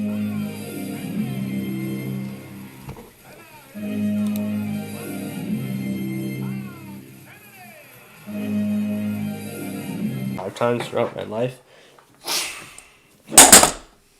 So yeah, Bed Bath & Beyond does not serve any kind of significance to me at all. Therefore, in my case, I don't think it deserves a proper goodbye.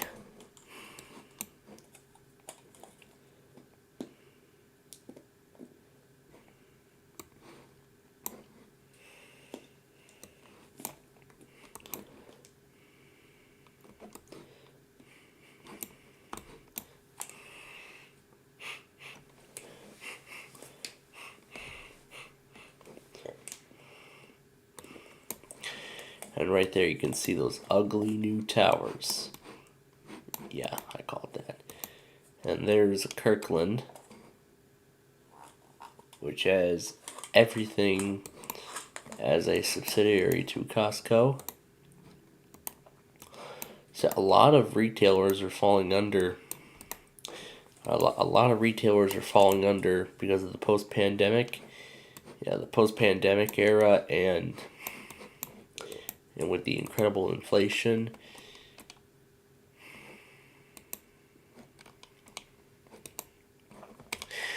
And again, here's the Raising Cane's and Starbucks, which used to be the Diamonds, which used to be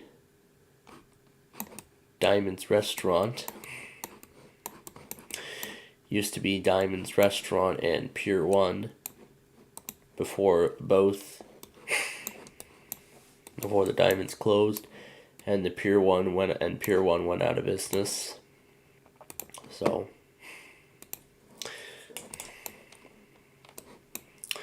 here's our Raising Cane's. There's our Binny's, what used to be a Circuit City, then H.H. Gregg. So now, I mean, I think really what I personally have to say, yeah, I don't think Bed Bath & Beyond really followed customers' expectations, and that's why they're getting so much low sales. So I think that and a lot of other factors altogether, it does make perfect sense as to why they opted into bankruptcy. I mean, think of it. We lost so many retailers over the past several years. And I am very surprised that this one place is even still here.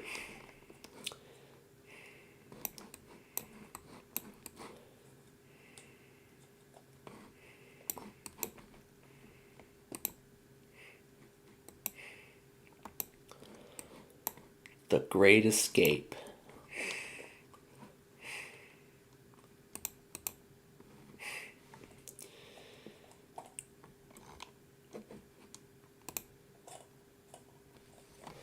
I'd love to shop The Great Escape.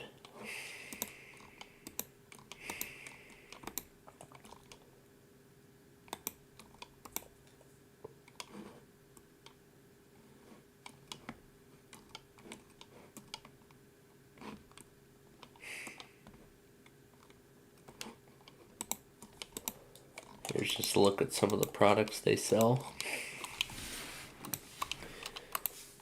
And Chicago's Home Fitness Center is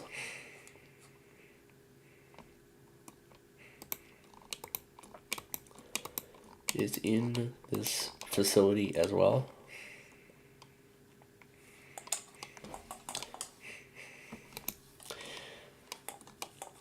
I mean, it's not. I would really like one of these things.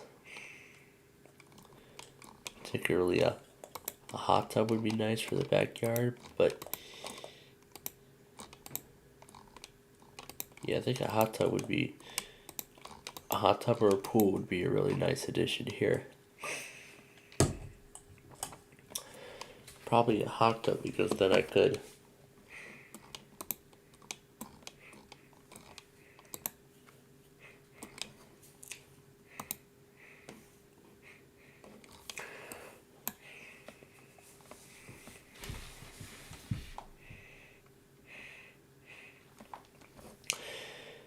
yeah, The Great Escape really has everything anyone could ever think of.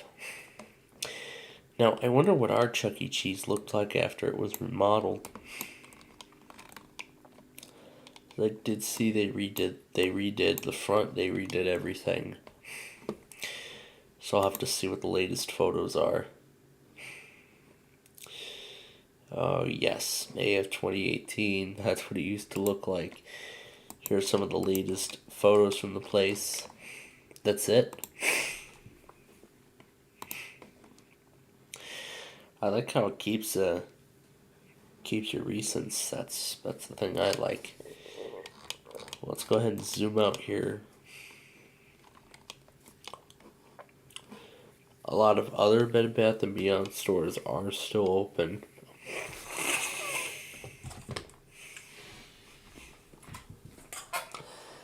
However, it won't be for much longer.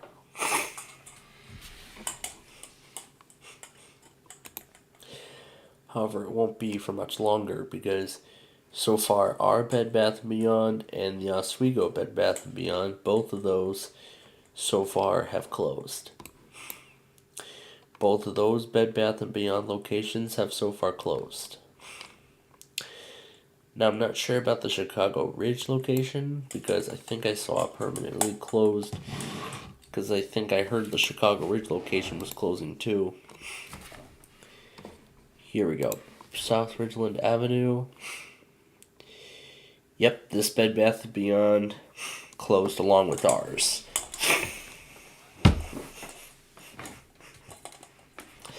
So, as of right now, the Chicago Ridge, Plainfield, now Oswego Bed Bath & Beyonds have closed. And more are soon to follow in the coming months. Here, I'll copy their website and I'll show you that this is what is remaining of, it's just going to redirect us to the Bed Bath & Beyond locator. Yes, I want Bed Bath & Beyond to search the latest location for me. We'll have it use the current location. These are all the Bed Bath & Beyond locations. Let me try mine. There we go. So as you can see, these are all of the remaining, but according to their website here, these are all the remaining Bed Bath & Beyond stores in the Chicagoland area. So let me go ahead and show you. There are only, let's see, there are only 8 Bed Bath & Beyonds left in the Chicagoland area. There's only 8 of them left in the Chicagoland area. It's this one in Naperville. This one is still open. It just redirected me to Google Maps. Interesting. Downers Grove, Willowbrook, Frankfort, Claiborne Place, Chicago, Skokie, Deerbrook Mall, and Kildare, and then this one up in Rockford. Those are the only Bed Bath & Beyonds that are remaining in the Chicagoland area as of today. I mean, yeah, I don't remember the 20% off coupons. I don't recall ever using one of their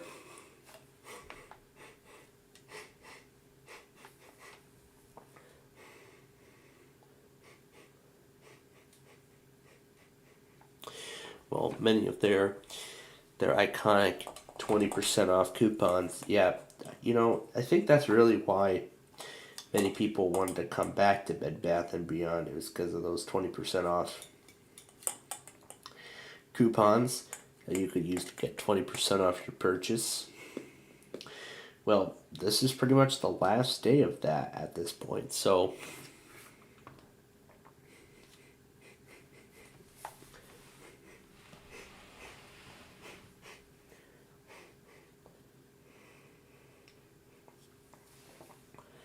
I mean, remember here, Silicon Valley and Signature Banks have both failed, and now all these retailers are going out of business. This is incredible how much this inflation has really taken a toll on our economy. I mean, remember, like last month, we were told that the Walmart on the north side of Plainfield is closing. In fact, I think that Walmart has actually closed. I think I heard as of March, yeah, that Walmart has closed. I'm not sure what's going to take the place of that, but hopefully it's something good. We know it won't be a Bed Bath & Beyond because they're going out of business. But then again, these are the only locations of this kind remaining here in the U.S. I know a lot of people have gone to Bed Bath & Beyond. I mean, a lot of these dates, the final day of those 20% off coupons, those coupons will be void after tomorrow. So following tomorrow, that's it. That's the end of the 20% off coupons, and pretty much this will be the beginning of the end for Bed Bath & Beyond. And the gift cards and certificates will only will still be used until May 8th. So these come just weeks apart, and then so 2 weeks after the 20% off coupons go void, the gift cards and certificates acceptance will also be void by that time, and returns and exchanges will be accepted until the 24th, and then after that, all sales are final. No returns as the company prepares to enter Chapter 7, as that bankruptcy quickly starts to be quickly turned into Chapter 7. I mean, in a Bright Sun Films abandoned episode on Blockbuster that's where I actually learned. The difference between Chapter 11 and Chapter 7 bankruptcy. And I did see that term continuously being used in many of his further episodes, including Pure One, which I believe I did hear they filed for Chapter 7. So pretty much I've learned more at this point on how many retailers have gone under.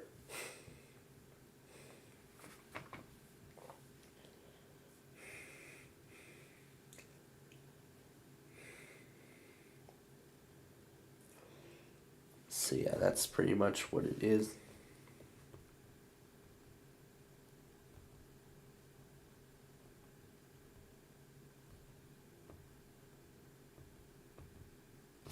Building a business is So yeah, honestly, he's preparing for a historic or a flood. California areas of Yosemite Park will temporarily close this Friday as this winter's historic snowpack starts to melt and could lead to flooding. Melting snow is already creating a similar disaster along the Mississippi River, where waters are rising. Maggie Vespa reports. Up and down the mighty Mississippi, historic forecasts of widespread flooding are creeping into fruition. McGregor, Iowa, poised to see its highest river level since 1965. In St. Paul, Minnesota, rushing waters overtake a nearby 70-year-old yacht club, filling its pool. Near Davenport, the water's already rising.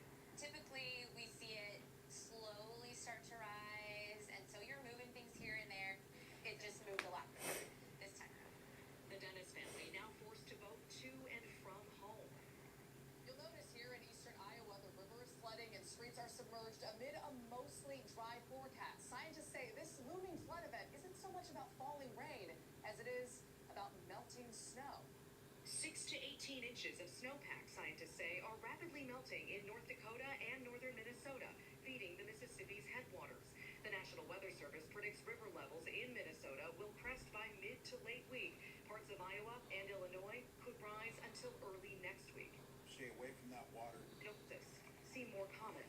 All across the country, all across the world, these things seem to be happening. Tonight, much of the Midwest already declaring a disaster, leaving millions on edge. Maggie Vespa, NBC News, Davenport, Iowa.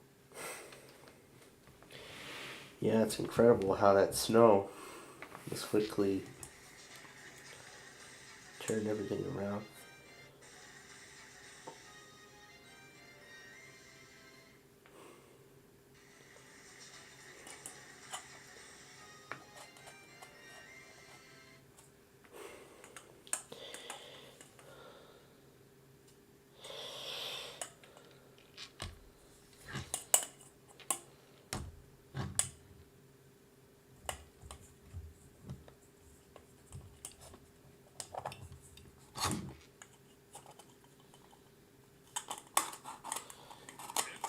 Looney Birds going back for 20 years, and look what's still here.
Of course, there's a whole ton of store tours, but yeah, I mean, going back to the topic of Bed Bath and Beyond, yeah, I don't know if any people are shopping at Bed Bath and Beyond. I mean, if they are still shopping at Bed Bath and Beyond, I'd say this is pretty much your last chance to use their 20% off coupons before they permanently go void. Because then that's where they're going to start the 20%. They're going to start massively discounting all their items, all their inventory in all the remaining stores. Now, honestly, this truly is the end of an era for such an iconic retailer. This is truly Yeah, this truly is the end of an era for such an iconic retailer. I mean, for all the home goods, yeah, it's truly the end of an era for such a retailer as historic as that. But I mean, I just really don't think they can get through with the times. I mean, they're struggling through the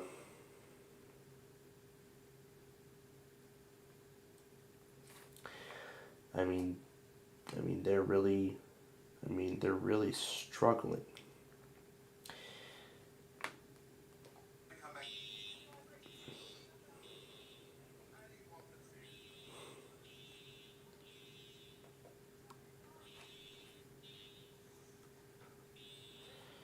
And yay, Central Texas got his last fire alarm. His final fire alarm video ever.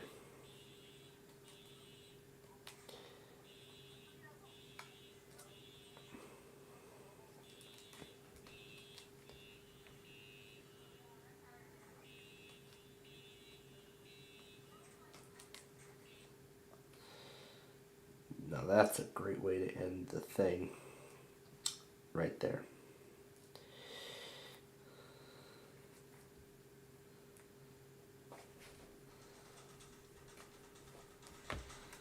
And there's the ad for the college I'll be going to. I'll be starting at very soon. College professor Matthew Prince had an interesting proposition. So sophomore Sylvie Bastardo from New Jersey gave it a shot. It was just a silly video I took in class. It was just a silly video. I gave it a shot.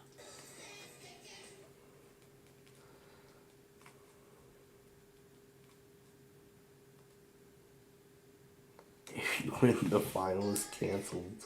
So sophomore Sylvie Bastardo from New Jersey gave it a shot. It was just a silly video I took in class. It got 2 million so quickly. It was crazy. I really didn't believe it was gonna happen. Especially it was such a stupid video. It was so just short and just of my class. And I put deep effort into. Prince has been an adjunct at Chapter 2 about how to make things stick. Full time, he's the director of marketing communities. It now has 4.9 million views. And Sylvie went from 200 to 8,000 followers. Yeah. That's insane. That's insane how a classroom challenge can.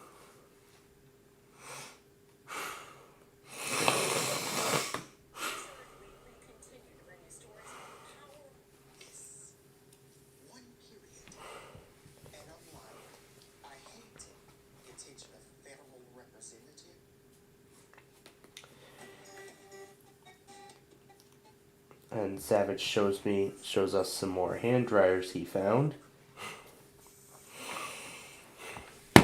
He names his hand dryer compilations in some kind of weird way.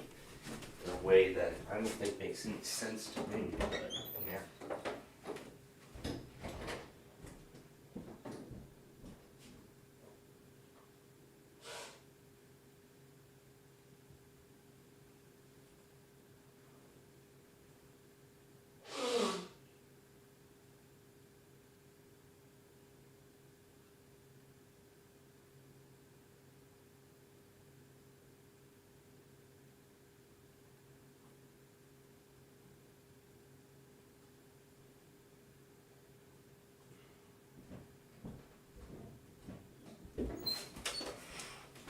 Alright, so as we prepare to say goodbye for the night, I'm going to keep all that open because we still have, yep, I am going to set an automation up for that as well. So, yeah, I'm going to set that automation up as well. So that's what I'm going to do. Also, as we get ready to say goodbye here.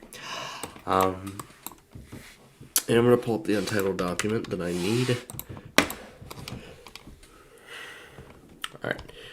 So I heard WPUI as a good recommendation. I am gonna do it all on my phone because.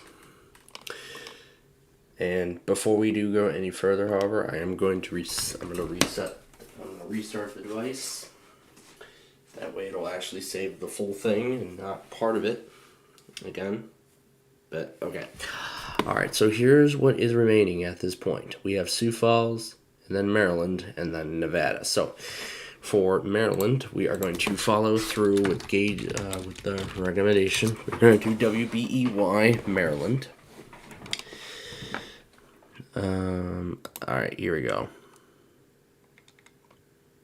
In Salisbury, Maryland, we are going to do that one. So I'm going to hit, let's see if I can find their live stream, independent link.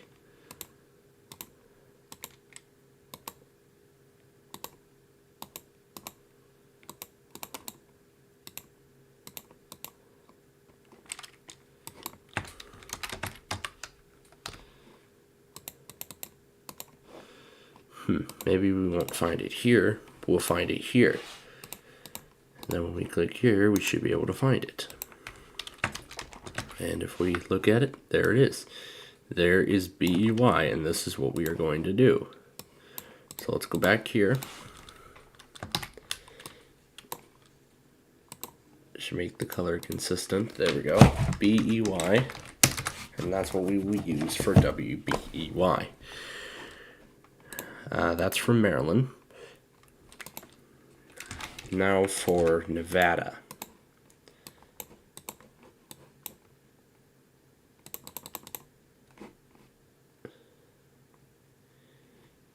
Yeah, I knew this was going to happen. It won't even let me start a new edge window either. It will, but it'll just take forever to load. Well, good thing I made the catch. So you know what we're going to do now? We're going to reset the browser entirely. That's right, reset everything.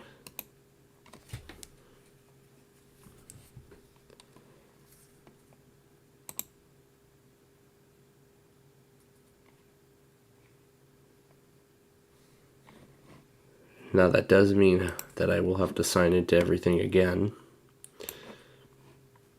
including YouTube, in order to... So that means I am going to have to set everything back up. I highly doubt resetting settings to their original values are not going to work. So... And apparently the two-step verification is broken, because it like tries to load information.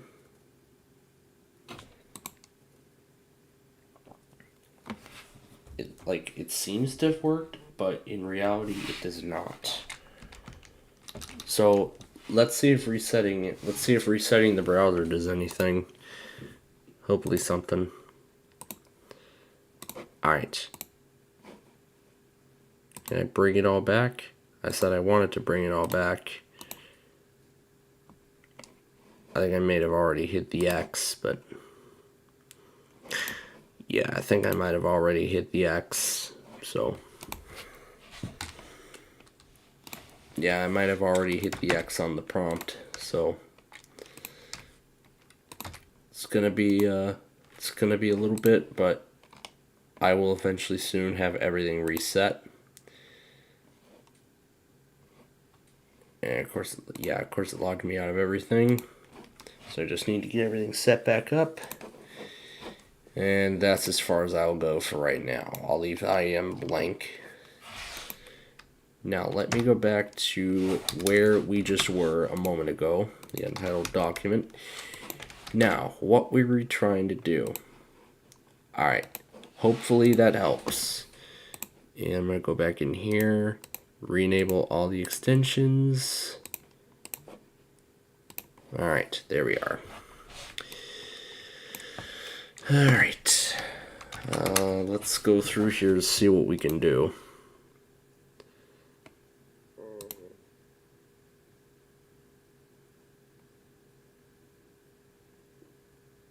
I'm going to try KELY this time. And I'm not sure what's up with that, but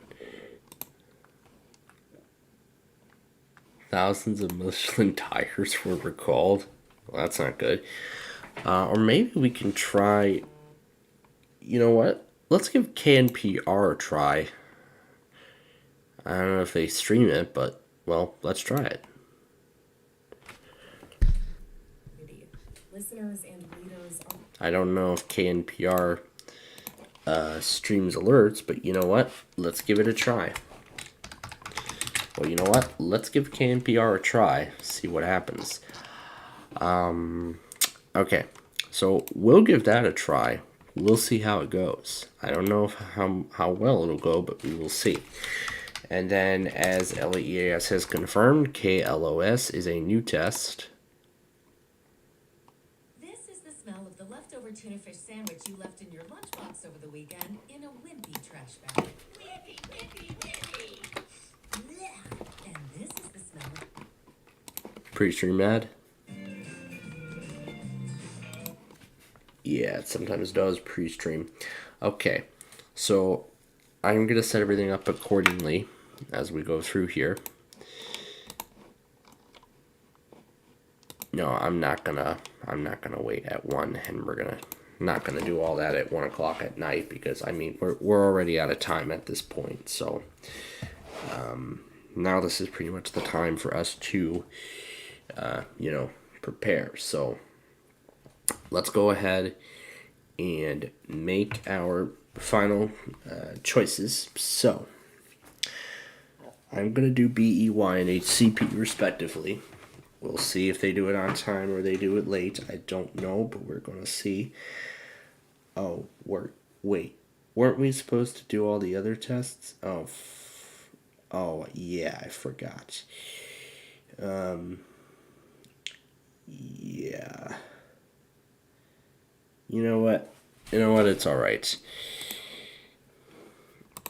You know what? It's all right. It's all right, people. I'll take care of it. You know what, folks? I'll take care of it when we get back tomorrow, following our weekly test stream. That's what I'll take care of first thing, as I put the test in, or maybe I'll take care of it, sometime tomorrow. Maybe by tomorrow morning, I'll take care of it. But we'll see. However, we will see otherwise. But for now, I think in terms of the monthly tests, we are ready to go. We have KLOS in its place. That's all set. Okay. Now we just need to go over and apply it. So I had to switch accounts again. Go over here. Wait for the updates. Okay.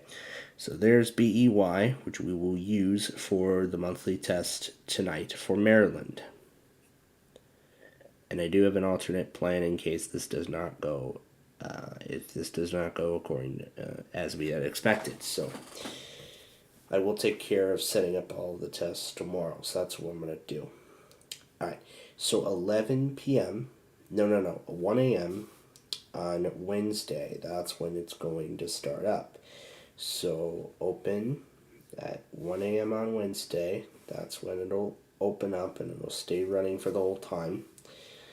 The automation for Kern, that'll go. I will do KNPR for Nevada, something we have not tried before. Isn't there supposed to be anything?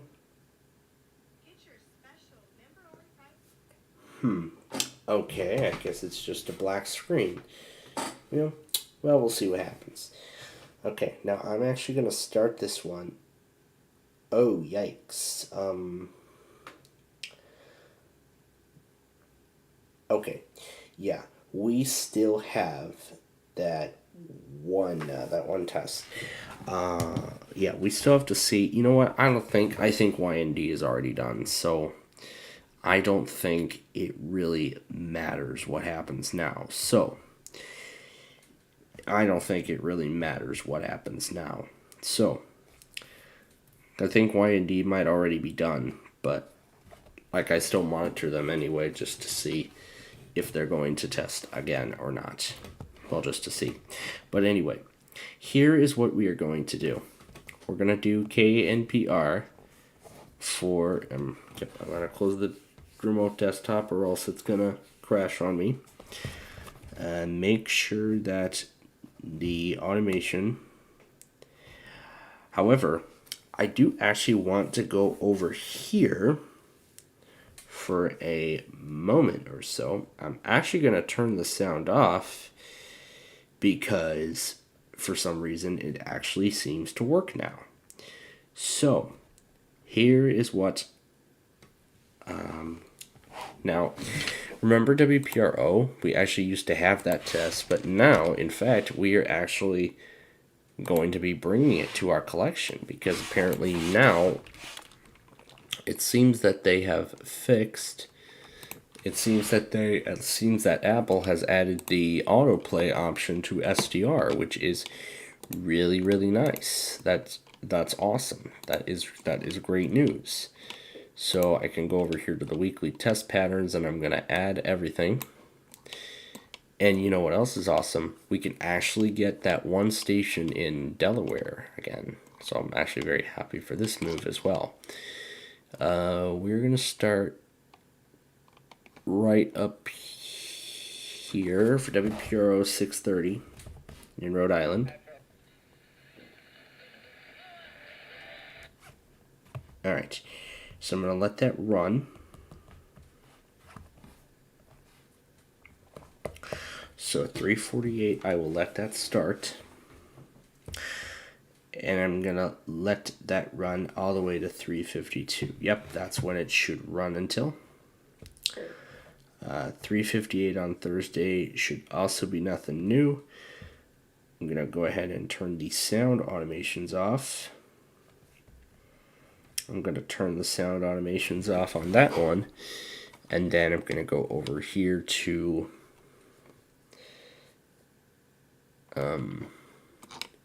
that. We're going to set it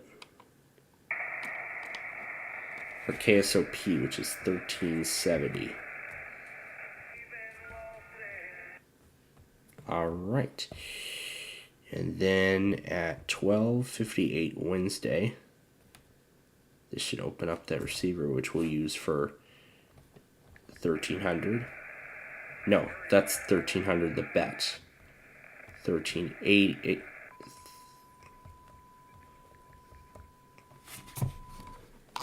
1380 is that highway advisory radio station.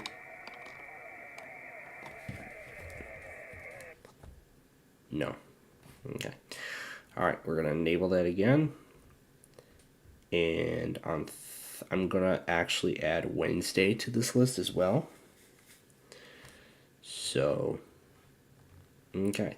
So that's all the automations for the main iPad. Well, for the iPad, that is. Now for KLOS.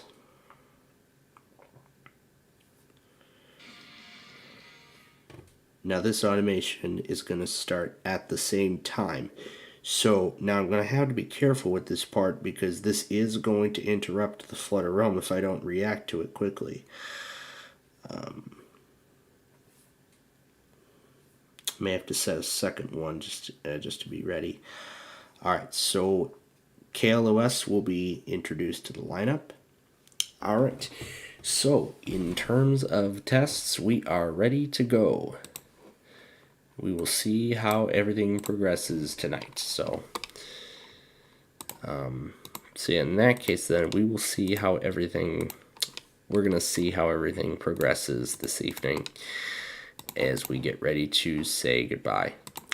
No, this Flutter realm should not stay for too much longer because we are going to say goodbye for tonight as I now start to close the rest of the items and then I prepare the sign-off sequence.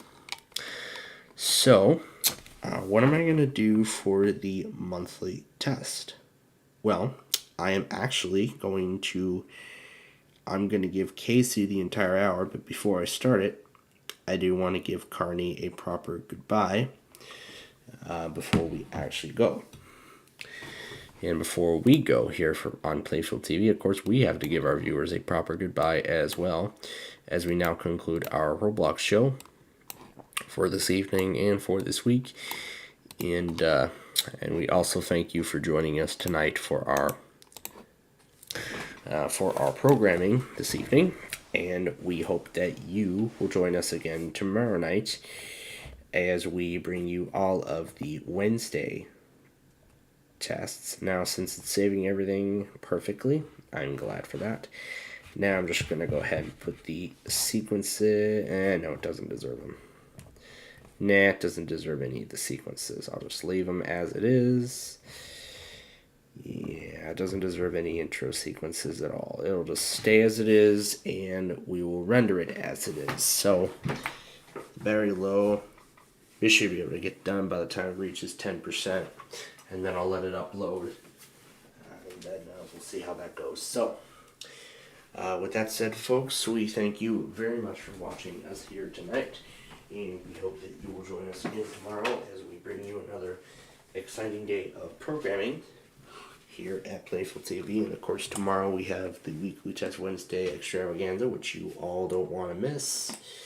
And of course, we're going to bring you every bit of the action from KFAV running their weekly first thing tomorrow morning to another exciting edition of that thing, which I will not say anymore, where forecast office tests at a risk of severe weather in a slight or enhanced risk of severe weather. Oh, tomorrow is going to be a lot of fun.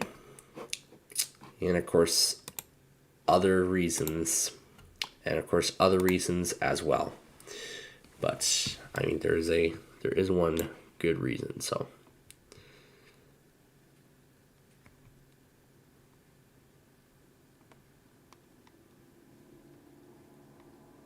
Crash on Windows 11 with no error message.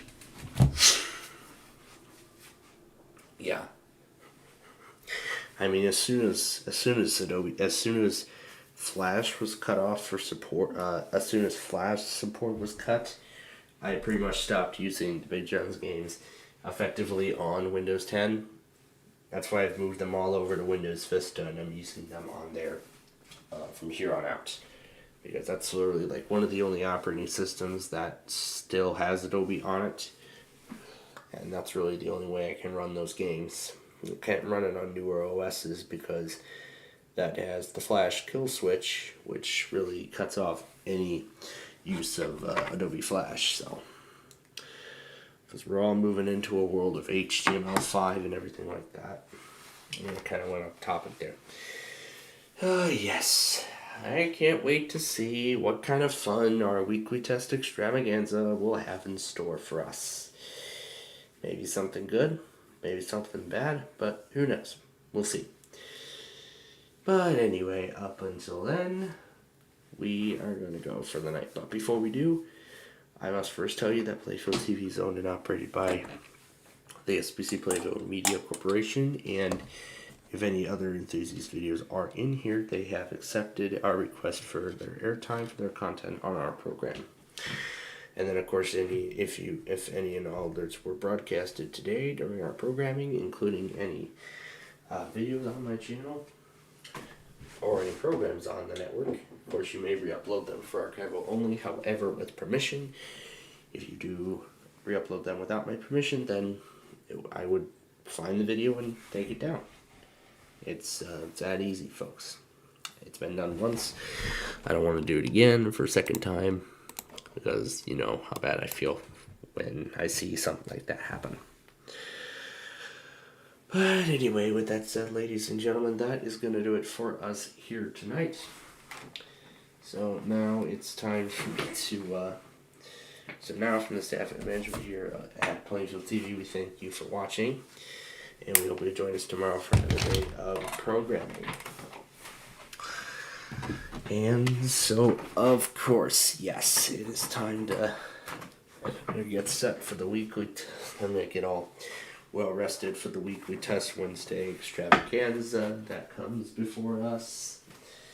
And everything else that comes in between. Yeah, that's right, the weekly test extravaganza. And the rude awakening of the flooded realm, with probably repeating the same clip like 50,000 times, but we will see. But we will see how everything